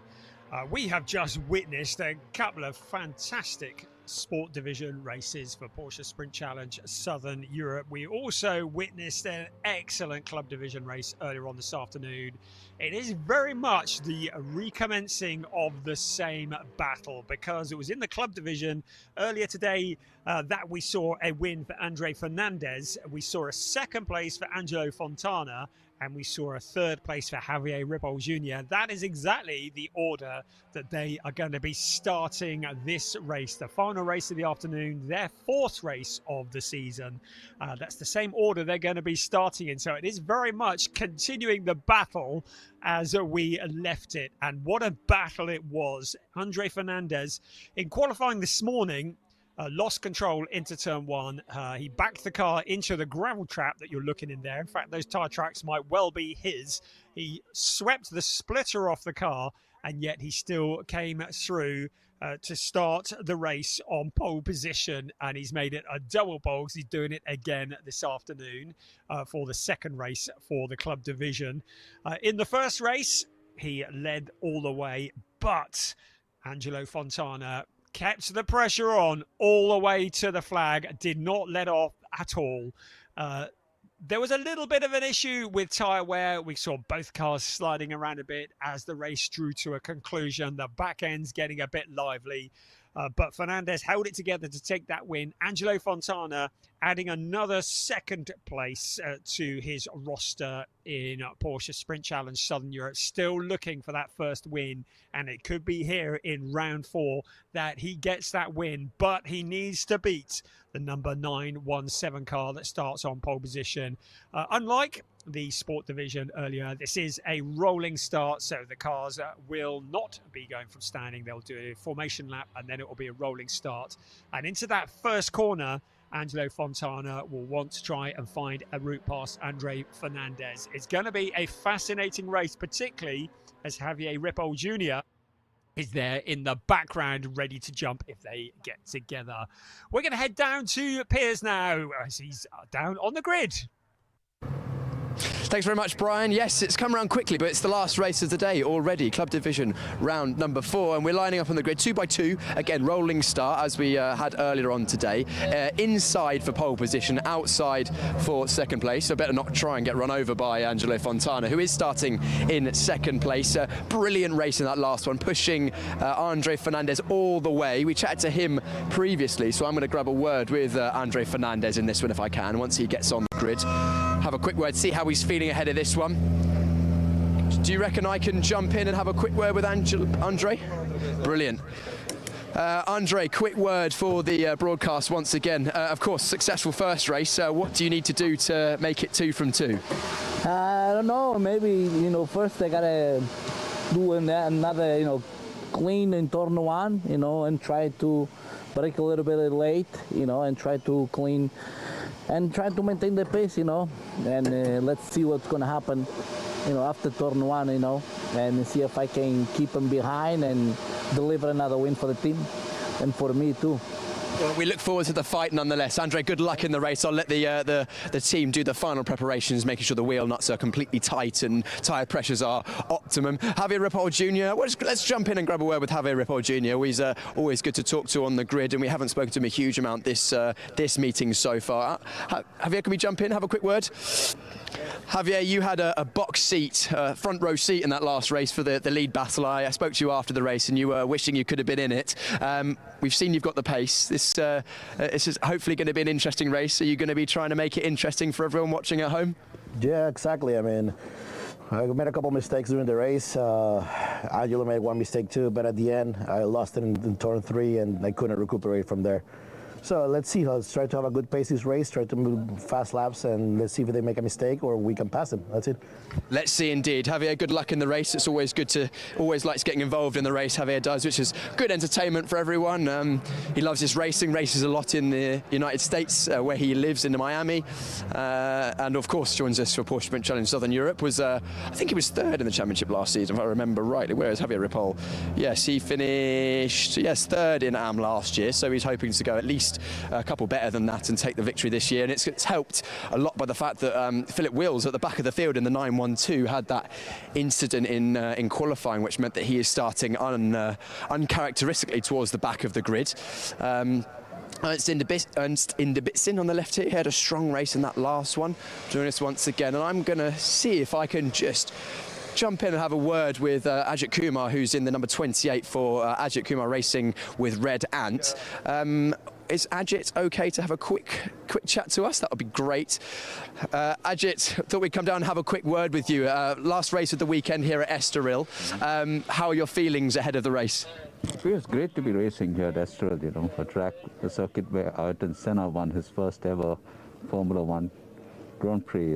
It's very surreal to be sitting here in a car in the same circuit, and it's a proud moment actually. Absolutely, and it's we've been hearing from a lot of the drivers. It's a real driver's circuit, lots of undulation, bumps. You have to use the curbs. Bit of a different challenge from Portimao a few weeks ago. True. A very technical circuit, especially the last sector, extremely technical. But I'm glad my timings are getting better, and it's been a good weekend so far. Of course, this morning was pretty disastrous in practice when I crashed. I had a bad crash. But we said things, thanks to the mechanics and my team, they put the car together. and had to go straight for the qualifying. So that was quite a nerve-wracking moment for me, you know. So. Well, there's no ups in motorsport without the downs, but also we've got a lot of fans for you here this weekend in person, which is great to see. The support you've got here in person and also on the live broadcast is amazing. And I'm so happy that they're starting to follow the sport that I love so much. You know, I'm extremely grateful not just to the fans, to everybody back home who've been following me and wanting to know what I'm up to. And I mean, my heartfelt thanks to all of them. Amazing. Ajit, we'll keep an eye on you in this race. Good luck in the race. Hopefully you enjoy that and have a safe and successful race. And I'm going to have a quick word with Philip Wills if we've got time. Is it okay to have a quick word with Philip? Yeah. Brilliant, because Philip, of course, was our championship leader coming into this round. Philip, quick word before the race. Difficult weekend so far, but you made up great ground in that first race. Yeah, it was a very surprising thing that the car suddenly went turning around. So for me, but okay. It's good that you go back in the car, that Huber has a spare car for us. That's not, of course, nice, because otherwise you stay in the mind with your accident. But I'm happy that I went back to P4. So now we are going to push to try for the podium, of course. So we will see. But I'm happy to be back in the car and that you left everything behind. It's the past. It's part of the skill of racing, isn't it? Moving on from incidents like that. You had an excellent race in that last one, nearly getting on the podium. You said that the podium's your goal in this one, so we'll be keeping a keen eye on this one for you. Good luck. Thank you. Thank you. Philip Wills, of course, a very, very accomplished driver in these cars. He joined us last season. Philip Wills, I think he was up in the championship battle last year. He was, of course, in the Pinch Challenge Benelux and came second in Estoril last season. I think that's about all we've got time for on the grid here. So for the final time here at Estoril, and after this race we'll be in the halfway stage of the championship for the club division. But I'll hand up back to Brian, who's going to talk you through the grids and then, of course, through this race. So Brian, over to you. Thank you, Piers. Some great insight there. Great to hear from the drivers, and especially from Ajit Kumar as well. A real good insight, and love his passion and his enthusiasm, and he has passed that on to many thousands of others. We have passion and enthusiasm for this race because Andre Fernandez starting on pole position with Angelo Fontana, and once again, let battle commence. Javier Ripoll Jr. has Lee Mole for company. See what Lee can do from P4 on the grid. Karsten Kramer, Reinhold Kran alongside him, and Alexander Dobik and Eric Wagner line up on row 4 of the grid. On row 5 is Ernst Inderbitzen and David Harrison, Ajit Kumar and Philip Wills in that new car starting 12th place. It's the 4th race of the season. So far, we've had 3 different winners. Angelo Fontana would like to make it 4 different winners from 4 races. Well, we'll see what happens there because we've got a whole 30 minutes plus 1 lap to go. And Angelo Fontana will be looking to get vengeance on Andre Fernandez as he tries to find a route past. So the first race was won by Evgeny Leonov, who's not here this weekend. The second race was won by Philip Wills. And, of course, the earlier race today won by Andre Fernandez. So who is going to be our first repeat winner of the year, or is it going to be a 4th new winner in 4 races? We're going to find out in a few moments. The grid is now just currently clearing. You can see the door is still open on the Andre Fernandez car, and I know we are about to get things underway, so I'm hoping there's not an issue with the 917 car. His engineer is still there. Everybody else has cleared the grid, and I'm hoping we're going to be able to get this going before too long. Not worrying about dodging the rain, and hopefully it's not getting dark anytime soon either. But yeah, here we go. Right now, the instructions given. Start your engines, drivers.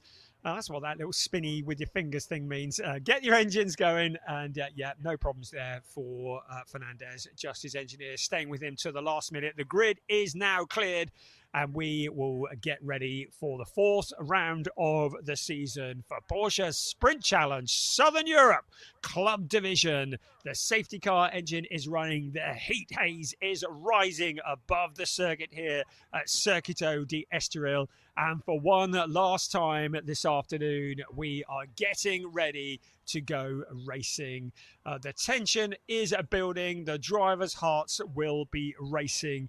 And we will be interested to see what the championship looks like at the end of this race. We will be interested to see how Philip Wills does from the absolute back of the pack. Well, last time he got it through to P4 from the very back, and he's going to try for a podium. You heard it from the man himself when Piers spoke to him on the grid, and he's going to be pushing hard to see if he can go one place better in this race. There is Andre Fernandez with that lovely vision of a clear track in front of him as he gets ready for this formation lap. The safety car leading them around, and the drivers now weaving to get heat into the tyres. No tyre warmers allowed, just to remind you, so getting the heat into the tyres, very important on this formation lap. And there is Philip Wills with the entire field in front of him and all that work to do. So that is turn 2 at the moment on this formation lap. We get to see the circuit a little bit slower, a little bit of an uphill section here as they head towards turn 3 and 4. This circuit, which has 3 hairpins in it. The main overtaking opportunities was the shot that we started with heading into turn 1, also in towards turn 6. This is out of turn 4. They head towards turn 5 in a moment, taking flat out at about 200 kilometers an hour in 5th gear. Don't even think about lifting off on this corner. Just clip the curb and take the car all the way to Parabolica Interior, which is turn 6. Which is approached at about 240 kilometers an hour in 6th gear, and then it's down through the gearbox into 2nd gear, 88 kilometers an hour, just waiting to get on the power. It's quite a long exit to turn 6, and then get onto the power as it head out towards turn 7. It's up over a slight increase, slight hill. You can see it there if you want to call it that. It's like raising the ground, and then down the other side towards turn 7. Into 5th gear before the heavy braking, turn 7, down from 205 kilometers an hour down to 90 kilometers an hour, taking 2nd gear around this corner. And then the part of the track that Ajit was saying was very technical. That's exactly how we would describe it. Turns 8, 9, 10, 11, 12, known as the S's. And the part of the circuit, it's uphill, there's some weird cambers, it's windy, it's twisty, requires a lot of expertise. It's an area where we get a few incidents. Great opportunity to make places, great opportunity to lose places. And then finally, it's into the 4th gear, turn 13. The Parabolica Ayrton Senna, where the speed slowly builds as they head out onto the pit straight. And that is exactly what is going to happen now. The speed is going to pick up because the safety car is about to duck into the pit lane. And it will be the job of Andre Fernandez and Angelo Fontana to lead the field across the line. Wait for the safety car to duck to the right. There it goes. Now the cars are released and ready for the green lights to come on. And when they come on, we will be racing. Andre Fernandez, Angelo Fontana, see that green light, and they are go. There was Eric Wagner ducking out of the queue as well. The cars fanning out wide as they head in towards turn 1, but they're going to have to get back into 2x2 as they go round this corner, although Alexander Dobic fancies 3 abreast. Is he going to make it? Somehow he does. Cars running wide, but there's one that hasn't made it. Our pole-sitting car has gone spinning. So Andre Fernandez turned around in turn 1. This is a disaster for our pole-sitting car. It means that Angelo Fontana will inherit the lead. Now, what happened there? No, it's not Fontana in the lead. So Fontana looks like he's gone as well. So disaster. Fontana's down to about 4th or 5th place. I think it's Javier Ripoll Jr. who's jumped into the lead of this race. Lee Moles up there as well as Carsten Kramer as well. So we'll need to see a replay to see what's happened there. But clearly the two cars get together.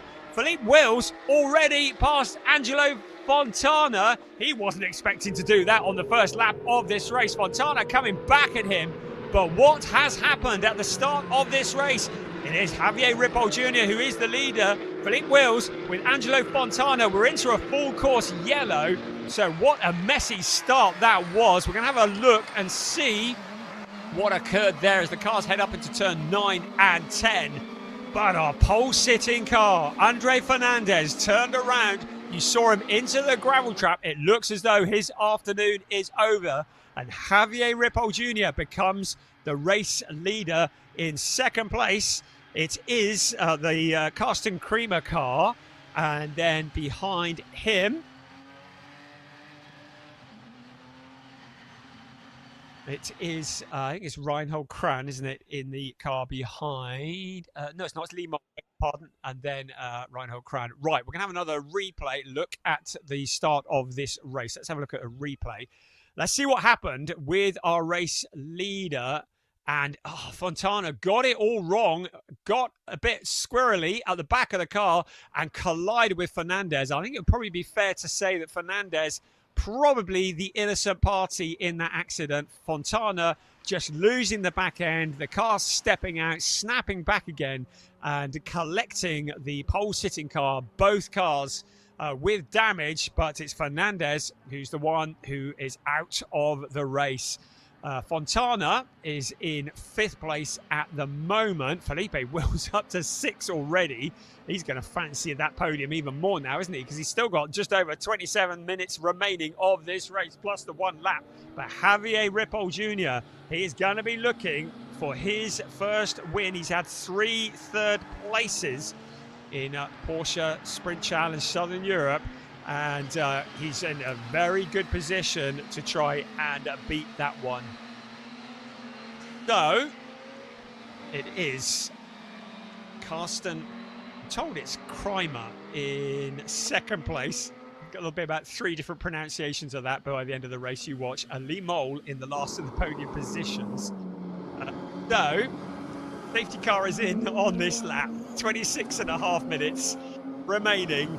So Javier Ripoll Jr. will become the de facto safety car. We need to keep the heat into the tyres. And there is Lee Moll there as well. And just behind them, Reinhold Kran and Angelo Fontana. Now, whether there is any kind of penalty issued to Angelo Fontana looked very much like a racing incident to me. I'm pleased to say I'm not the race steward. That's good news for both me and the drivers. But they will be looking at videos of that and deciding whether there's any punishment that should be dished out. Philip Wills in 6th place has Alexander Dobic behind him. So, 25 minutes remaining. Javier Ripoll Jr., who leads the field away. Safety car will peel off into the pit lane. We're in towards turn 7 at the moment. This is the view on board. And we can see the view, what happened. That's a great onboard view of what happened up in front. And that was obviously from the perspective of Alexander Dobic. So here we go then, up towards turn 12 and 13. And we are about to go. Green flag once again. It is Javier Ripoll Jr. who leads the way with Carsten Kreimer behind him. There is Lee Moll as well. Everybody eager to get going. Just in the background as well. Reinhold Kran ready to jump. But a good start from Javier Ripoll Jr. In fact, he's caught Kreimer napping just a little bit. A gap has opened up between 1st and 2nd already, and they've crossed the line. Now Lee Moll challenging for that 2nd place. Kreimer goes to the inside to try and defend. Lee Moll going to the wide outside in towards turn 1. Looking to the inside also Reinhold Kran as well. Angelo Fontana in there, but look at the lead that Javier Ripoll Jr. has at the start of that race. He has a massive gap over 2nd place. He's checked out. They're all scrapping over the pieces. Lee Moll up into 2nd place. So Lee Moll finding a route past Kreimer. Angelo Fontana in there as well. So Fontana coming back from that first lap incident. The rest of the cars making it around the first few corners, looking back towards turn 4 and then in towards turn 5. The flat out corner in towards turn 6. The heavy braking we come. Lee Moll in 2nd place with Angelo Fontana behind him. Kreimer down into 4th place behind them. Reinhold Kran in there as well. But Lee Moll under immense pressure from Angelo Fontana, just keeping it together, keeping his head Alexander, no, that's Philip Wills in there, making good progress, challenging on the inside of the Crimer car. So Philip Wills picking off another place to push forward into 5th place. Carsten Crimer in 4th place. So Lee Mole looking vulnerable to Angelo Fontana. Behind him is Crimer in the 1-2-2 car. All of this is allowing Javier Ripoll Jr. to disappear off at the front. It was 1.2 seconds the last time across the start-finish line. You get the feeling it's going to be an even greater gap than that this time around. Lee Mole, though, in 2nd place, fending off Angelo Fontana. Fontana still looking for his first win in Porsche Sprint Challenge Southern Europe. Now along the pit straight they come, side by side, in towards turn 1 they come. The two cars neck and neck. Angelo Fontana challenging for 2nd place. He's recorded the fastest lap of the race. To the inside of Lee Mole he comes. Crimer through on the inside as well.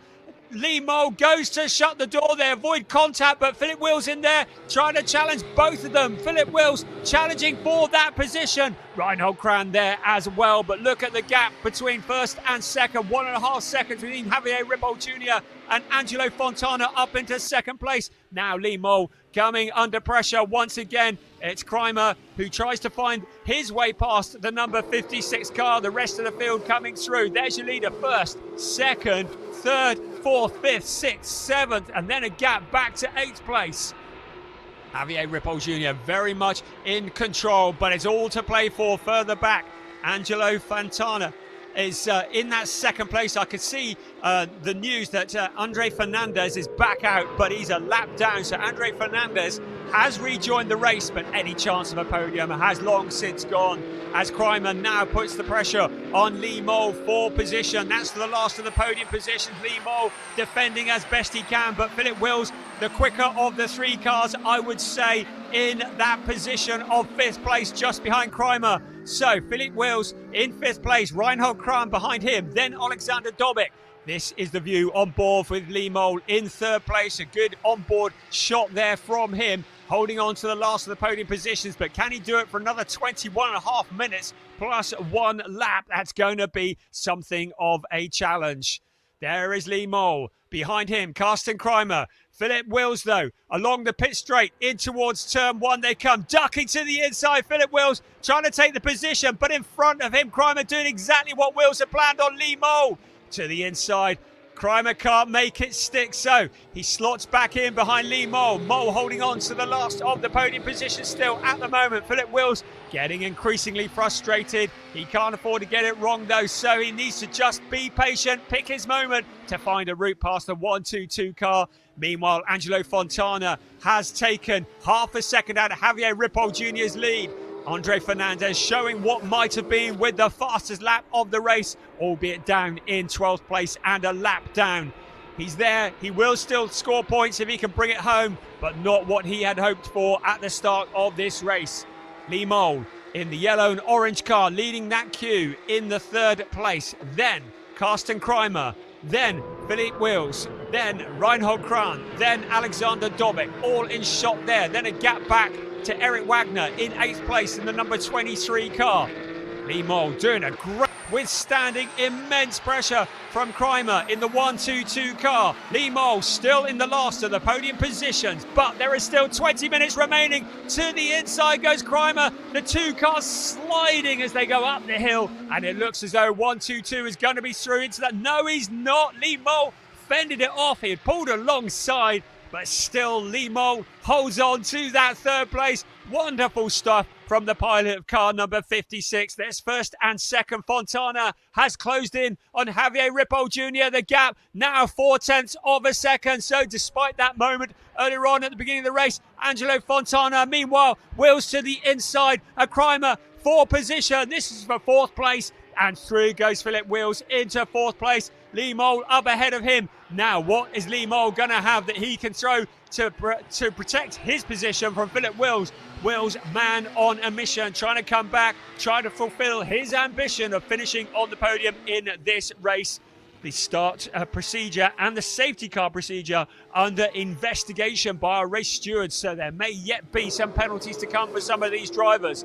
This is 1st and 2nd glued together out of turn 4, around turn 5 towards turn 6. This is for the lead. Angelo Fontana, Javier Ripoll Jr. to the inside. Fontana sees the gap, looking for his first ever win in Porsche Sprint Challenge Southern Europe. But still, Javier Ripoll Jr. holding on to that lead position.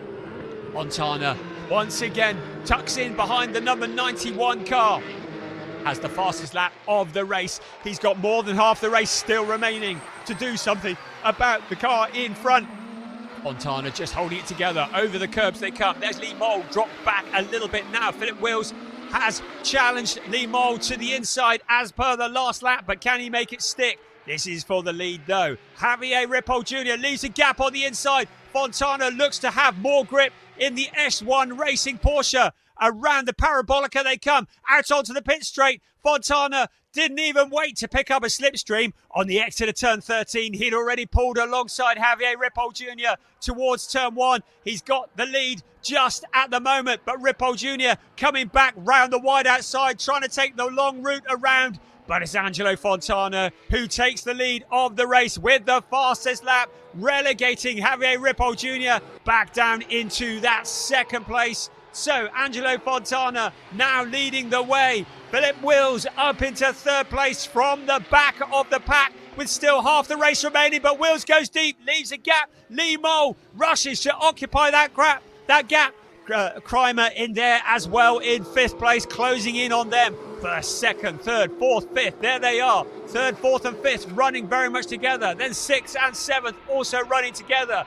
This is a wonderful battle. Philip Wills in third place, trying to break clear of Lee Mole. Lee Mole with a bit of contact from Carsten Kreimer. Kreimer to the inside of the 56 car. There was that slightest of nudges. The two cars running side by side. Lee Mole will have the quicker inside line into the corner though. Under braking, he eases his way forwards, but Kreimer trying to come the long way around the outside, but has to drop in behind for the time being. Behind them, Reinhold Kran and Alexander Dobik fighting for that sixth place. Every point counting here at Estoril for this round 4 of Porsche Sprint Challenge Southern Europe Club Division.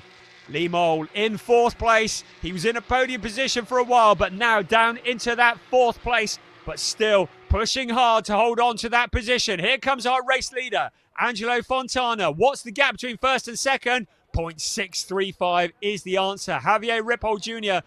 doesn't seem to have a response for Fontana at the moment, but to remind you, the tyres need to go the distance. There's still 16 minutes to go here in this race.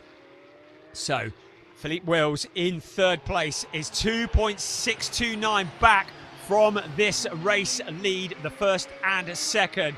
And you get the feeling that Wills is going to be closing in on both of them. We'll keep an eye on that 2.629. He's 1.9 back from the car in front, the Javier Ripoll Jr. car. First, second, then a gap back to third. What can Philip Wills do about Javier Ripoll Jr. in second place? I don't think that Ripoll Jr. has the legs at the moment to wind in Angelo Fontana as we reach the halfway point of this race. Fontana still in control. He started in second place. He got ravelled up with the pole sitter, Andre Fernandez. Fernandez dropped to the back of the pack as a lap down, but Fontana was able to fight his way back into the lead. He stole that lead from Javier Ripoll Jr., who's now down into second place. But now Philip Wills is closing in. It was 2.629 last time. They're heading towards the parabolica now. We'll see whether that 2.629 comes down at all.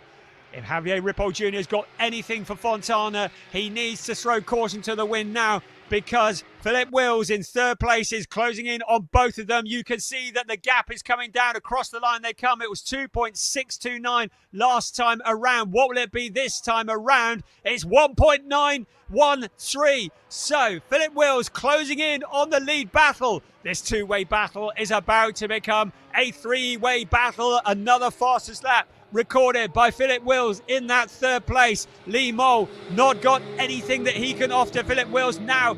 He is defending hard from Carsten Kreimer. But there is Philip Wills, the man making the headlines from the back of the pack. The driver who led the championship coming into this weekend.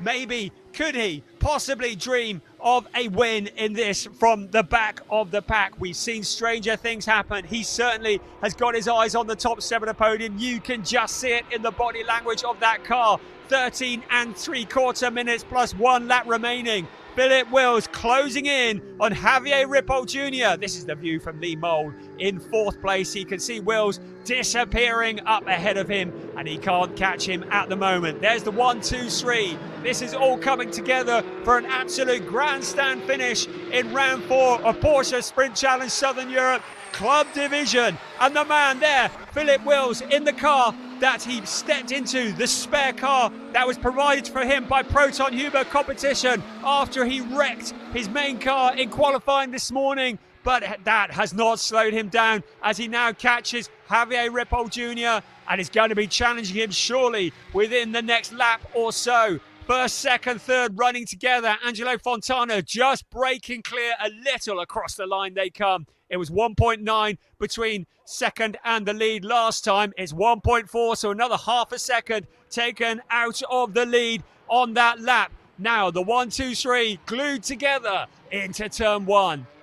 Angelo Fontana leading the way. Javier Ripoll Jr. Philippe Wills in 3rd place. Then a gap back to Lee Moll, Carsten Kreimer, Reinhold Kran, Alexander Dobik, Eric Wagner and David Harrison. Ernst Inderbitzen rounds out the top 10. Then Ajit Kumar in 11th place ahead of Andre Fernandez after that spin on the opening lap. There's the leader, just a little bit clear of 2nd and 3rd at the moment, but this could all change. We've still got 12 minutes and 10 seconds plus 1 lap remaining of this race. We've seen no issues with the stewards in relation to Angelo Fontana and that opening incident, but his big issue is going to be the 912 car, because if he can get past Javier Ripoll Jr., he is going to be putting the pressure onto Angelo Fontana, who will be looking to make hay while the sun shines. Javier Ripoll Jr. is doing him a favour at the moment because he's stopping Philippe Wills from challenging for that lead position. Into turn 8 and 9, up towards turn 10, once again, then to 11 and 12, then the sweeping Parabolica Ayrton Senna of turn 13, once again out onto the pit straight. The gap between 1st and 3rd was 1.433 last time around. We don't need to see the gap between 2nd and 3rd because you can see how close it is there. But has Angelo Fontana been able to break clear of this lead battle? 1.433 last time around. What's it going to be as they cross the line this time around?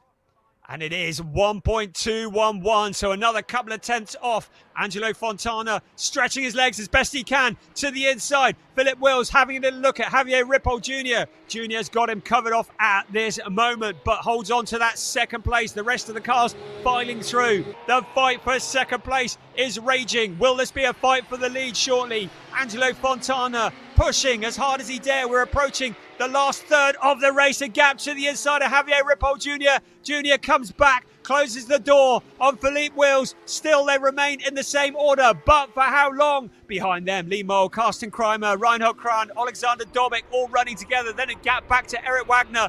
Now Wills flashing the lights furiously, trying to find a way past Javier Ripoll Jr., trying to distract him, trying to make him miss a braking point.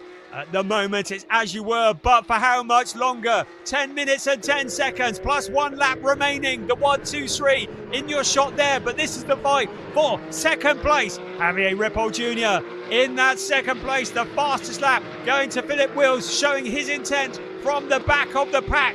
Before this race started, he said he wanted to finish on the podium. That was his dream. Can he win this race?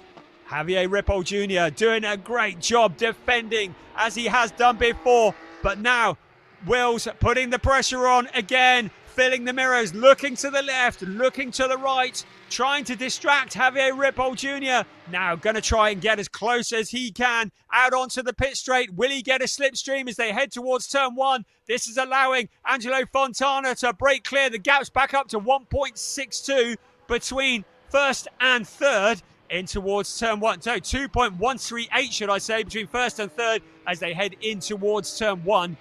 It's 1.6 between 1st and 2nd. So as long as Javier Ripoll Jr. is defending from Philip Wills, it's allowing Angelo Fontana to break clear at the front. It's exactly what he needs to happen. So again, Philip Wills biding his time. He does not want to have an accident. He does not want to get together with the number 91 car. Angelo Fontana giving it everything he's got. The 1.6 second gap in the lead of this race. Javier Ripoll Jr. holding steady in second place. Then Philip Wills, then Lee Mole, then Carsten Kreimer, then Reinhold Kran, then Alexander Dobik. They round out the top 7. There is Javier Ripoll Jr. in that second place. 8.5 minutes remaining. Philip Wills doesn't look like he's done yet. Doesn't look like he is settling for third place. Has a little look to the outside. Has the steamroller through the pack come to a stop here in third place, or is there more still to come? That a best of anybody in Sector 1 on the last lap. A purple time, 19.826, which indicates he has not given up. Looks to the inside, going into the corner. Has he done it? The two cars running side by side. Philip Wills with a nose in front. The two cars absolutely neck and neck. Javier Ripoll Jr. has the quicker inside line and is able to hold on to the second. Wills goes wide onto the gravel, holds it together, doesn't do any damage, but drops back from that second place. So it's as you were. Suddenly Philip Wills is off the back of Javier Ripoll Jr. That is going to release Javier Ripoll Jr. to close in on Angelo Fontana. Behind them, Lee Mole still holding off Carsten Kreimer. Reinhold Kran in there as well. There's Alexander Dobik in the number 33 car. They're all fighting over the fourth place. 7 minutes and 20 seconds remaining of racing here at Estoril on this wonderful Saturday afternoon. Great racing is what we expect from Porsche Sprint Challenge Southern Europe, and great racing is what we are getting. Summer wins are made in the winter. We are watching the superstars of 2025 battling it out in the arena here at Estoril, and Lee Mole at the front of that queue in fourth place, holding off Carsten Kreimer. Reinhold Kran now challenging him as well. That takes the pressure off Lee Mole just a bit. 6 3/4 minutes remaining. Angelo Fontana, the leader, 2.382 over Javier Ripoll Jr. That fighting with Philip Wills has allowed Fontana to break clear. This may be the gift that he needed. So less than 6.5 minutes remaining. Have we got any more surprises to come? Is there a sting in the tail of this race? Lee Mole in fourth place, riding on board with him. You can see the concentration. You can see him picking up all the right apexes. You can see how hard he's working, trying to look at the track in front, not to focus on Carsten Kreimer in fifth place behind him, filling his mirrors. Out onto the pit straight once again. Kreimer looks too far back to challenge. There's the race leader. There's Ripoll in second place. There's Philip Wills in third. Then this fight for fourth. It's Lee Mole, Carsten Kreimer, Reinhold Kran and Alexander Dobik. Any one of these drivers could finish in fourth place, but at the moment it's Lee Mole who has the advantage. He has the track position. First three just separating a little bit, but there may be more to come. 5.5 minutes remaining. The fastest man on the track once again, Angelo Fontana with the fastest lap. This is fourth place. There's Lee Mole. Along the way he's coming. Then Carsten Kreimer, then Reinhold Kran. There's that flat out turn 5. They just pick up a little bit of curb onto the apex. Don't back out of it. Then towards turn 6, and that's where the heavy braking is, on board with Reinhold Kran here. Another great view. You can see the driver focused, gripping the wheel. Up ahead of him, Carsten Kreimer in that fifth place. And up ahead of him, Lee Mole. We're into 5 minutes remaining of this race, plus the one lap. The race leader, Angelo Fontana, 2.2 clear of Javier Ripoll Jr. Have we seen the last of the challenge for the lead, or is there still more to come? Has Philip Wills taken too much out of the tyres, getting through into that third place, or can he make it up into second place? Are we going to see the fourth different winner in 4 races in Porsche Sprint Challenge Southern Europe Club Division this year? We're going to find out in 4.5 minutes. Lee Mole, currently in fourth place, is the driver under the most pressure, I would say, because Carsten Kreimer is still there in fifth place and he's not done yet. Reinhold Kran there as well. Alexander Dobik just falling back a bit from that battle. On the last lap, Philip Wills put up the fastest lap of the race. So Wills is not done yet in third place. He's not done yet. Javier Ripoll Jr. may well see the orange and black car in his mirrors before the checkered flag falls. We're going to find out in a little over 3 minutes and 50 seconds plus 1 lap. There's the first race leader who's just gone through your picture, and then second and third. There's fourth, fifth, sixth, seventh. And then there's a big gap back to Eric Wagner in that 8th place. Then David Harrison, we don't forget them, and Ernst Inderbitzen, all in their own battles. Ajit Kumar found a bit of pace in this race. He's in 11th place at the moment, so finding a lot more pace in that car as the race has progressed. There's Javier Ripoll Jr. Philip Wills looks to have closed in on him a bit. Gap between them was 1.2 seconds last time they crossed the start-finish line. And we'll see what that is when they come round next time. So 1.283 was the gap between Javier Ripoll Jr. and Philip Wills the last time they crossed the start-finish line. Well, that looks a lot closer than 1.2 seconds. I reckon Philip Wills might have one more attack up his sleeve, one more attempt to get past Javier Ripoll Jr. and get that second place. Angelo Fontana having broken clear. Right, it was 1.2 last time when they crossed the line. This time across the line, what's it going to be? It is 0.7 of a second between Javier Ripoll Jr. and Philip Wills. So the battle for second place is not over yet. 2.5 minutes plus 1 lap remaining of this enthralling race. The race leader, Angelo Fontana, he's checked out. 2.658 seconds clear of second place, Javier Ripoll Jr. But the fight amongst the podium positions is far from over. Javier Ripoll Jr. with his mirrors full of Philip Wills in that third place. Then the gap back to Lee Mole with 2 minutes remaining plus 1 lap of this race. Out towards turn 6 they come. Around the hairpin once again, and then it's flat out up to about 205 kilometers an hour before the heavy braking of turn 7. A second gear corner taken at about 90 kilometers an hour. There's second, there's third. Philip Wills, you could just see how eager he is. 90 seconds plus 1 lap remaining of this race. Still Wills not giving up. We saw that moment where he went wide. It's taken him a few laps to get back into the rhythm. Emol looks to have shaken off the attentions of Carsten Kreimer as well in that 4th place. Now the challenge for second place. Javier Ripoll Jr. has Philip Wills alongside him. Wills has the inside line. Javier Ripoll Jr. has the momentum around the outside. He holds on to it, but now Wills back to the inside, and through he comes. It's Philip Wills through into second place. Javier Ripoll Jr. trying to respond along the pit straight in towards turn 1, but Philip Wills up into second place, but with less than a minute on the clock. He's left it too late to do anything about Angelo Fontana. Unless Fontana makes a big mistake or has a problem, he looks to have this one pretty secure. We've got 40 seconds remaining, so it's going to be what remains of this lap plus 1 more remaining of this race. Philip Wills already putting a gap between himself and third place Javier Ripoll Jr. Andre Fernandez showing what might have been with a fastest lap of the race at 1:41.023. He is a lap down though after that first lap incident, but in 12th place he will still pick up points, but not the number he was hoping for. There is second place and there is third. So Philip Wills has found the route past Javier Ripoll Jr., relegates him down into third place. Ripoll Jr. looks to have no response for 9.12. What a drive once again from Philip Wills from the back of the pack. We're left wondering what might have been had Philip Wills and Andre Fernandez started from the front row, which is what it looked like it might be when we started today. What a race that would have been. Let's hope we'll see some more of that when we regather in Valencia.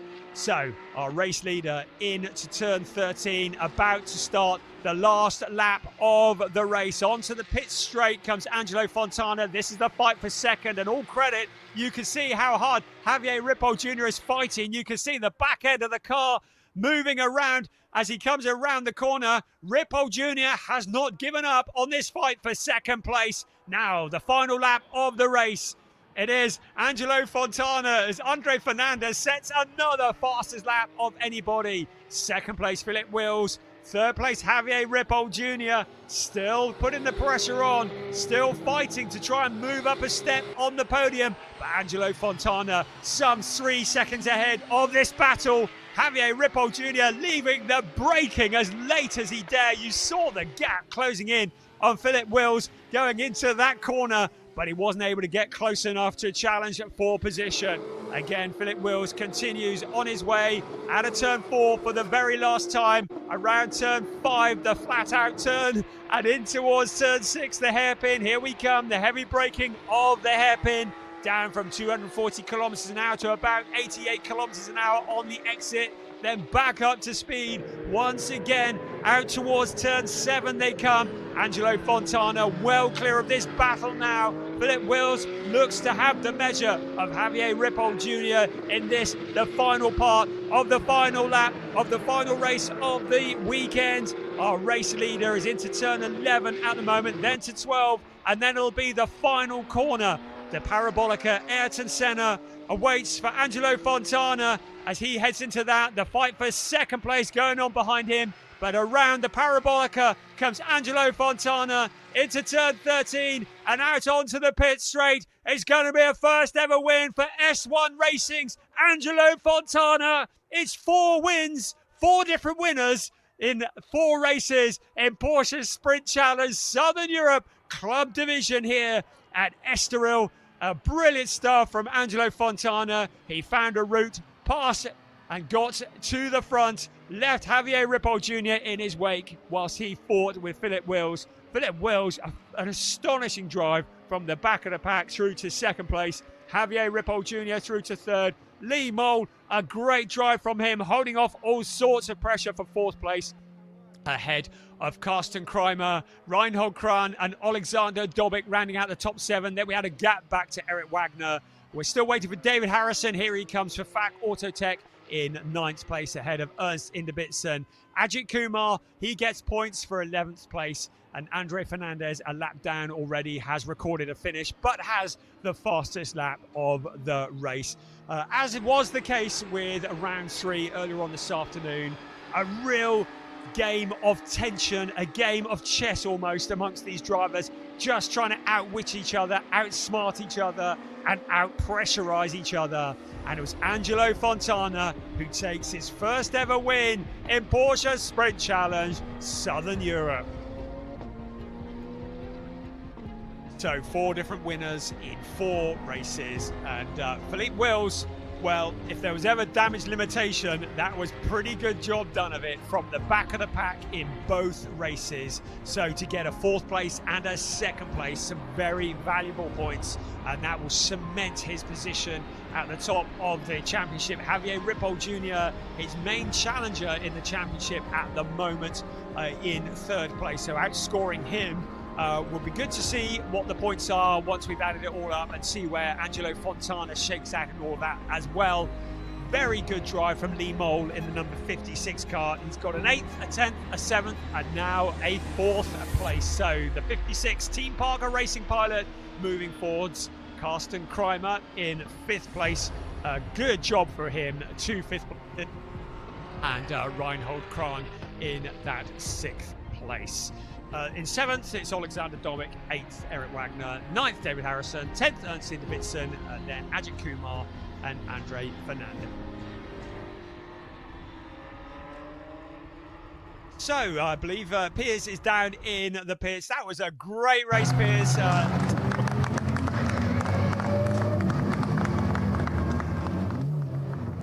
Yeah, thank you, Brian. Very, very interesting race. That was a lot of stories going on, of course. Drama on the first lap.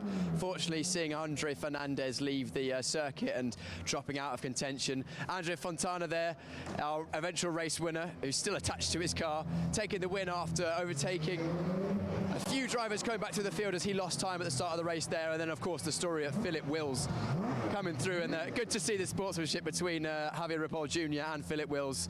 Philip, an absolutely outstanding outstanding drive to come from the back of the field. And if camera operator Laura turns around, you can see how much that means to Philip to come from literally the back of the grid, outside of the final row, to get to second place.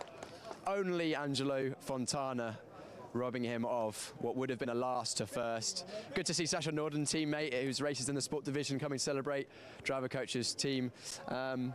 Drivers getting their helmets off. Let's grab a word quickly with Angelo Fontana. Sorry to butt in. I'll sure you get a second to celebrate with your team first in a moment. But Angelo, finally, yeah. DNF second, first. Yeah, I'm very happy for this first position and happy for my team and continue winning, I hope. And you didn't make it easy for yourself this time either. Of course, unfortunate contact on the first. Start, yeah, it was hard. The contact. I lose many positions. They have to take over, and this track is very hard to pass. Yeah, so just tell us what happened at the first lap, because we saw only one angle of it. It looked like you got a bit out of shape. Yeah, I went from the outside. I don't know if he opened too much, or maybe he didn't see me, and with contact. Yeah. That's one of those things. But you, as you say, dropped back in the field.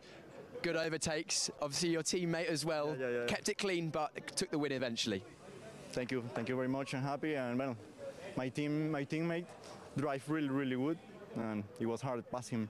Angelo, congratulations on your first win in the championship. Congratulations, Angelo. We'll let you celebrate with the S1 team. Javier Ripoll is just round the corner there in the green highlights. Let's grab a quick word with Angelo Fontana, and we'll grab Philip Wills after that. Javier Ripoll Jr. Javier. Screw up the race. That was a tough one out there. It was tough. Angelo didn't make any mistakes. I did make a couple mistakes, stupid mistakes, and no for Phil to grab me, and then he made a mistake. I took advantage, but then he pushed me a little bit to the dirt part, and that's it. I mean, once you're in the dirt, there's nothing to do. We saw it actually a couple of laps before. I think Philip tried to go around the outside of yourself there, got on the dirt and couldn't. It actually made a mistake. Yes. Gave yourself a bit of breathing room, but and then it was not fast enough. He'd come all the way from the back row of the grid, so a brilliant drive from Philip. Amazing driving. I mean, 10 more laps, he would have passed Angelo as well. I mean, we have to be careful with him in Valencia. Absolutely. Just a quick word on your results so far. Third. I don't want small trophies anymore. Javier, congratulations. Really consistent, good results, but we'll see you back stronger than ever in Valencia. For sure. And a quick word with Philip Wills, because I think it would be a remiss not to. Philip, come in, let's grab a quick word. It would be, we have to grab a word with the driver. Last two, nearly first. Yeah, it was very exciting. Very exciting, I'm sure. I'm very happy to get a podium place, because after the crash, and you go back in the car, and then you go from the back to the front. So I have some amazing guys around me. Glenn Van Perez, my coach, is very good. He learned me a lot already. And this Vasilis, don't forget him. Yes. But your name, I cannot spell it good. But Philip, of course, a lot of people helping you, but you were the one that did the driving. And Huber and Arik and everything, they put car perfect for me. They gave me another car, so thank you for that. Congratulations, you did the driving. You were the one that brought it from the back to the front. You must be very proud. I want to say something to Daniela and Angelina. I did it again. So don't worry. You did it again, Philip. Congratulations. What was an excellent drive. Second place from the back of the grid. An unbelievable effort. So we'll let you go and get yourself ready for the podium. And I'll hand back to Brian to look back on what was the final race this weekend here at Estoril for the Porsche Sprint Challenge Southern Europe. We'll have the podium in just a moment, so stick around for that. I won't launch into Brittany and oops, I did it again, I promise. Great insight from the three drivers. Just love it. I love their enthusiasm. What they had to say about it as well. Right, let's have a look at some of the highlights, of which there were many, from round 4 of Porsche Sprint Challenge Southern Europe Club Division. So the race got underway, and the controversy started almost straight away. Andre Fernandez and Angelo Fontana getting together on that first lap. The result was contact with the fence for Andre Fernandez. He did come back to set some fastest laps, but he was a long way back, and Angelo Fontana didn't quite have as big a challenge coming back through in the pack, but he still had to fight his way through, and he did just that, fighting his way back to challenge the cars in front of him. Lee Mole appeared to be in a battle with Karsten Kreimer for pretty well the whole of the race, and the rest of the field fighting for positions further back. Lee Mole at the front of that queue, and he really had to keep his elbows out. He was under immense pressure for most of that race. He wasn't going to hold off Angelo Fontana, though. The man coming back finally getting a route past Lee Mole as they headed in towards turn 1. Rejoining at the back was Andre Fernandez, though. A great job from him considering the circumstances. You can see from the shots how much pressure Lee Mole was under, and he held it all together despite numerous attacks from the cars behind. Philip Wills, though, man on rails coming through, picking them off one by one. First Carsten Kreimer, and then it was going to be Lee Mole next up the road that he was going to try and challenge and find his route past. At the front, Javier Ripoll Jr. and Angelo Fontana running side by side. It was Fontana who muscled his way through and took that lead position away. Some very close racing there. Lee Mole having to draw on everything he had to keep the 56 car pointing in the right direction, with Kreimer just behind him. Javier Ripoll Jr. and Felipe Wills' battle went on, and it seemed to be a deciding moment when Philip Wills went wide into the gravel, but he still came back with just a few moments of the race remaining. Philip Wills fighting his way back to challenge for that second place. Lee Mole continued to hold off Kreimer, with Reinhold Kran in there as well. And behind them was Alexander Dobic. Wills now fighting once again with the time running out on the clock. Javier Ripoll Jr. tried everything that he could think of. He had his elbows out, he made the Porsche as wide as he could, but nothing was going to stop Philip Wills. Not this afternoon, not that man. The Proton Huber competition driver finding a route forwards, but it was going to be Angelo Fontana with a massive lead who extended it at the front.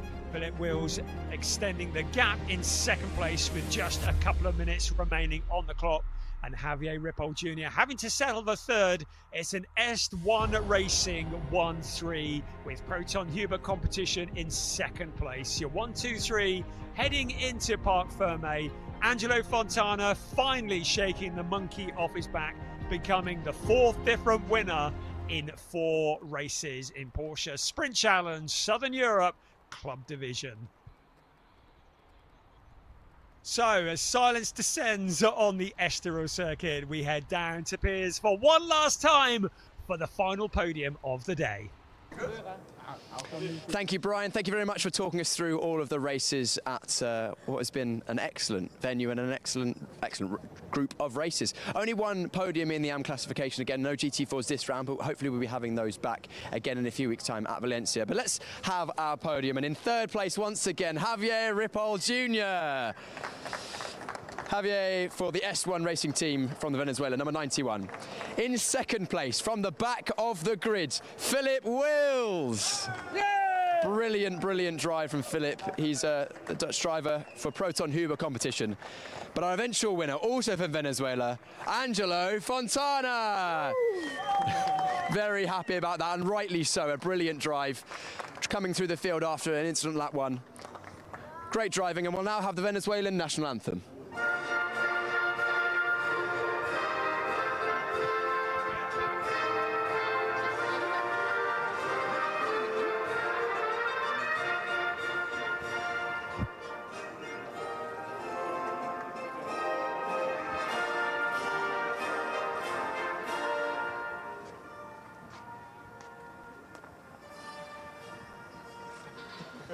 That was the Venezuelan national anthem for Angelo Fontana, who takes the win, but it was getting the trophies now. Third place first up, Javier Ripoll Jr. Second place, Philip Wills from Belgium, and then the winning trophy for Angelo Fontana. He's had a lot of near misses, a lot of second places, 2 seconds, a DNF, and now finally a win.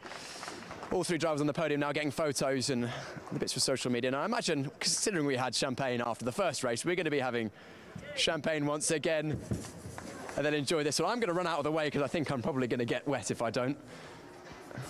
It's great to see them celebrating in style. And we'll be seeing, hopefully, all 3 of these drivers back again in just a couple of weeks' time at Valencia. So that is the only podium for the club division. And what a brilliant race it was. Once again, we've had 4 absolutely brilliant races, in my opinion. We hope you've agreed at home. It's been wonderful to be back at Estoril near Lisbon. Once again, it's been a great venue, great overtaking, both in Sport Division and Club Division. Thank you very much for every single person watching at home. Thank you to Alpha Live for bringing us the coverage, of course. All the organisers of the championship as well, for making sure everything running perfectly in clockwork as always. The Orange Army, the marshals and everyone at the circuit, thanks so much. If you've enjoyed that, then make sure to join us in a couple of weeks' time, 22nd of February, for what is set to be another 4 scintillating races at Valencia. We had the same last year. Hopefully, we'll have the same again this year. Bye-bye for now.